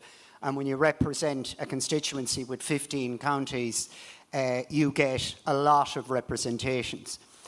And one thing I've learned over time is, even though it might be difficult to tell someone who contacts you that you can do absolutely nothing for them, it's better to say that to them if that is the case. And probably in about 95% of the cases that people contact me, there really isn't anything directly that I can do. Now, I could say I can do something, and I could write a whole load of letters, and then a years later, I'd say, well, didn't I try hard? And they'd say, thank you very much. But I'll be honest, I would have been wasting people's time. And I was contacted by a variety of different constituents, just randomly, sporadically, not in an organised way. And then on the 11th of June, for the first time, I sat down to strategise with yourself, Anne, and with a group of people. A lot of the faces are here, and to see what I could do. And I suppose the first thing I did was, engage in a little bit of expectation management, because your hearts have been broken on this, and I don't want to break them again. I don't want to let you down. I find this sad, the fact that we're even still in this room having to do this. But anyway, the last thing I wanted to do was let you down, because you've been let down often enough. So I suggested, on foot of dealing with a lady called Julie Grace, who was actually a whistleblower from Ireland, absolutely brilliant lady. She asked me, what could I do for her? And I suggested the Petitions Committee. And I said the same thing to her, don't really expect an awful lot, but we try it. And she did get a really good hearing, and she got some satisfaction out of it. She's a woman who seen a work colleague basically take her life because of the way she was treated by a particular county council. And basically, we tried to get her justice through that process. So it made me familiar with the Petitions Committee. So what I suggested was, and I kept saying, listen, I don't know how far this is going to go. I don't know you're going to get anything about it. But I then suggested the Petitions Committee. And I suppose the best way to describe the Petitions Committee is it's like a workman or a workwoman's entrance into the EU legislature. And it was a way, I suppose the official thing they say about it on the website is the objective of the petitions process in the European Parliament is to ensure that you have the opportunity to communicate with the Parliament. And it has to be directly in connection with EU legislation. So we had market surveillance regulation, we had the construction products regulation that we could look at, and we said, okay, we'll go ahead and we'll try that. And I'll say it again, I wasn't expecting an awful lot out of it. So on the 28th of June in 2021, the petitions were submitted. by, I think it was 7 different petitioners, and Ali Farron then put in an 8th one. And at the same time, didn't want to kind of do this on its own. At the same time, we wrote to DG Grow, basically the part of the Commission that are responsible for this area, so that we kind of open up a line of communication there. And I'll say this as well. I will never, ever be as much of an expert on this as people like this man here, or many of you there who are looking at me at the moment. So my idea would be to use myself as a conduit, because I've got elected. I can basically start to move some of these things. So it basically creates a situation where a petition was put in. It was heard on the 2nd of December 2021. To get it heard was a bit of a challenge, because I come from, at the time, the smallest group. We're still just a small, now there's an even smaller one than us. So to get it put on the agenda was a challenge. We did, and I got elected as a Eurosceptic, and I have to say it tempered my scepticism somewhat. It was heard, and I suppose it's a question like, why did they listen, and why was it successful? Or why did it get some traction? I suppose the main reason is it's so bloody terrible. You know, it's so horrible what's happening. You know, in a way, if you hadn't been successful, if you hadn't been listened to, it'd be because, well, there wasn't anything really wrong with you in the first place. The reason why they took it seriously was because of just the depth of it. And the Petitions Committee obviously has MEPs from various different countries. You're busy, and them people are also being contacted by their constituents, not from Donegal, and they're trying to cater for all these people. Just get them interested. You know, a bit like, you know, you tap someone on the shoulder, you might get them interested. But you give them a punch in the shoulder, they'll certainly hear you. And when ye went in there and gave your story, you basically punched everyone in the shoulder, and everyone went, Jesus, what the hell is happening? Now, the Commission... Look, can I interject? Yeah. You're answering all my questions here. Yeah, I know. I'm excuse me, I am autistic. Once I start, you have to stop me. You're fine. You made a couple of points there, which were related to questions that asked. Getting the hearing, right? Because I'm kind of thinking people might look back at this audio, right? They might look at it and in relation to another crisis that they're involved in themselves, and they want to seek EU support. So, what was it about the content of the petitions, or the number of the petitions, that got us a hearing? Or was that just you and your team doing politics in the Parliament? Yeah, well, look, we have, on the left group, we have a lot of good staff working for us, so they would have had more experience in the committee than me. I wasn't even a member of this committee, but you don't have to be a member of a committee to go in and speak at a committee or participate in it. Like, there's, 24 different committees. So anyone can go in, but there were people there with experience and knew the other MEPs. And also, my work on the Agriculture Committee and on the Common Agricultural Policy. I was a shadow for our group, meaning I was the lead on our group. You're going, what's this got to do with the CAP? Well, it's all about making friends and linkages in the Parliament. And an MEP called Peter Yar from the EPP, the same group as Fine Gael, I kind of got to know him very well throughout the CAP process, and he went along with a few amendments, and I worked constructively with him, which he might have said many people from the left don't always do that. And as a result of that, I'd say a lot of it would be, I had a chat with Peter Yar, and he's from the biggest group, so he had a word with a few other people. So it got put on the agenda quicker than we expected. But I suppose it's all very well getting it put on the agenda. If you had come in and you'd been bland, you were anything but. You were very, very, just as always, immensely professional. That's why I've been nearly scared coming up here today. You're so professional. How could I be even close to as professional as ye? But they listened to you. And not only did they listen to you, you also had someone from the Commission there. They got to hear it. And now I know the Commission kind of always appear a bit aloof and a bit distant, and they always throw out the line, we can't really do anything about that. And in many cases, they're telling the truth, they can't.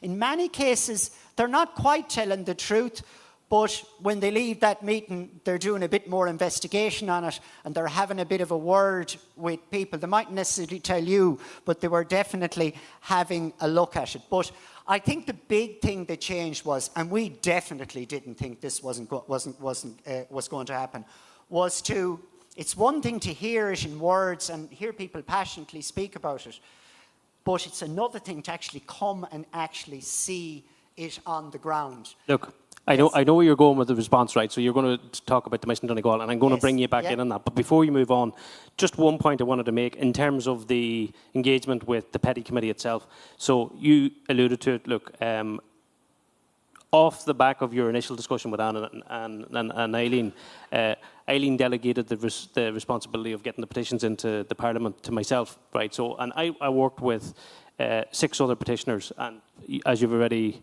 explained, Ali Farron worked on his own and added an 8th petition to that group. And I've spoken about the EU thread of this campaign on numerous occasions, and I've never mentioned these guys, right? So today I want to actually mention them because they were a key part of the journey.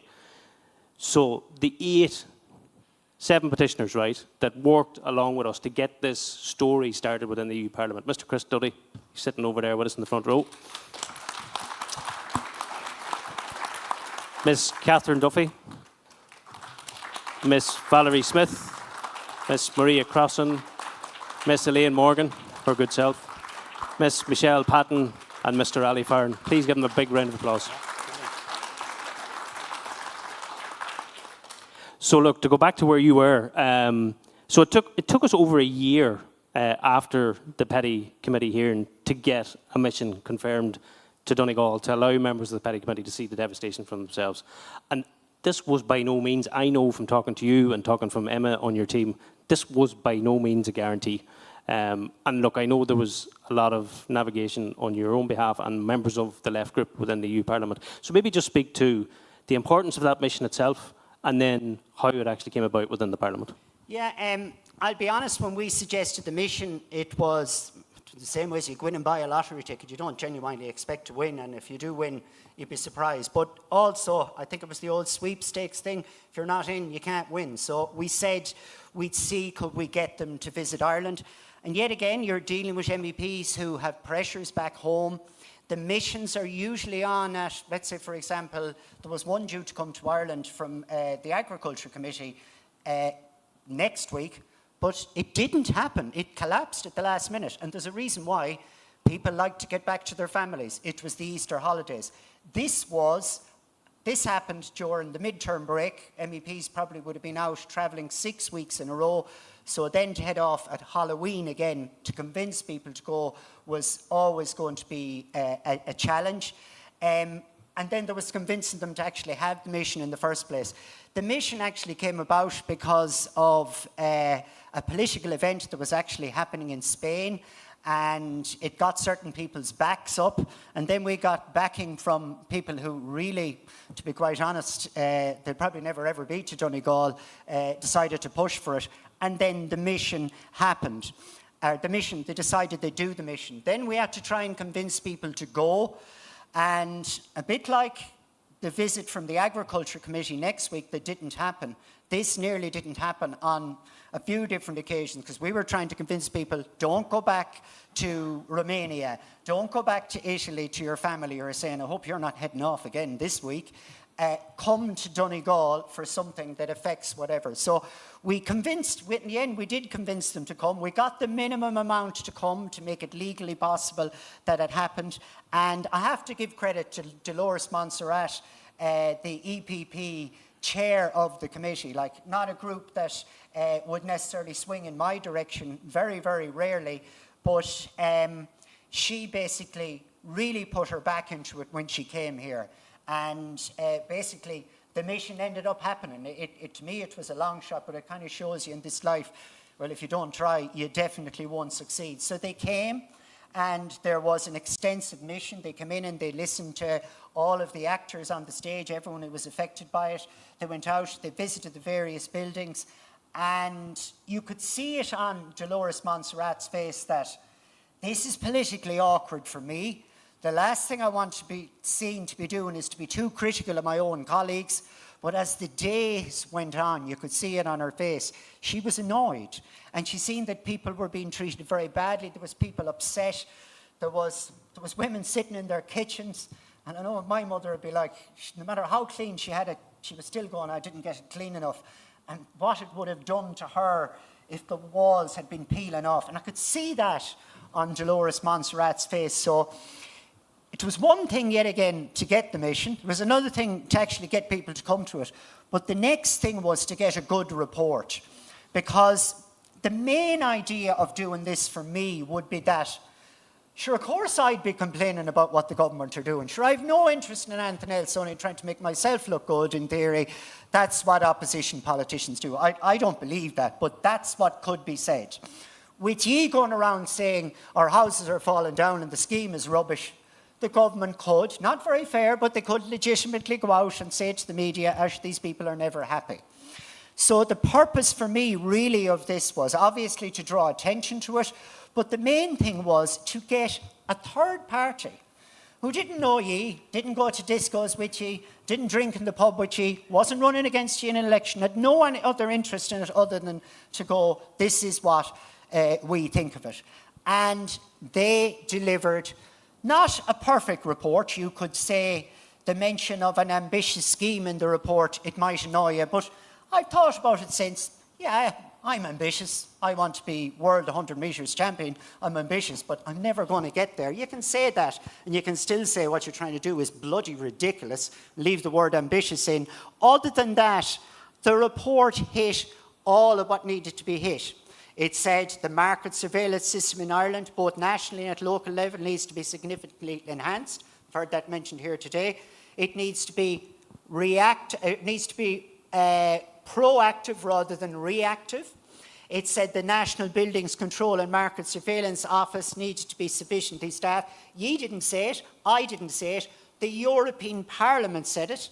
It said it was imperative that the scheme be improved, and even though these are recommendations, by the way, the European Parliament and the European Union can't force them to do a better scheme. They can force them to do stuff on market surveillance regulation, construction products regulation. They can't on this, but yet again it means that when you're saying the scheme isn't good, and then you have someone in the media going, but sure, aren't they offering you 50 million euros a piece? You know, how the hell can you not afford it with your 50-storey houses, etc.?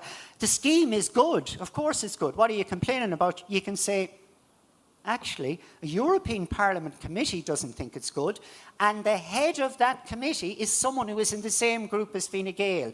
So it meant that ye were independent. You had an independent report to say things need to change. It even touched on, and yet again, you're so on the ball and everything. I'm not just saying that to butter you up. Ye are. I deal with a lot of groups. I've never dealt with one like ye. You're just pros.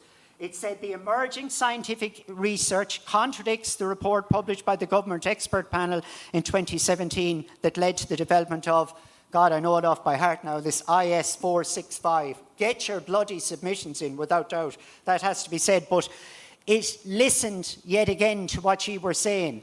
And all along the way I was going, because you get a bit cynical after a while in politics. It's not politics before people. It's basically never the right way around. But she came out and she said all of these things.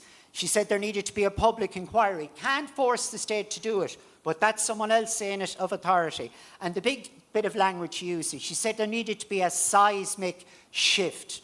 There needed to be just a massive change. And then they basically, that all ended up in the report. And that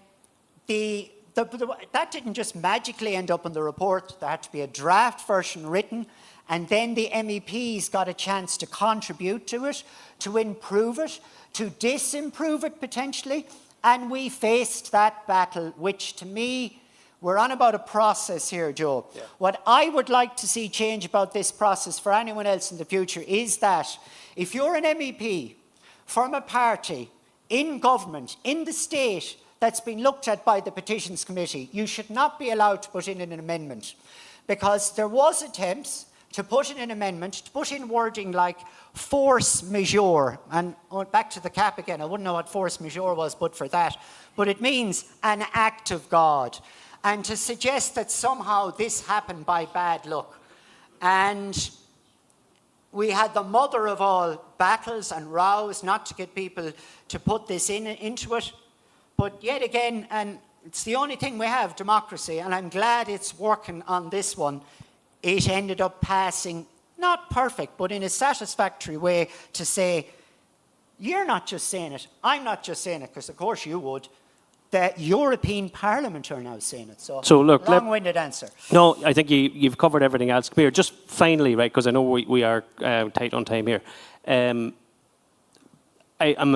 assuming that there's interest in the room in terms of where we are now, Yes. in terms of the EU Commission's involvement and what potentially are the next steps, just very briefly. Yeah, the next, basically where we are now is infringement proceedings were taken against the Irish state in July 2024. And myself and Joe have talked about this. Why did that happen? You'll never be able to prove it, but I'm as definite as I ever will be about anything, that the work that you've done, the official stamp from the European Parliament, the visit, and and most importantly, the scientific evidence, the science, show me the science. It has created the situation where infringement proceedings have taken place. And the infringement proceedings are on the basis of Ireland not carrying out market surveillance as required under the Construction Products Regulation. And where it goes from here is basically there's infringement proceedings. The government get a couple of months to come back. They have come back. Yeah. What have they said? We don't know. I questioned Michael McGrath at his coronation hearing, basically in November. The new commissioner from Ireland happens to be the person who is responsible for this in the European Commission. I questioned him then. He said, and he can say this as well, you know, I could try and score political points off him and say, he didn't bloody well answer me. It's not a surprise that he didn't answer me. Even no matter who I was or no matter who he was, he probably wouldn't have answered. I asked him again, just by pure chance, he came into the Internal Market and Consumer Affairs Committee this week, and I asked him again, and he's going to write me a letter on it. But they are moving on it. But once they get this information, the Commission has to put out a reasoned opinion. And if they don't act on the reasoned opinion, the country can be taken to the European Court of Justice. Basically, the infringement proceedings, according to themselves, they are the guardians of the treaties. And I suppose I'm going to finish by saying this, that the great irony is I became an MEP because I wasn't happy with the way the Birds and Habitats Directive was being implemented. And I believe in the Birds and Habitats Directive.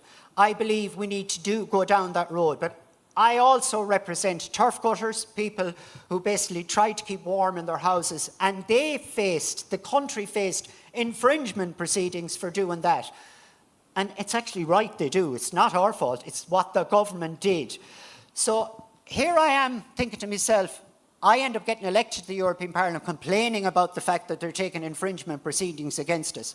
But look, what's good for the goose is good for the gander.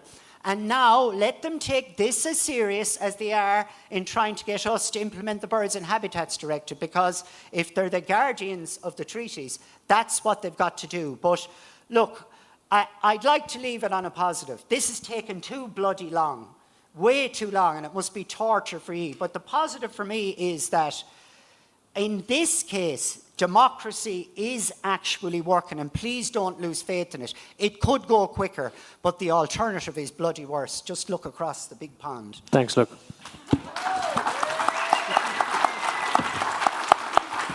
Okay, guys, we are over time, so I do want to give all of you the opportunity to flag some questions this direction. And we did say at the outset we were going to use the final round table to be cross-functional, right, to come across all three sessions. So I want to invite on stage Councillor Joy Beard. Can you join us, please? Paul, Eileen, can you join us? Yeah, I've got that. I'm going to pop out a couple of questions first, guys, but then I'm going to open the floor. Professor Karen Kirby, could you join us? I think that's it. I have Michael, I have John. Yeah, that's it.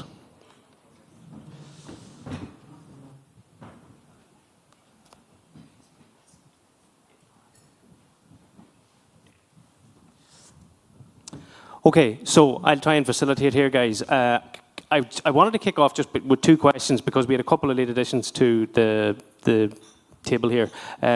Joy, Councillor Joy Beard, I wanted to come to you first. This is a question I wanted to ask you for months, but I never just got the opportunity. I've heard you talk very passionately about the need for temporary accommodation, right, for families as they transition from defective concrete home to their new home, right? And as I understand it, the council's position has been that it's not within the remit, right? Now, I also understand last year, I think, or at least in around that time frame, Minister for Housing at the time, Darragh O'Brien, actually requested a proposal from Donegal County Council. Are those two contradictory positions? Thank you, and hello everybody. Well, I wasn't at that meeting in 2022, but I'm led to believe modular homes were very much on the table as a solution as temporary housing. The council did not address that at that time, which was a failure by this council. That was their opportunity to rise up and say, we need temporary accommodation. That did not happen. As Joe said, I've been calling on modular homes to be built in Donegal. We have two crises here. Like every other part of this country, we have a housing crisis, but we've got a defective concrete block crisis here as well. The two do not gel. I was told this week at the Defective Blocks Committee meeting that we're not going to get modular homes. Fact. Apparently the government isn't going to fund them because they don't have a 60-year guarantee. They're a temporary structure. Yet last month, I've read that Limerick has identified 20 sites to build temporary modular homes. Also, Cork County Council has started to deliver on 100 new modular homes for their social tenants. This does not make any sense to me. Why are other counties allowed to build modular homes, yet here in Donegal, we're being discriminated against once again? During the consultation process for the county development plan, which takes us up to 2030, the chief executive of our council said it is not anticipated that this crisis will generate the need for any significant additional housing units over and above demand. Now just think about that. We have the potential here of having tens of thousands of displaced people, and there's no demand for temporary housing. I don't know that that makes sense to anybody. There does have to be a creative solution here, and let's face it, there is no rule book for a humanitarian crisis. It's unprecedented what we are going through, and make no mistake, it is getting worse. We need Donegal County Council now to get families out of those worst affected homes and get them rehoused into modular homes, and that's before a tragedy happens. And I hate to say this, but that sadly is the reality of where we're heading with these homes. A lot of us have been in these homes. They're dire conditions that our elderly, our vulnerable, our children are living in. Yet this council and our government have no urgency to provide temporary accommodation to get them out of them homes, and that is simply not acceptable. Look, we've been failed once. We've heard it today. We've been failed twice. We don't have the time now to be failed again, because lives are at stake now. This has gone to another level now. This is 14 years in the making. There has been no pre-planning by this government to allow for temporary accommodation, and that is an awful thing for a government to not realise this humanitarian crisis for what it is. So I will keep pushing. There'll not be a day go by that I do not keep pushing for temporary accommodation. It has to be done, but this is blatant. This tells us all the real commitment by our council and our government. But we're in there now as county councillors raising these issues, highlighting that they have a duty of care to everyone in this county. And we have Charles Ward now in the door doing the very same. So we will keep pushing, I promise you all that. Thank you, Joy. Okay, so before I open up the floor for general questions, I have two participants here at the table, one from Limerick and Michael McClelland here from the Banking Insurance Focus Group. I just want them to give us a brief input on both those subject matters, because there's been a bit going on there as well. Michael, can I give it to you first? Great. Thanks, Joe. So what I wanted to do is just give everybody, you've probably seen the press releases that we put out, the banking and insurance group, over the last probably 3-4 weeks.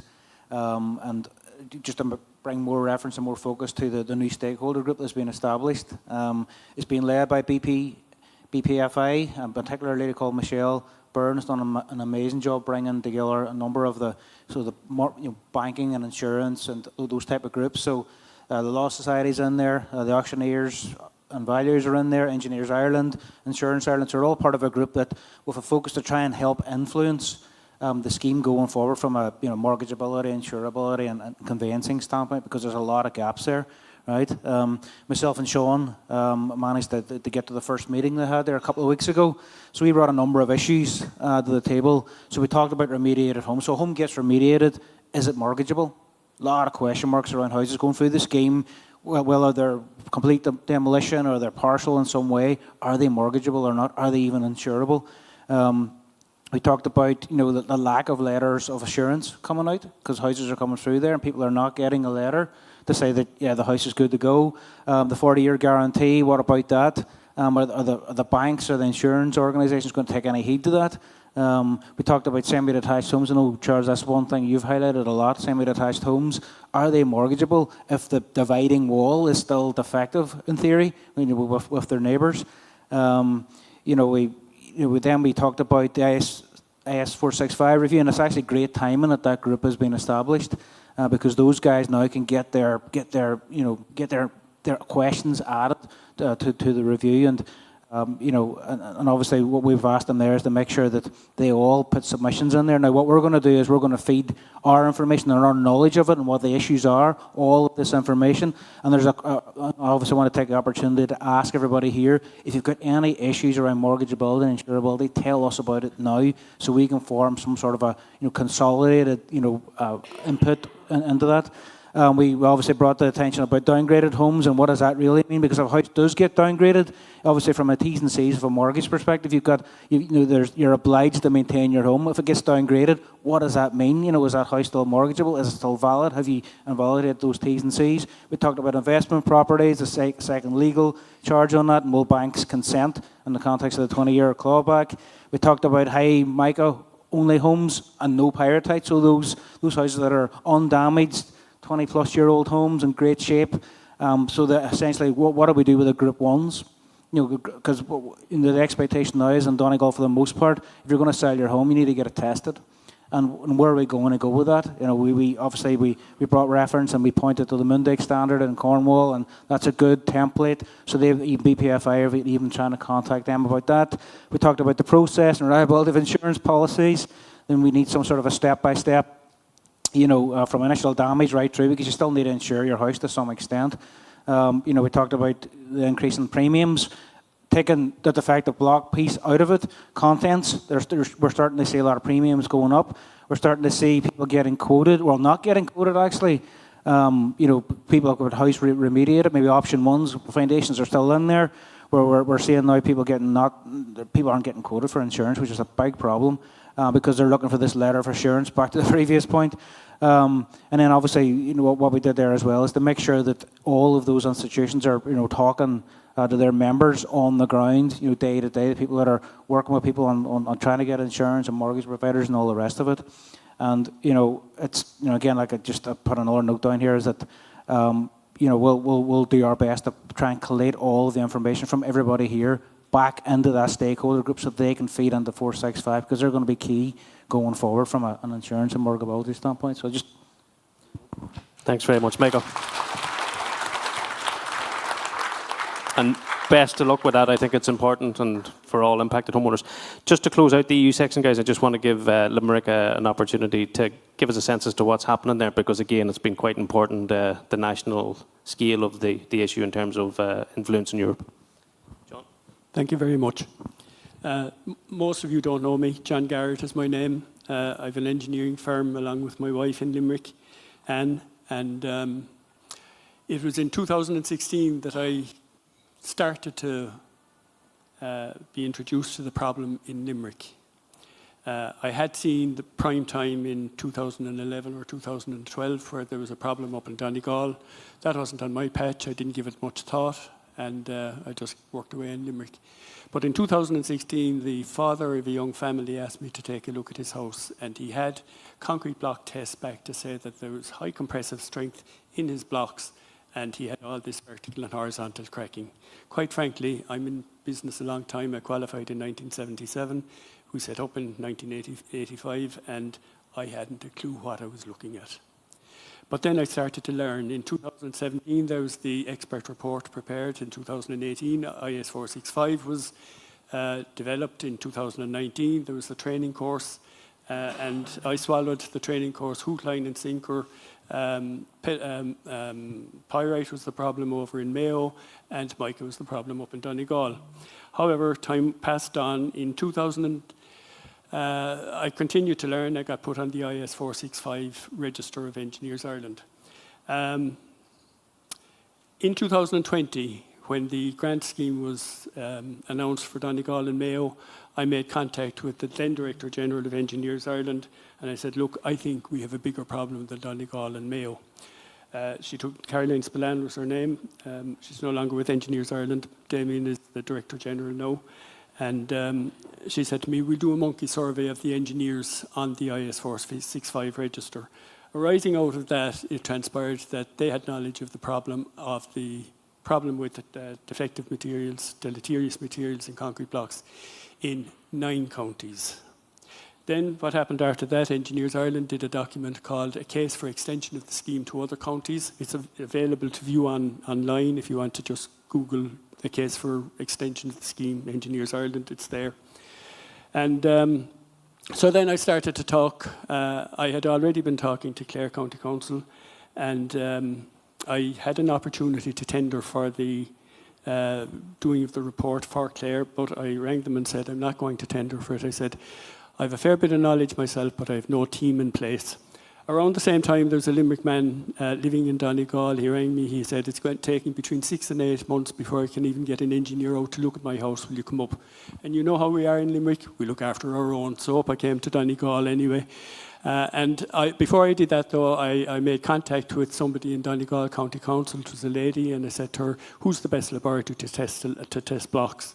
Now, she couldn't give me the name of the best laboratory to test blocks, but she gave me the name of a guy called John Paul Farron in Anytime Coring, and she said, he has a lot of knowledge, he'll help you. So I rang John Paul anyway, and I took to him like a duck to water. He was clean cut, he wanted to help. He turned up on time, and I met him out of the house. I said, I'm not promising you any work, but I think, I'd like to know how you can help me. He introduced me to Petrolab. Now I had a team. I started talking to Limerick County Council. They didn't know what I was talking about. I wasn't long telling them anyway. But they did the same thing as Clare had done, and they sent out an inquiry to engineers to test 5 houses in Limerick. So I did that report. That was in April 2022. In June 2022, I was sitting at home with Anne, and she said, Limerick and Clare to be put on the scheme. That was June 2022. It wasn't until July 23 that people could apply in Limerick and Clare, shortly after July 23, that people could apply. Now, there's one thing that I want to talk about here, and it is to do with the date of the 30th of January 2020. If you buy a house after the 30th of January 2020, by and large, you can't get on the scheme unless you can prove that you didn't know or couldn't have known that you had a problem in the house. Now, if Limerick County Council and if Clare County Council and if the Department of Housing and if the government itself didn't see fit to put the plan in place to approve Donegal and Mayo, or Limerick and Clare on the scheme, approve it in June 2022, how in the name of God can they sort of say hold first-time buyers? They could be your children, they could be my children. How can they hold them responsible to prove that they couldn't have known or didn't know? Right? They're buying these houses at full market value. It is the easiest thing in the world to go on a website called property.ie and investigate the price of houses that people are paying. And I am aware of situations where people have paid full market value in 2022 and have fallen into a trap. They could be my children, your children, or they could be one of the Taoiseach's children. I do not want a situation where a Taoiseach has to say to we should have listened to you. Now is the time to listen. It has been mentioned that there needs to be a seismic shift. Yes, there does need to be a seismic shift. First of all, Nobody should have to rely on their geographical location to get on the scheme. Every citizen in the state, in my opinion, and I challenge the Attorney General to give a view on this, every citizen in the state should be treated equally and should have a centre to go to apply if they've got a problem. I have clients in Tipperary, just a couple of miles from the Limerick border, where, you know, concrete blocks don't have a brain. They get made in one plant, they get put onto the back of a truck, they get carried across 1 or 2 county boundaries, and they get put into houses, right? How can you say that people can't get on a scheme because of their geographic location? It needs to be a centralised system, and it's the only way it will work. And I think it will actually protect the housing market, because it will mean that people can go and apply quietly if they have the problem and have their case treated with discreetly as possible. In relation to conveyancing, first of all, the third line of the proposed, or the draft IS 465 says, this Irish standard is not intended for conveyancing purposes. That means that the conveyancing, that means that there is I interpret that as being an acknowledgement that there is a need for a code of practice for conveyancing, so that houses can be tested to a recognised standard by engineers to get houses tested before they are sold. It is the only safe way to protect people going forward. And I am aware, as I said, that people have bought houses and have fallen into the trap. In terms of the problem in Limerick, yes, Martina, I haven't met you before. The problem in Clare is framboidal pyrite. The problem in Limerick is framboidal pyrite. So we have a problem across the country, framboidal pyrite. Petrolab are well aware of this, and they have done tremendous work in their presentation to the Canadian conference, framboidal pyrite in concrete block reassessing EN 12620 in light of the degradation observed across the Republic of Ireland. They've prepared a chart. The present code where you've got pyrite in the block, correct me if I say anything wrong here, please, is that EN 12620, the level of the standard at present is 1%. 1% for pyrite, okay? If there is pyrrhotite in the block, and it doesn't say how much pyrrhotite in the block, it's 0.1%. Okay, 0.1% total sulfur, right? So they are recommending that that be brought down to 0.2% where there's framboidal pyrite. And the government, and they have suggested that the EN 12620 be revisited. It must be revisited. We have the future generations to think about in creating these standards. So there are damage properties that technically meet the standard at the moment, and that needs to be revisited. In terms of the... It is now. Thanks very much. Thank you, John.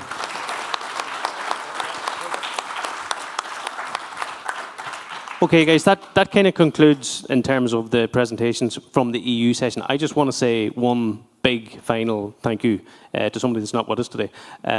Look, for all the hard work that he does, and like most men, he has a really strong, efficient woman behind him who is currently sitting in Brussels watching this conference, and her name's Emma Sheeran. It's Luke's PA in the European Parliament. She has been amazing support to me. Luke calls her out all the time. But in terms of keeping myself and the group that went over and joined us in Brussels just on key, on point, understanding where we needed to go, understanding what the process and procedures were, all that good stuff. Emma, you're amazing if you're watching. Thank you very much. Okay, guys, we are late, right? So people are free to go, so you don't have to stay. But we have been promising questions to the floor, so if there are any, I'm going to try and facilitate that. Come on your way, Charlie. Anybody who gets these questions from the stage, can you just use your mics? I'll be brief. This is a consequence of the lack of market surveillance. As a practicing engineer, we don't have any mandate to go into a manufacturing plant and ask them, can we take samples of your aggregate? So what we have to do is lift the block from a site and have it tested. Now, what we're interested in is total sulfur, and that's a chemical test. There are two sources of sulphur in the block. One is the aggregate, obviously, but the other is the cement. And what you do is, well, what we're advised to do in the old IS 465 under Annex E is to deduct 0.1% for a standard block. Standard block in those days was a 7 Newton block. The standard block today is a 13 Newton block. And in fact, when we test those blocks, the strength of them is around 18, 19 and 20 Newtons. So therefore, there's a much greater proportion of cement on them. There's no guidance whatsoever in what the deduction should be for the cement. And in fact, the new draft IS 465 still talks about a standard block, as though it's still the 7 Newton block, and it's still telling us to deduct 0.1%. There's no guidance anywhere on what that should be. It's not 0.1, but we don't know what it is. So therefore, we end up with, if we have a total sulphur that is on the margins on the wrong side, and we say, right, we think we should deduct 0.15, that's challengeable, and that's not good enough. Thanks, Charlie. There wasn't a question on that, Charlie, was there? Just more a statement?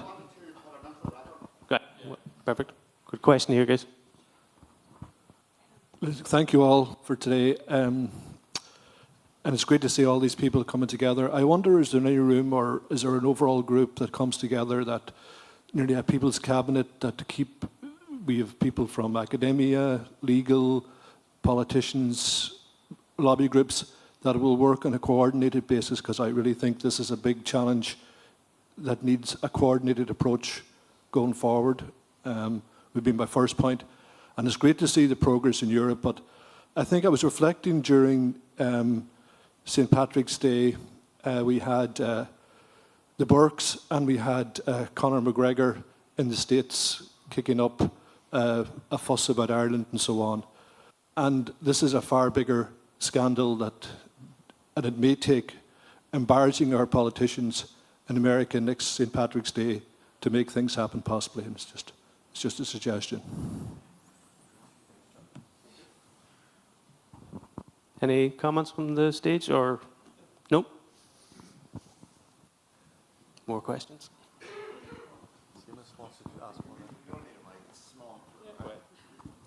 So we have this new IS 465 coming up. I think the timing is wonderful for this conference.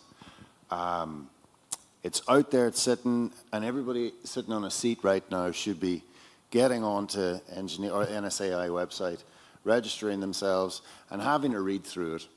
It's not it's rock science. It's not rocket science. And it is, to a layperson like me, it is readable. And there are a number of glaring issues that people have talked about today with this new proposed IS 465. The idea that mica and freeze thaw are still there. The glaring, obvious, we don't really care about having a joined up, you mentioned there, a joined up approach to this. And Colm Kincaid from the Central Bank said that a few years ago. He said that this whole scheme just points to, there's just no joined up thinking whatsoever. My question, I guess, is to the, I'm sorry, sir, Garrity, John, and Paul, I guess. And the question is this, looking at IS 465 proposed document that's out now for public consultation, one of the things that seems to be a stink that's hanging over from the last one is foundations. Okay. Options 2 to 5 are a joke. They're so beyond a joke. Conveyancing of 40-year guarantees, how does it stick to the deeds? What happens there? Are they insurable? Are they mortgageable? It's a joke. But you knock a house down, you build it again. Okay, now, we're talking about a realistic situation here. But now we have situations where, as Michael just pointed out there, a house that's been rebuilt, completely rebuilt, on its old foundations, with a new foundation poured over the top, is not getting insurance. And this really brings us to the crux of what's the story with the foundations. And in IS 465, he's not here right now, but Dr. Andreas Lehmann is quoted as saying that in the first 20 years, there's no sign of foundations shifting, right, despite the fact that they've got high peritite levels, because of saturation and the vector that's allowing the oxygen at the mineral is just not allowing it to do what it naturally wants to do. But he does say in the next sentence that ultimately, eventually, this will fail. This cement will fail as well too. Question? So the question is, what should we be doing about that now as a citizen body with regard in pointing this back to the NSAI so that they properly address the foundation issue going forward? Because clearly there's a discrepancy between something being fine for 20 years and something I want to live in for, what, 60, 80 years?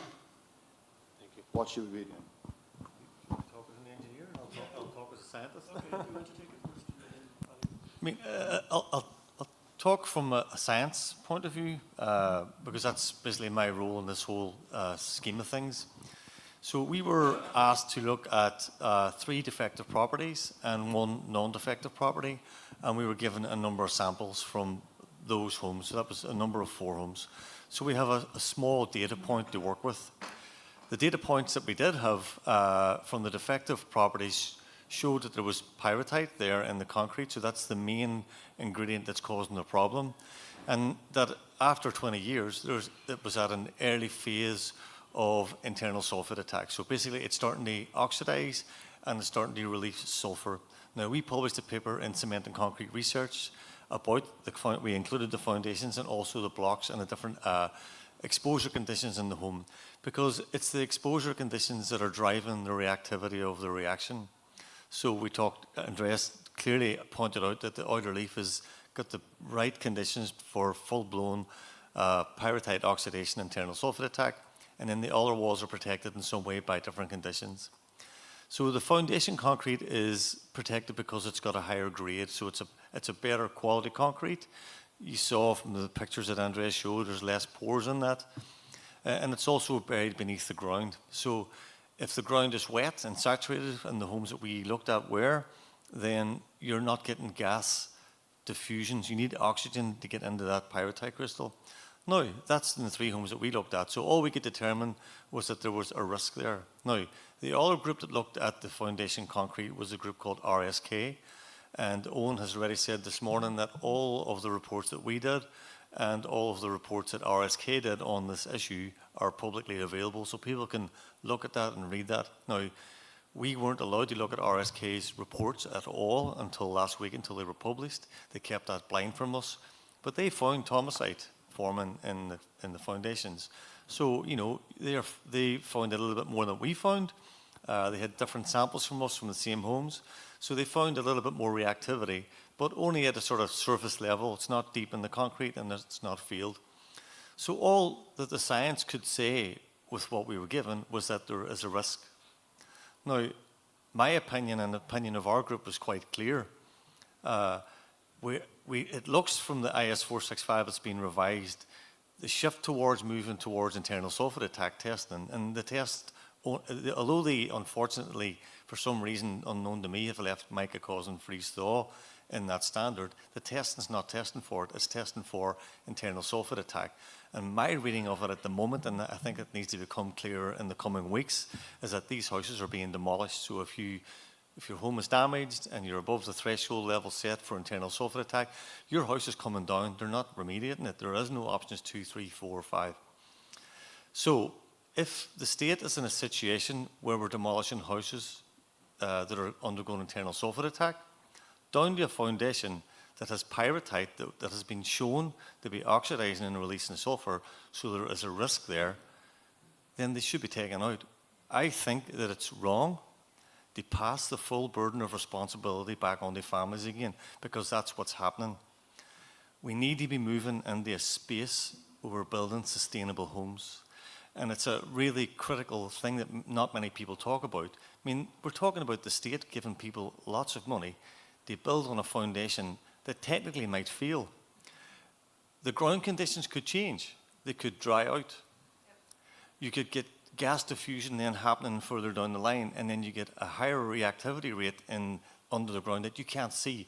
And once you build a home on top of that, you can't see again. So from a technical point of view and from a science point of view, it doesn't really make much sense to keep them. If we were in a situation where houses weren't coming down, like we have in Canada, so maybe like that's happening in Trois-Rivières, there's a long-term ongoing monitoring program there. You know, there's maybe a reason to monitor, keep an eye on what's happening, and if there's no reaction happening, you don't need to do anything. But these houses are coming down. So if they're coming down, don't put their burden of risk back on families again to make them go through this again in the future. And I think that it's wrong to use the standard for the sort of the lifetime cycle of these foundations for 50 years. I mean, that's a minimum standard, you know. And anyway, some of these houses might be 25 years old. So, I mean, we're talking about building new houses that are on a foundation that's already gone through 25 years, and it could fail. So, if the state's spending 400,000, whatever is on a house, spend another 15, 20 to take them out and build a sustainable home that lasts for multiple generations. So that's my point of view from a scientist. And you can hear from an engineer.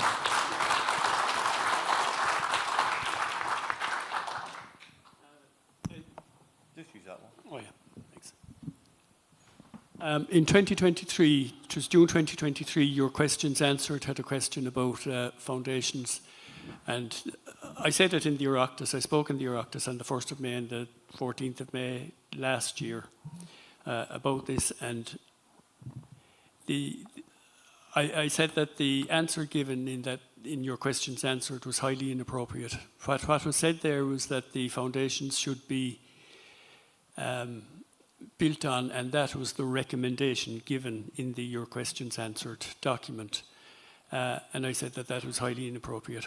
In other words, how can you, while the GSI was still undergoing their investigations and all the rest of it, what your questions answered said was that if that situation changes, then there'll be changes made accordingly. Where did that leave people that set the early movers, if you like, who set about remedying their houses, building on existing foundations? And then you said, right, the system has changed now, take the foundations out. No, in terms of the risk to foundations, I think what it says in IS 465 at the moment is that there's a move to testing the foundations, right? Now,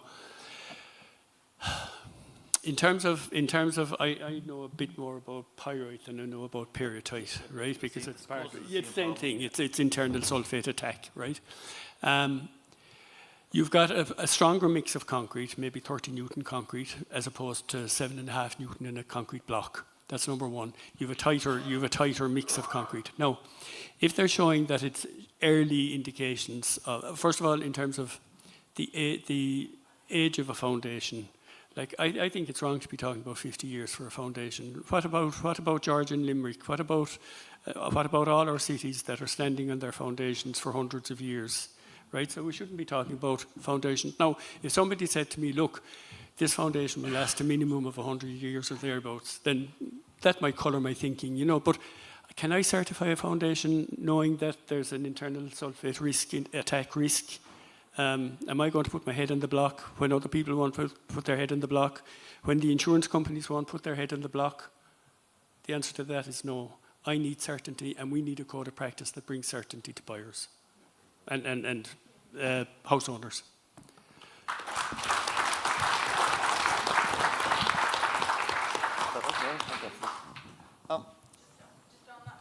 You need to use your mic because it's being recorded.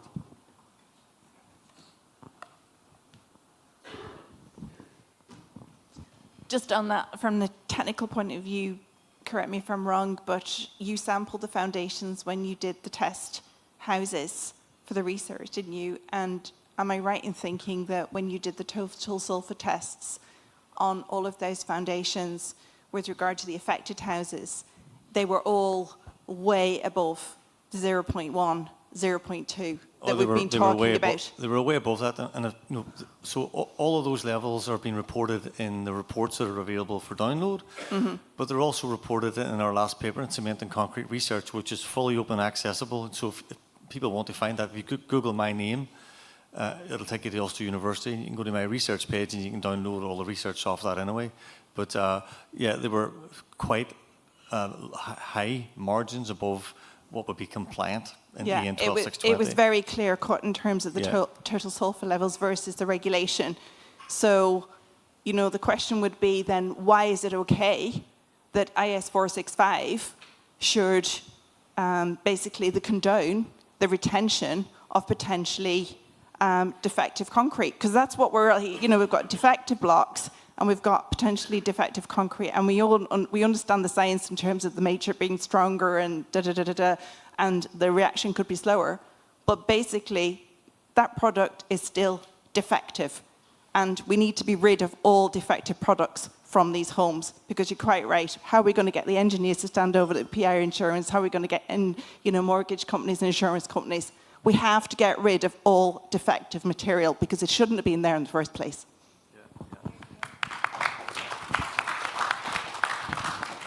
I'll just make a comment on that. So, I mean, NSEI that technical committee might say, well, we're not dealing with buying and selling the homes and things like that. But this is in the mix.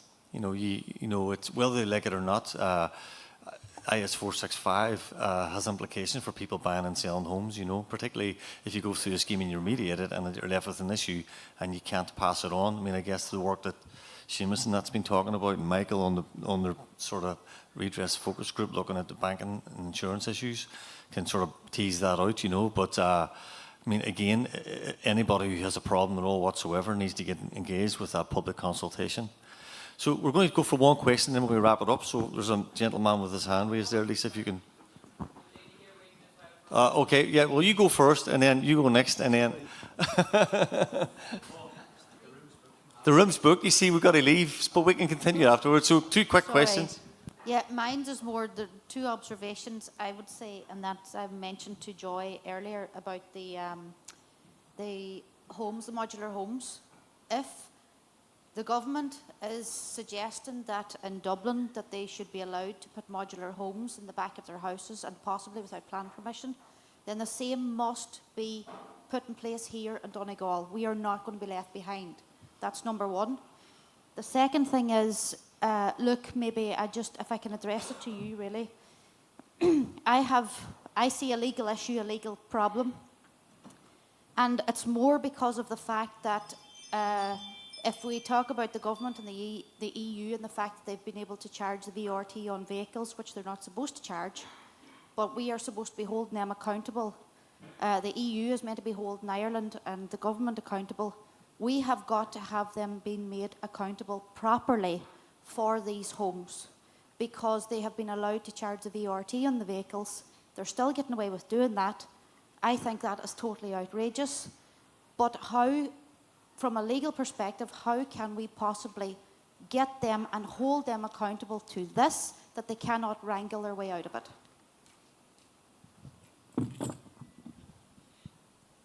I suppose the answer to that question is, from my perspective, what I can do is, what we do is we monitor what committees Michael McGrath is going to be at, and we follow him around, and we just keep asking him the question, what's happening with it? We want a result out of it, we want something done out of it. But that's what I can do. I can continue to put pressure on him. But the quickest way to do it is just for the government to bloody well do it in the first place. Because everything that we're doing here is the long way around, because we've no choice but to go the long way around. It's like taking your tooth out and starting at your toenail, and that's where they've left us. You get to your tooth eventually, but there needs to be a more direct route. Pardon? I'm worried about that process. The fact that they're saying that they're going to hold them accountable, but they've been able to get away for so long doing other things. And I'm just afraid that how are they going to wrangle them way out of this one as well? So well, it's pressure. The one way they can do that is for attention to be taken off it and not to concentrate it on the VRT thing. That's and sorry, it's not a negative in anybody's work. Yeah. But as I'm sitting here, the cogs are turning constantly, and I'm thinking away. Well, they've been able to get away with that one. They've been able to get away with other things. I'm trying to foresee what it's going to be like. I would say the later difference on. with this is you have a very, very well organised very, very good with the facts group that are basically dealing with them. And every morning you get up, you look at your walls in your house, you're going to keep on fighting and fighting and fighting, whereas you don't have someone in fighting on VRT or other things every day of the week, you know. But yeah, you're right to be sceptical and questioning it, but all I can do is keep pressurising them to do what they're meant to do. And back to what I said at the end of when I was speaking, they're quite gung-ho at chasing after us when it comes to turf cutting. So if you're going to follow us on that, and the details on that are complex and should we or shouldn't be doing it, but if you're going to do it on one thing, then be consistent across the line. And why didn't they do it without us ever having to push them? Why weren't they looking at it? We can complain and say that they weren't more proactive themselves. They reacted to us coming to them. You know, they should be a bit more proactive than reactive. But now they're aware of what's going on, and I suppose it's up to us not to let them off the hook. You know, so that's all I can say. I know somebody had their hand up. Do you want to just very quickly, because we have to wrap up? Yeah, if we get our homes demolished and rebuilt, what guarantee is there that the concrete is going to be good? Well, that's a really good point, and I think that that was raised earlier on today with Charles. Charlie raised that.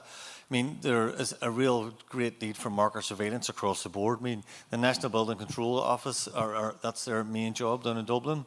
I can tell you one thing that's happened that Owen McGrath, who from the Geological Survey of Ireland, didn't mention, but the Department of Housing are funding 4 professional geology posts to go out and actively start inspecting quarries now. So that's a move in the right direction. The first 2 posts will be advertised fairly soon, followed by another 2 posts further on. So we'll actually have people who can go to quarries, lift samples, go back and test and start screening. But it's, you know, at least it's something that's happening. So that's the only thing I can say. You know, there's no guarantee at the minute, but we're trying to get things improved. So we have to get our blocks tested independently to make sure they're okay.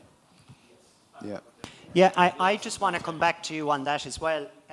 What we're trying to do through the European Union and the European Commission is to make sure that it never happens again. This isn't in many ways, well, it might help in a court case, but the one area we want to make sure it doesn't happen again. And that's, to make that happen, we've got to make sure that the market surveillance and the construction products regulation, they are properly implemented, they're resourced, they resource the bodies that are meant to make sure that this happens here in Ireland. And that's really what we're trying to do through the European field, to make sure it never, ever happens again. Because there are regulations there to make sure it doesn't happen. It's just they're not being done. It's like there's a speed limit, but in Ireland's case, they're driving around at 200 miles an hour with their fingers up at you. Look, just want to close off because Joe is this room is booked out. But first of all, just thanks to everybody who took their time out today to come and to this, what I think was a really important Ulster Talks conference. Really grateful for Ulster University for sponsoring this and for supporting us. You know, this seems to be something that's not going to be closed overnight, and we think people obviously need to still stay engaged and stay strong. I think that what we've done with our team, from people who took time out to come across from Canada and also from Switzerland as well, to try and make ourselves accessible to homeowners. I think we've come to the end of the science journey. I mean, this problem has been solved. It's now become a political process. So, you know, it's over to the state to step up and actually address these issues and sort this so families can move on with their lives again. So good luck on everyone's journey who's on a very difficult process. I'm on that myself, actually. But I wish everybody well, and thanks for coming, and thanks for tuning in online.